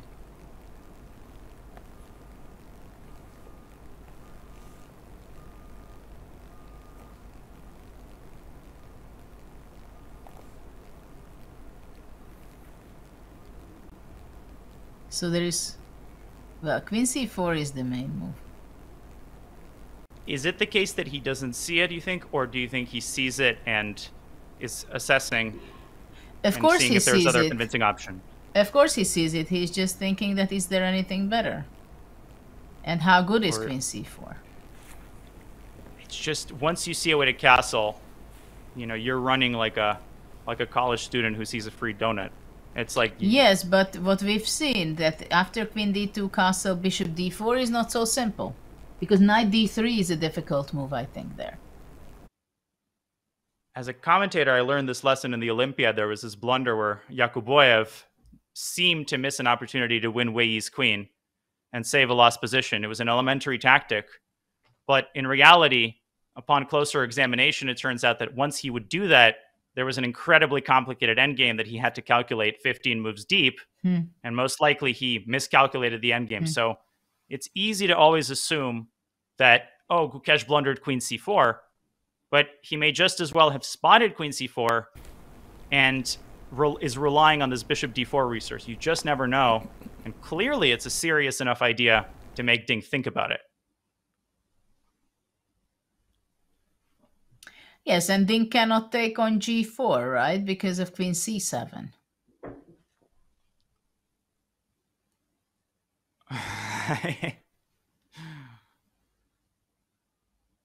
And are we sure that position is D4 in that position, maybe? But no, too crazy. What do you mean? D4, you want to give up your rook because bishop... No. Queen Bishop B... C6, Queen... bishop G3 in the end. And queen F8. Queen C4 played. Yeah, it's the most logical move. We're not going to wait too long for White's next move. But it's impossible that he was not counting on this. It's the entire reason he should have started with bishop c5. What he wouldn't give for this rook on f1 to see through the bishop. There's a piece in Chinese chess, I think, that jumps over your own, or defense squares over your own piece. It's like, could this rook just for one move transform? Get this bishop, get out of the way. No, queen is hanging. It has to move. It moves to d2. Ding is in time pressure. But it's like, I think I'm tall, and then you put me next to an NBA player. It's like 3.5 minutes for 10 moves on top of likely a lost position. This will take a miracle. Well, it would be fantastic for Gukesh to save the game to a draw. That would be a big thing. But it's not going to be easy. But he got some chances. And it's not over. Bishop d4. Those dark squares, just imagine sitting there. You're Ding. You know you're that close to winning your first game in over 300 days. The first game in the World Championship match. But let's face it. I can't even watch this. This is peak tension. But let's face it. He has a good sense of timing. If he wins this one. How sweet the victory would feel with the black pieces, and how close he came in the Olympiad to winning a game. Didn't manage, and he's beaten Gukesh twice, both times with the black pieces. But he's not thinking any of that. He's thinking, how on earth do I defend my dark squares against bishop d4? The Gukesh, he fights until the last drop of blood is spilled every single time. Now I have the feeling that both players, they see that there is something for White. Like Gukesh is like, with his body language, he's saying, yes, I have some compensation. It can work out. Like he has some hopes. Mm-hmm. While Ding is, he knows that he should be very good, but still sees bishop d4 coming after castle. What if you play rook f8? What if you do the thing, but without moving the king? Without moving the Ding?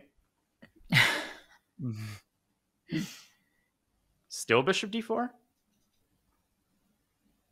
But it's tempting a little bit, I think. You want to say that after rook d8, bishop d4, already maybe bishop rook f1 and queen a2 can work? I forgot about that pawn, but you just reminded me of it. No, but I think it will not work, that one. Because anyway, queen g5, right? And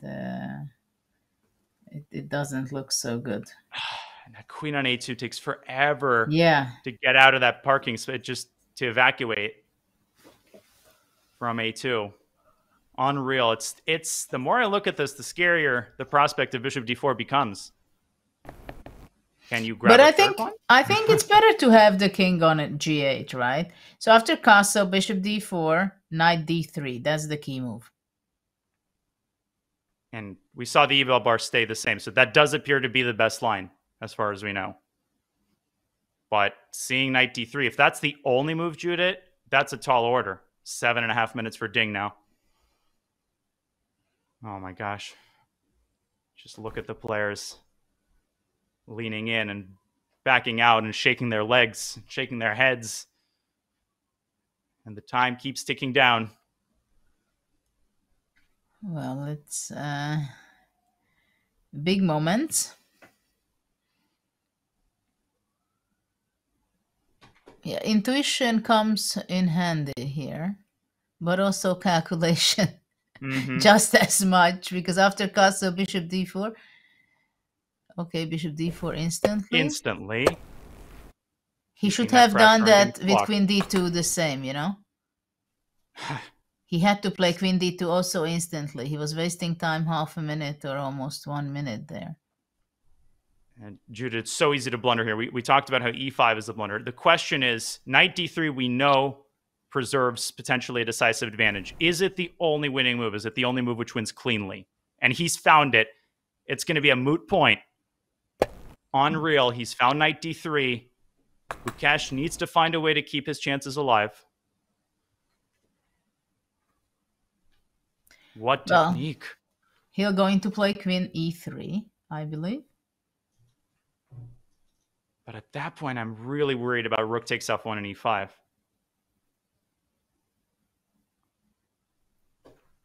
The a-pawn might have the last laugh in a bishop endgame, actually.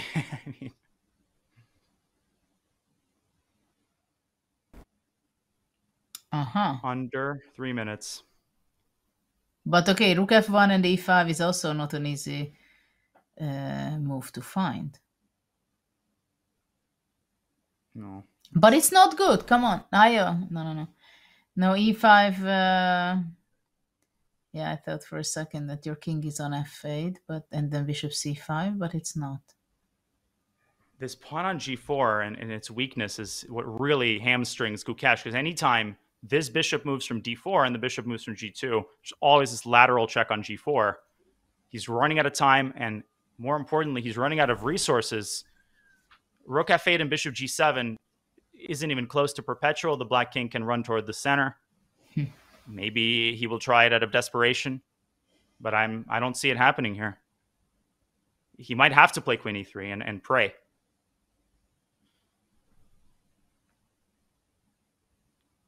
What about, and again, bishop g7, rook f1, and it would work if not for queen takes g4 check. Ding feels comfortable. He can smell it. He understands it, that he is just one step away from winning this game. What a start it would be for him. Judah, we're in that territory. 7 moves now to make in 90 seconds. It might not even matter at some point. I mean, he's 45 seconds away from just not even being able to make the moves in time. Oh my gosh. Knight d3, very powerful. Great technique by Ding. Potentially the most important move of the game. I mean, one that might be taken for granted in retrospect. A move that, you know, speaks for itself in many ways, as Gukesh hits 1 minute now, 60 seconds with no increment, 2 pawns down, and running out of defensive resources.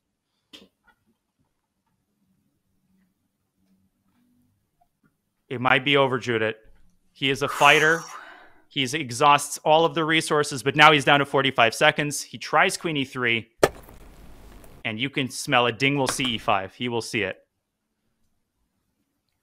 There's just no way that he misses, relatively speaking, an easier resource. But e5, rook f8, king f8, bishop e5. But first rook f1, I think. First rook f1.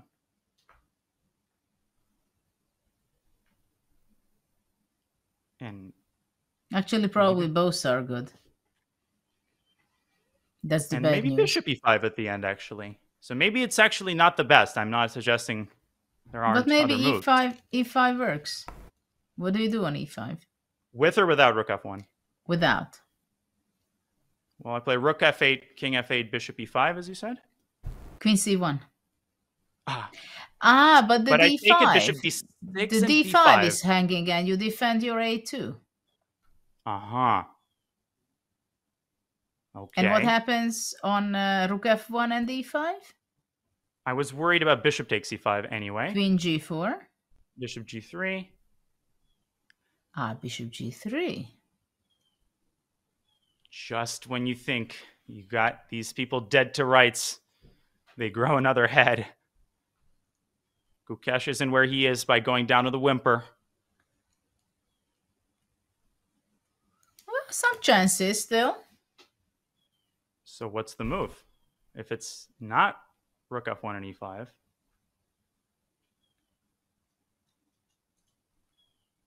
No, but that should be, I think. But bishop e5. It must be a move there after bishop g3.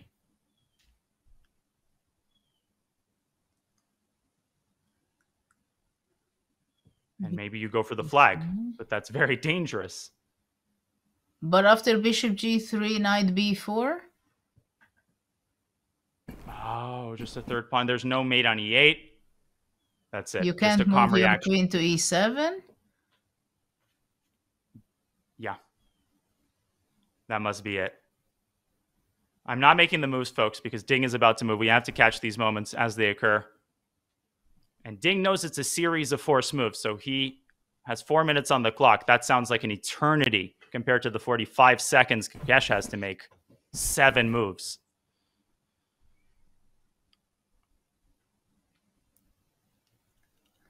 What a tense moment.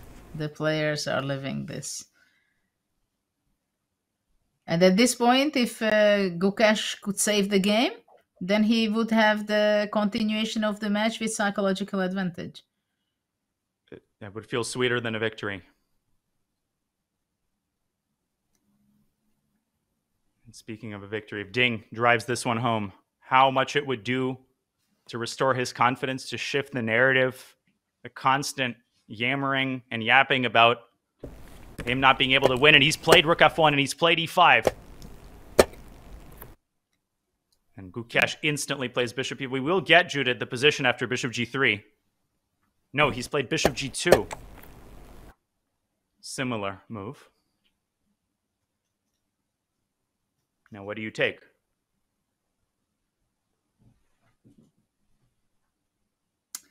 Well, maybe the best is to go bishop f5 and bishop e4. Isn't that...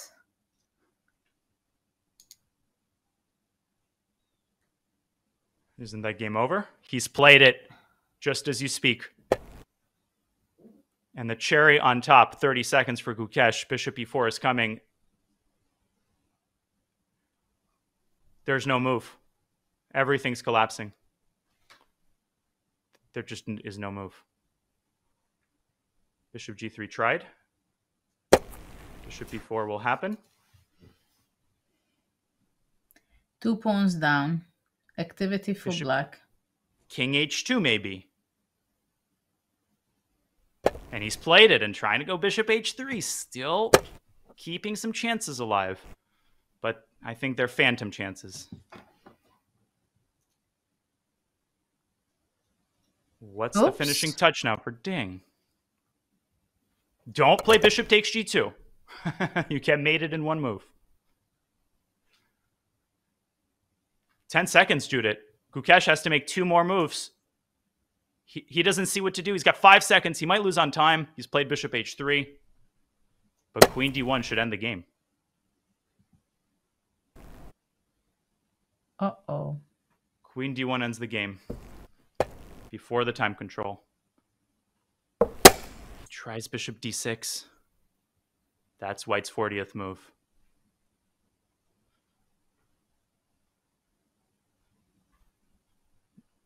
What's the easiest win, Judith? Is it queen h1 and d4, or do you simply go for the a2 pawn? Well, it's tempting. I would go for the... why not to take that pawn? Bishop b6. You have a hiding spot. I think that must be the simplest. 90 seconds now to make the final move. You called it a long time ago. Look at the time management for Ding. He's left himself with a perfect amount of time to find what is likely to be the final move of the game. If he can choose a surgically precise path, but that doesn't seem difficult.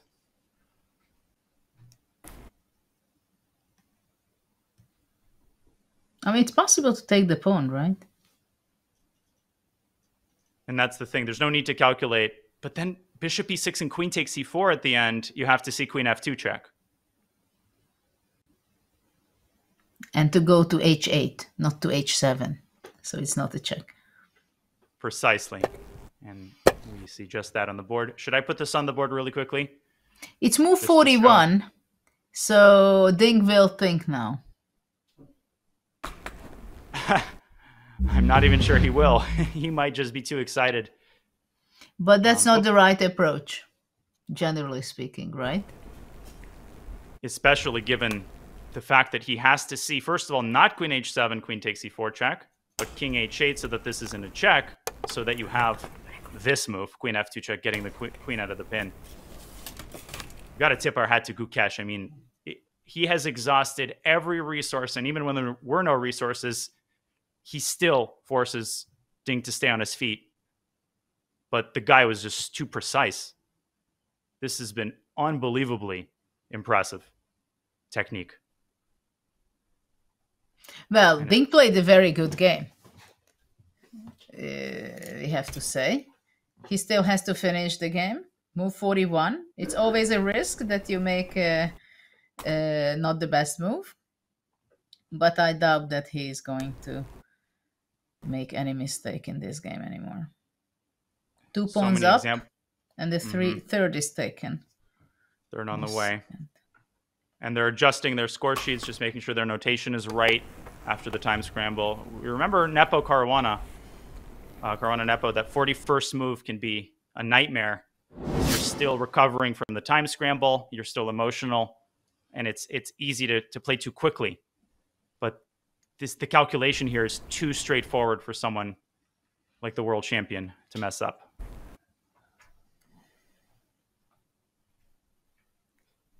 Yeah. Queen c6 is also a very powerful move if you don't want to allow the bishops to be powerful. Oh. And the worst part is he's got 30 minutes to figure this out. The pain now for Gukesh starts to set in.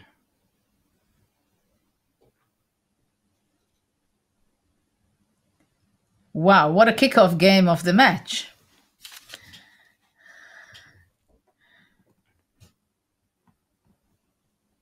Still hoping for a miracle, but if the miracle would have come, it might have come before the time control. Bishop c5, I think, is what Gukesh will be kicking himself for, not playing bishop c5, because it looked, had he played bishop c5 and then queen c2, yes, like Black's problems were very serious in time pressure. Well, this is what I remember my coach said, Lev Psahis, long time ago when I was playing on the very and my coach top level also, that whatever happens, stay focused because you always get another chance. Of course, when you go for the highest tournaments, it's not always, but even here we can see we have queen a2 on the board. He couldn't resist making it so fast. Mm-hmm. I didn't know Psakis was your coach. He was also my coach, and he has worked a lot with Indian players for many, many years. Yes. Yeah, true. True. And even in this game, right? Mm-hmm. Sorry. That Ding played all these great moves after knight b6, knight c4, bishop d7, all the way, that probably like 10 moves, just the best moves. Even after that, he didn't play the most accurate way in a world championship match, and this bishop c5, queen c2 could have given him quite a headache, and maybe even saving the game by Gukesh. A game that keeps you on the edge of your seat has two authors, and Gukesh deserves a lot of credit for h4 and knight e2. That was an incredible resource. It set him up to what would have been an incredible comeback if he had found bishop c5 and then converted that counterplay into at least half a point, which of course is a big if. And for Gukesh, a lot has to happen on the emotional front, right? This is just the first game. He has displayed incredible emotional maturity, composure, and that will be put to the test as he prepares for the second game with the black pieces. But he has been up to the task so many times in his career. So I'm sure there will be no panicking going on among his team, among Gukesh. But you come home, you prep for the second game, you do what you do after every game. Judith, you're so experienced with the highs and lows of a chess career. I don't think that he's going to be, looking at scenes of the apocalypse after a setback in only the first game. Well, this is not exactly how he planned. I'm pretty sure about that. And it's not easy. It's very, very difficult. Also, we see now Gukesh sitting at the board, closing his eyes. Of course, you need a lot of strength to be able to deal with these moments right now for him. Because there are a lot of things happening in this game, emotionally and on the chessboard. And for sure, he will have to recover it in every way. But in principle, of course, he understood and he knew, and we all understand that anything can happen.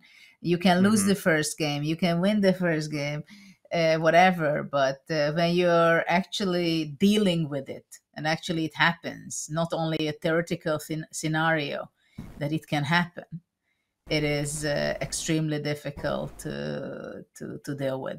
And of course, how you're kicking off in a tournament, and of course, as we discussed it in the beginning, a match is a completely different story, because you lose, the other one wins. You can't catch up when one is winning.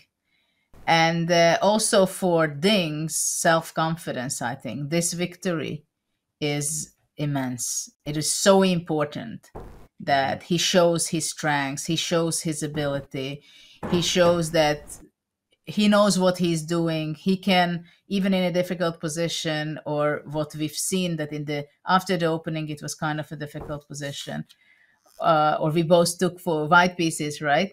He sat there, he figured out how to deal with it, he found the best plan, and he executed it. And then he switched, and he also speeded up his moves. So he was able to turn around the whole game in starting from move 17 or so. So this must give an incredible self-confidence to Ding to be able to, that I'm Ding, I'm the world champion. I show you who is the world champion. This is what I'm thinking. And we see how Gukesh is thinking. It'll be his third decisive classical game against Gukesh. All three wins had come with the black pieces, and as you said, a statement win. Remember, Ding tells the chess world who the world champion is, and narratives, talking points, they have a way of becoming ingrained in the minds of chess fans. And this idea that, Ding, he's here by accident, it's set in the minds of myopic chess fans. But Ding was 2,800 for a long time. He is capable of an incredible level, and that Ding Liren was still there. It was hidden. We saw glimpses during the Olympiad, and he's put everything together in this first game. But at the same time, you feel Gukesh's pain, so much pressure on him at 18 years old, his first world championship match. And if you're a thinking chess fan who feels the pain of Gukesh's first loss, you got to take it easy on him. I mean, this is still the start of his career. This is someone who's shown an unbelievable amount of poise, and the match is just getting started, Judith. I can't believe how many emotions we've already felt and how many more games there are to play. But you feel just the different emotions. It sends goosebumps down your spine. The pain and the euphoria on the same 64 squares shared by both players. Well, very, very tense and difficult moments for Gukesh to put himself together emotionally to be able to finish this game. And but I have the feeling that, similarly to your story, that he's already thinking a bit about the follow-up of the match, or thinking about the middle game of this game, that where did he go wrong so much? Where did it fall apart? How come he didn't even realize it, which was the critical moment where he had to be paying more attention. And of course, these moments are extremely frustrating for a chess player when you feel that you could do better. You did something because somehow it went out of control. And and of course, it's a different story, World Championship match.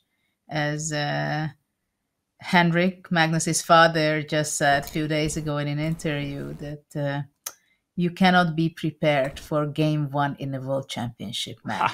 And I hear this in my ear, that it must be true. it must be true. And the whole atmosphere of a And World there it is. Championship match. And we have a score. Liren wins He the has first defeated. game. He has defeated Gukesh, the reigning world champion, with the black pieces in the first game of the 2024 FIDE World Championship. Gukesh will have to take inspiration from Magnus, who was a point down against Sergei Karyakin. But the journey uphill begins as early as game 2. Ding will have the white pieces, Judith. What a statement win. Oh boy, will this be discussed. But Gukesh has to discuss it with his team. But tomorrow he has to come and deliver for a second game. Absolutely incredible, John Sargent. That was a wild ride from start to finish, watching from over here. Danya, Judith, incredible stuff listening to all of the analysis from this game, because frankly, there was so much of it. What a complex and mesmerizing middle game we had, where the momentum shift, honestly, was just absolutely incredible from Ding Liren there. Judith, your thoughts on the emotions that must be going through the players' heads right now? Ooh. Well, of course, for Gukesh, it must be the whole world is spinning around him, because this is exactly not what he was counting on, especially around move 13, 14. I'm sure he was very optimistic. The way he was walking, standing up, his body language, the looks, he absolutely gave the impression to me that he was very happy the way things are going, and only a few moves later, things were turning around. And for Ding, I think it's game, the most important game of his life, apart from the one when he became world champion. I think I wouldn't be surprised if he's more happy right now than when he won any other game, because it must be an incredible feeling. It's not only that he won the game, he won the first game, and he showed incredible good play. An absolutely monumental result. We shouldn't understate this from Ding Liren, taking a win with the black pieces in game number 1 of the World Championship match. We're here 5 hours later, though, it has to be said. There have been a lot of twists and turns, and I have a feeling there's going to be quite a lot of them to recap. So I'm going to pass things back to Danya to show us where we actually came from and how we got to this position here in game number 1. What a game, and I'm sure the subject of investigations and analyses much more extensive than the one I will offer you right now. But let me try to hit on the major twists and turns. The first twist came on the very first move. E4 was expected by Dommaraju Gukesh, who has the white pieces in his first World Championship match. And Ding responds with the French eschewing his favorite E5. He does move the E-pawn. He only moves it 1 square. And we enter a topical line, knight c3. Of course, the most popular and most principled move. They enter the Steinitz variation. And the second surprise, move 6, knight c to e2, dropping the knight back. A line second in popularity by a country mile to the main line, which is knight f3. And this turned out to be a very successful surprise, as a couple of moves later, on move 7, Ding took over 20 minutes deciding on a course of action. Black has a lot of options, but Ding ultimately decided on a campaign of queenside expansion. A very rare move. Comparatively speaking, queen b6 was far more common.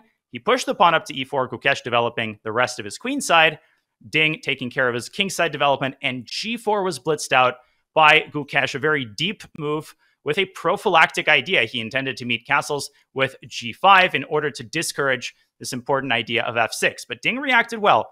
Queen to a5, creating the possibility of cd. A lot of complex strategic moments, but when the smoke cleared a couple of moves later, b4 was found by Gukesh a very important intermediate move, sending the queen back, and now he was able to recapture with the convenient knight, asserting his space advantage. And a couple of moves later, the critical moment, really potentially the most important turning moment of the game. At this point, Gukesh had 80 minutes, 50-minute time advantage over Ding, who had 36 minutes for over 20 moves. A space advantage, the possibility of executing f5. But Gukesh took 30 minutes.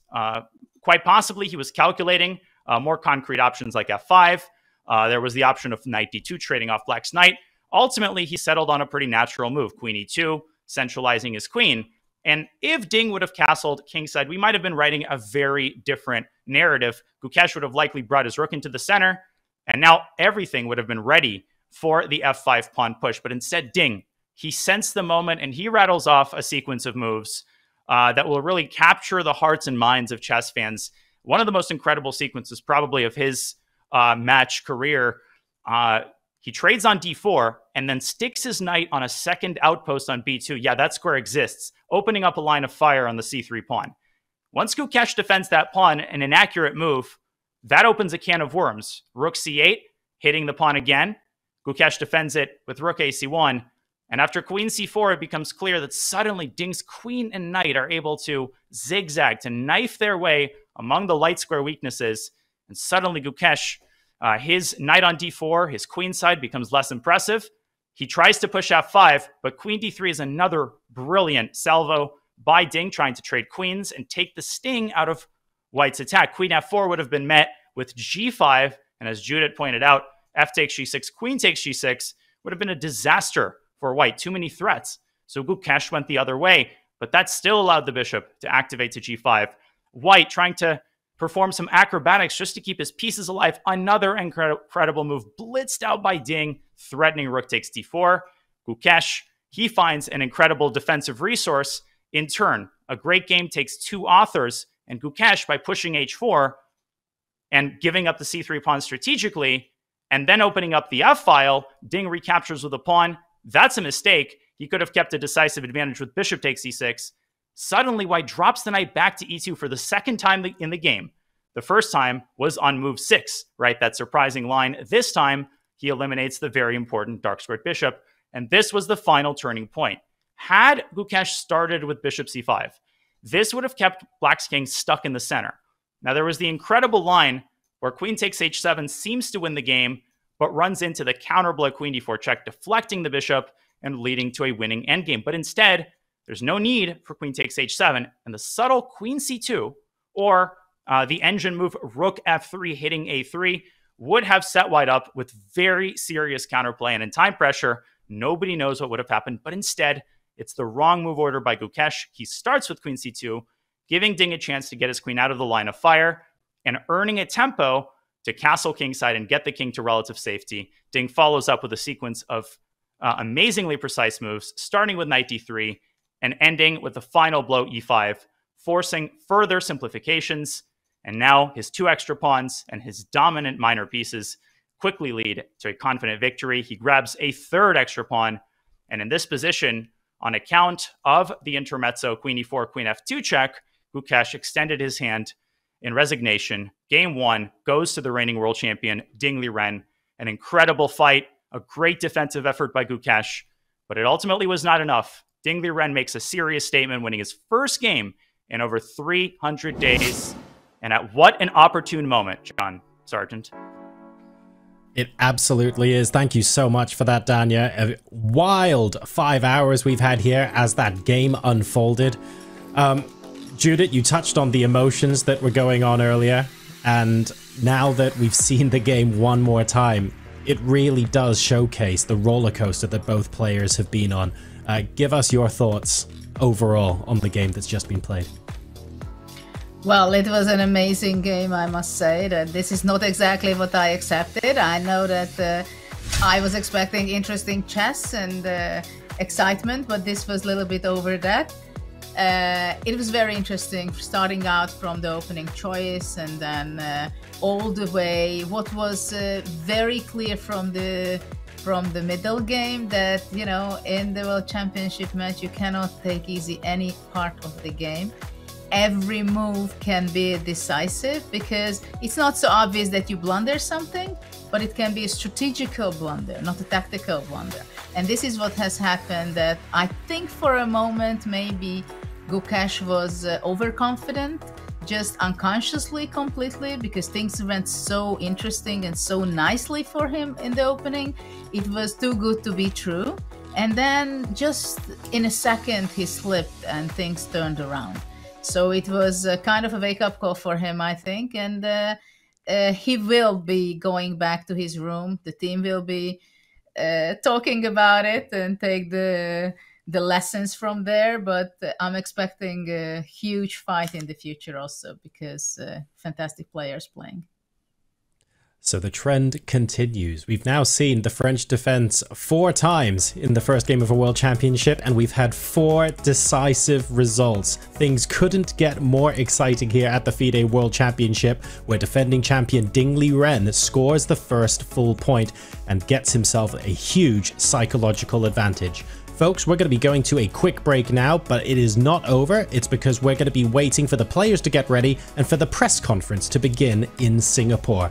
So we'll be off for a couple of minutes while that gets set up, and when we come back, it'll be the live press conference post-game. See you in a bit.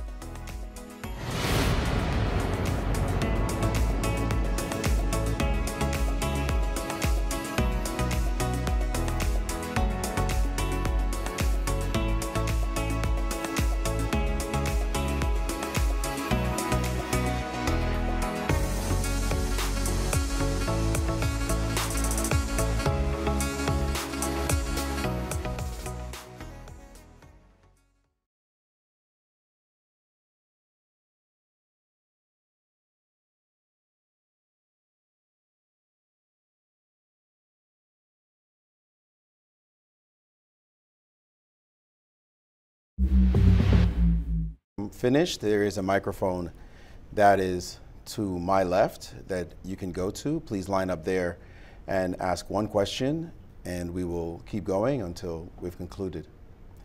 My first question to you, Liren, is you've won the game in the aftermath of this victory. How does it feel? Oh, no microphone. It's on your, it's on the earbud. Well, of course, I feel very good. I haven't won a single classical game for a long time, and today I managed to do that. But this game, is, I think it's, to be fair, it's very lucky for me because I missed 2 tactics. Fortunately, it didn't work for him. And then I will show the which move number? First here. Here. Immediately after I take, I realized I might lose because he can play here, and he has Queen H7. It's a very brilliant move, but unfortunately I have Queen D4. They not only save the game but also turn the table around. And the second point is the last move. When I take here, I carefully checked every other moves except Bishop E6. If I go here, he can just take that. Maybe he can draw the game. And very lucky I have Queen H8. So, because I already know the accuracy of the game, I think overall I played good. Although at some point I thought I would maybe worse out of the opening. Maybe after this he will slightly better. But after that, I think he played some normal moves, and suddenly it become unclear, and he's not so happy with his position. There was a moment in the opening when he played the move C3 that surprised us, that you spent a long time thinking in this position. Why did you spend so long? Yes, I analyzed it, but I couldn't remember what's the continuation. I have to decide between to play the line I knew, but I didn't know carefully, or I need to come up with a new idea in the game, myself, like in the game, and I choose the second one. See, may I ask you, Gukesh, when did you feel that this position had gone wrong for you? I guess the turning point was around the point after knight b6. I thought I should be better, but then it was like it was unclear. Maybe I already made some mistakes earlier, but yeah, but maybe a few more moves. And like, yeah, here I suddenly maybe knight d4 was a mistake. Yeah, I was thinking about bishop d4, but I did not really take this knight d4, knight b2 that seriously. Yeah, and then all these beautiful tactics happened. Yeah, queen f4, g5 I missed, and then fg6, queen g6 is getting ugly for me. So yeah, I mean, in my calculations I just thought queen f4 is very good for me, but g5 is the problem. And okay, after this I guess it was already tough. There was some compensation given in this line here after queen takes f4 that you could have played bishop c5 in this moment. And, yeah, I mean, and played for rook f3, which looked like it was potentially some chance for you. Did you look at this? Yeah, I mean, when I went there, initially my plan was obviously to take queen h7, but then I spotted queen d4. And okay, rook f3 I just didn't see. So. Coming into the game, it's your first game in a World Championship match. Was there a lot of pressure, nervousness? It's easy to talk from the outside before a match, before it even starts, but how did you feel just as you were walking in for the very first time? Yeah, I mean, for sure I was nervous, and I think it would be surprising if I said I wasn't nervous. I was surely nervous, but after the game started, I calmed down. I think I was playing. Yeah, I obviously surprised them in the opening. I was playing some good chess, but yeah, unfortunately, and then I kind of slipped. The momentum kind of slipped. Couldn't be a better start for you, Liren. Your feelings winning with the black pieces, especially. Yeah, because it's the first game, I think he might get nervous at the start of the match, so I try to play something unusual, which I haven't played for a long time, and it turned out to be worked perfectly. I will open the floor to the press with any questions. Leoncho Garcia from El País, Spain. My question to both players is basically asking you to analyze this game from the emotional point of view. In the case of Liren, well, you were supposed to be in bad shape before this game. You had, I think, objective reasons to be worried about your own situation, but suddenly you managed to overcome. How was your feeling process, emotional process during the game? And for Gukesh, you were supposed to play today an opponent in a bad shape, but what happened in reality was very different. How was your feelings? How did you deal with that during the game? Thank you. Well, it's been a long time since my last classical game. I think it was played in Olympia, so it's 2 months ago. I have a lot of time to recover and to train, to prepare, to get to the tournament with a totally new appearance. And yesterday during the game, I just thought somehow maybe my position not so good at some point, but then suddenly I found this idea, knight take d4, and then knight b2 to create counterplays on the queen side, and I just moved the piece very quickly, and not only to give him the pressure on the board, but also on the clock. Yeah, also I had mentioned today I spent nearly all the day game sit on the board, not hiding the player's long like the first game of last time. So I think this is a totally new for me, and I don't think last time what was the last time I was so concentrated on one game.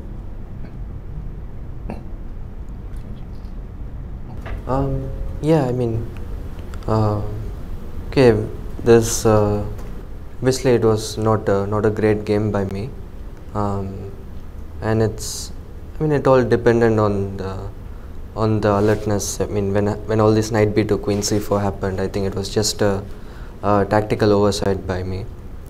I mean, it can happen. It's a long match, and yeah, about my opponent's form, I think.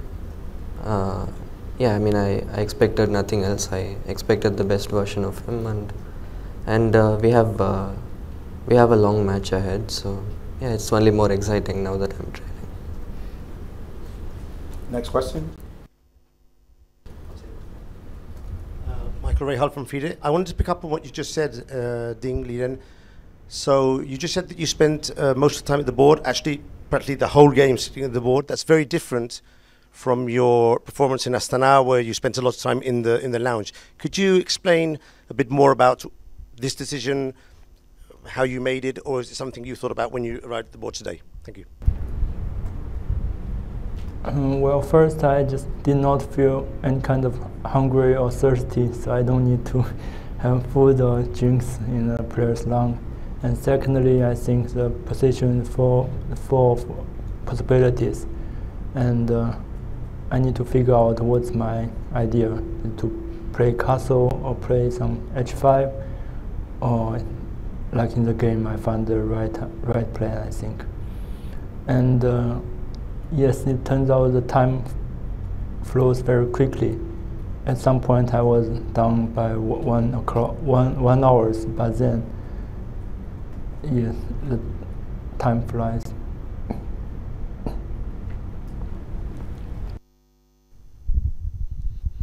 This is Mike Klein with Chess.com. A question for Grandmaster Ding Liren.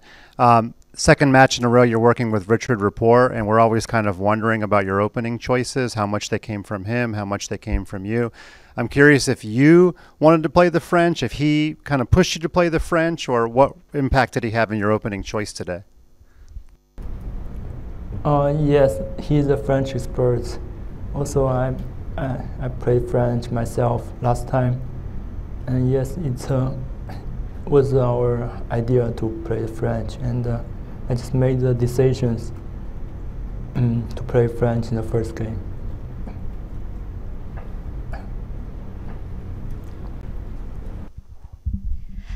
Asking on behalf of followers of the FIDE channels for both of you, how many hours did you sleep before round 1, and what did you eat before the game?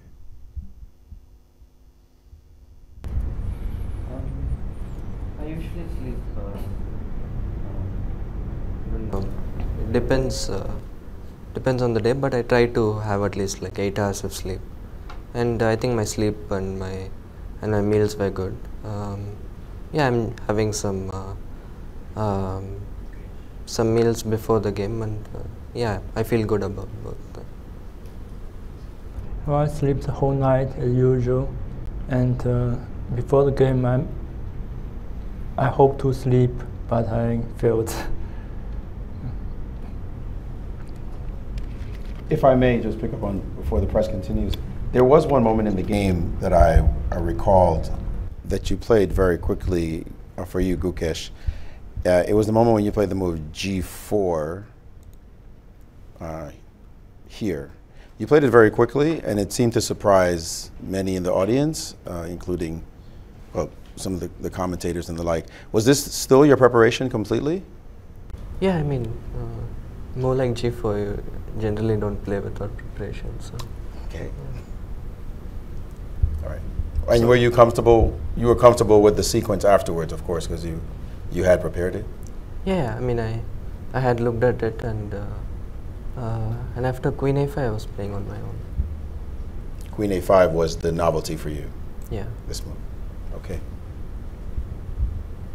Next question. For Gukesh, a heartbreaking defeat, Gukesh, but in what way does this loss change your game plan for the match? I think the game plan continues to be the same, just to play every game with the same energy and play the best moves in the position. I think it's the same. I'm from the organization. I have some Chinese questions for Ding Liren. 先祝贺。然后今天这个布局第7步棋是什么原因？会长考了一会儿。我知道可能已经回答过了，但是可能还需要，希望能够再说一下。用中文吗？都可以 ，as you wish。对，第7步棋，我在回忆那个布局的准备跟在临场决定下一种新的思路之间抉择了一下，选择了后者。那今天选择这个布局是想要稳一盘，还是想要争胜？因为知道你对顾克什有战绩上的优势。选择法兰西，很明显是一个很冒险的布局，因为白棋有很多种可能是能够获得一点微弱的优势的。然后赛前我也做了大量的准备。对，但是看到他的开局选择还是让我感到有点意外，然后也出乎了我的意料，所以说开局可能并不是特别的成功。好，最后一个问题，今天的胜利会对接下来的战略有一些影响，或者有一些改变吗？我不知道，因为我从来没有在世界冠军赛中领先过。所以我回去再考虑一下吧。而且战略这个是，比赛机密，还是不用透露的太多。Next question. Ulrich Stock from Germany. A question for Gukesh. Having so much time to see you play, we were wondering what the yellow ribbon means that you have on your wrist. It's just some like I don't know what you call it, but it's like a sacred thread. I mean, just a religious thing. Okay, thank you.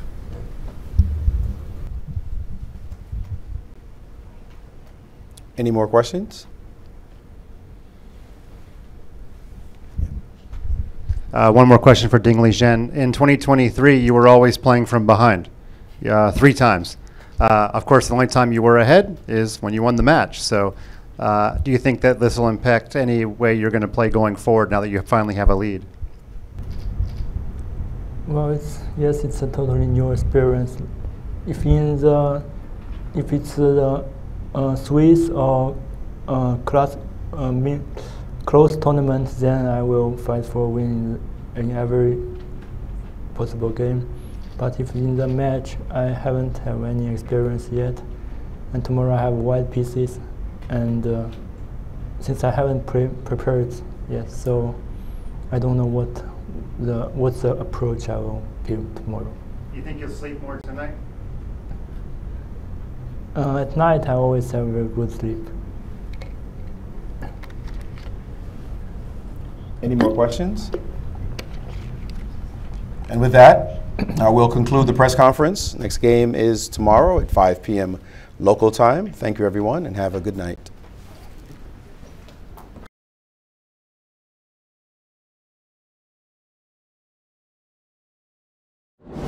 Welcome back, everyone. That is the conclusion of the press conference after game number 1. Ding Liren taking a 1-0 lead over Gukesh, but of course the match is long and arduous. Still plenty of room for twists and turns. Danya, let's go to you first this time. Your thoughts on the press conference overall and some of the questions people asked. Well, so many emotions. First of all, a shout out to the organization. That was a very smoothly run outfit. The press conference started on time.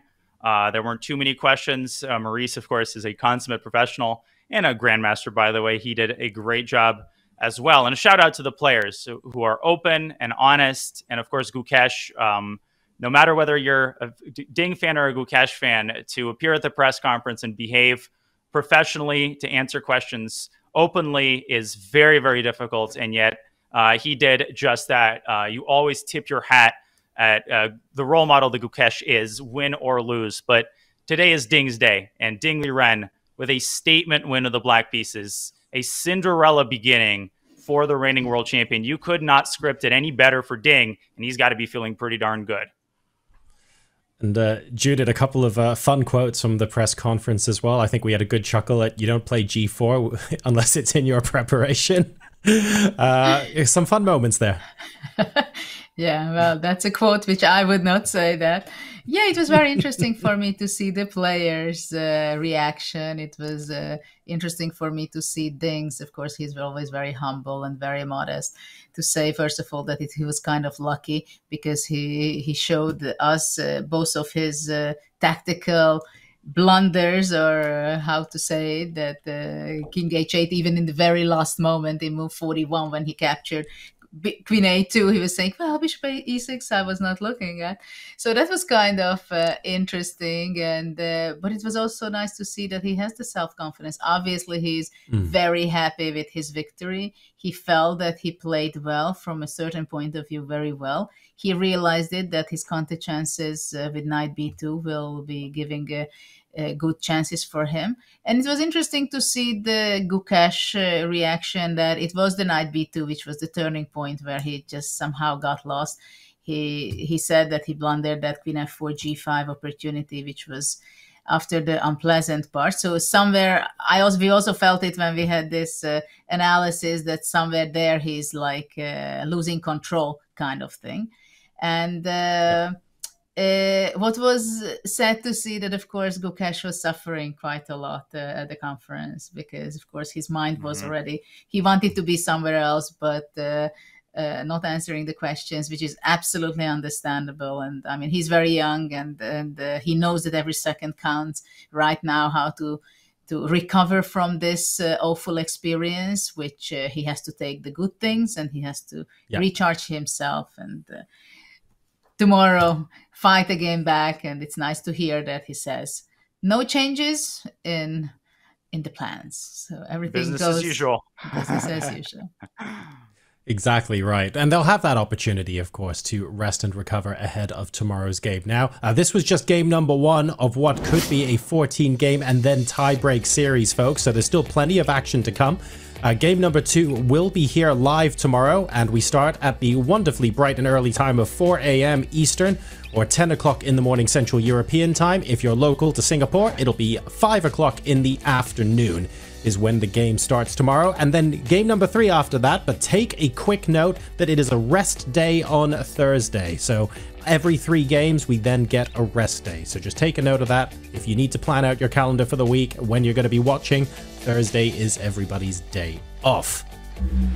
Right, so folks, that concludes day number 1, and we have had a fantastic roller coaster of emotions. I'll say it again because it's true, and also some great stuff on and off the board as well. Judith, I'll go to you first this time for closing thoughts about today as a whole, and maybe what you'd like to see tomorrow. I'm thrilled with the kickoff game, with game 1. It was just an amazing story today. Every part of it, and the nuances, the little things. The experience won over the unexperienced for the moment. So it was very exciting, and I can't wait to start to commentate tomorrow.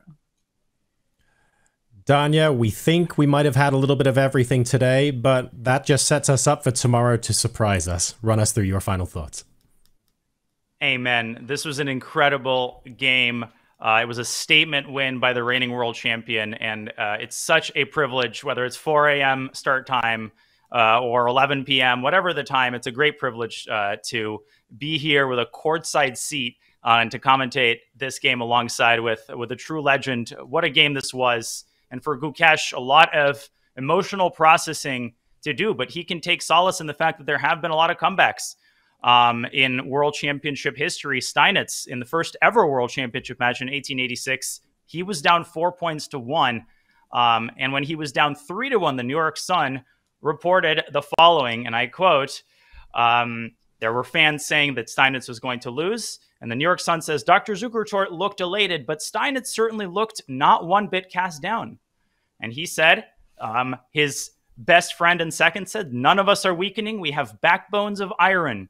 And Gukesh will have to show backbones of iron because he's got black tomorrow against a Ding Liren who is motivated, playing well, playing confidently, and will be a very tough opponent.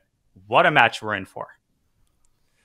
So that's it for our coverage of day number 1 of the FIDE World Championship, folks. Gukesh bidding to become the 18th world champion, stumbling a bit at the first hurdle, but at the same time, it's a very long match. Ding Liren, in the meantime, his favorite movie is Ratatouille, and he's certainly cooking today. Can he bring the momentum with the white pieces tomorrow? We will see you here, same time, same place, for round 2 tomorrow. Take care, and good night. This is the event we have been waiting for, the World Championship. And we need to keep our seatbelts nice and fastened, as the intrigue will start from the very first moments. It is going to be the French. The French has only occurred 3 times across all World Championship matches. We can see also on the body language of Gukesh that he knows what he's doing. At this point, I'm kind of a little bit worried. He's spending too much time. A5. Indeed, it is not the most popular move. I would say 5th or 6th in popularity. It is quite rare. Gukesh made a very good appearance in game 1 in the opening. He seems to be with full self-confidence in his preparation, the way he sits at the board, walking around. Whoa! Oh my god, Judith. Bishop g5 threatens not only the rook, but bishop d2. And look how fast Ding is playing, like he's taking over. How comfortable Ding is. Look at him. This might be one of the most interesting World Championship games I have ever seen, and it's game 1. Queen c2, he has played it in the wrong order and allowed queen c4. It might be over, Judith. He is a fighter. He exhausts all of the resources, but now he's down to 45 seconds, and you can smell it. Ding will see e5. He will see it. He has to make 2 more moves. He doesn't see what to do. He's got 5 seconds. He might lose on time. And we have a score. He has defeated Gukesh, the reigning world champion, with the black pieces in the first game of the 2024 FIDE World Championship.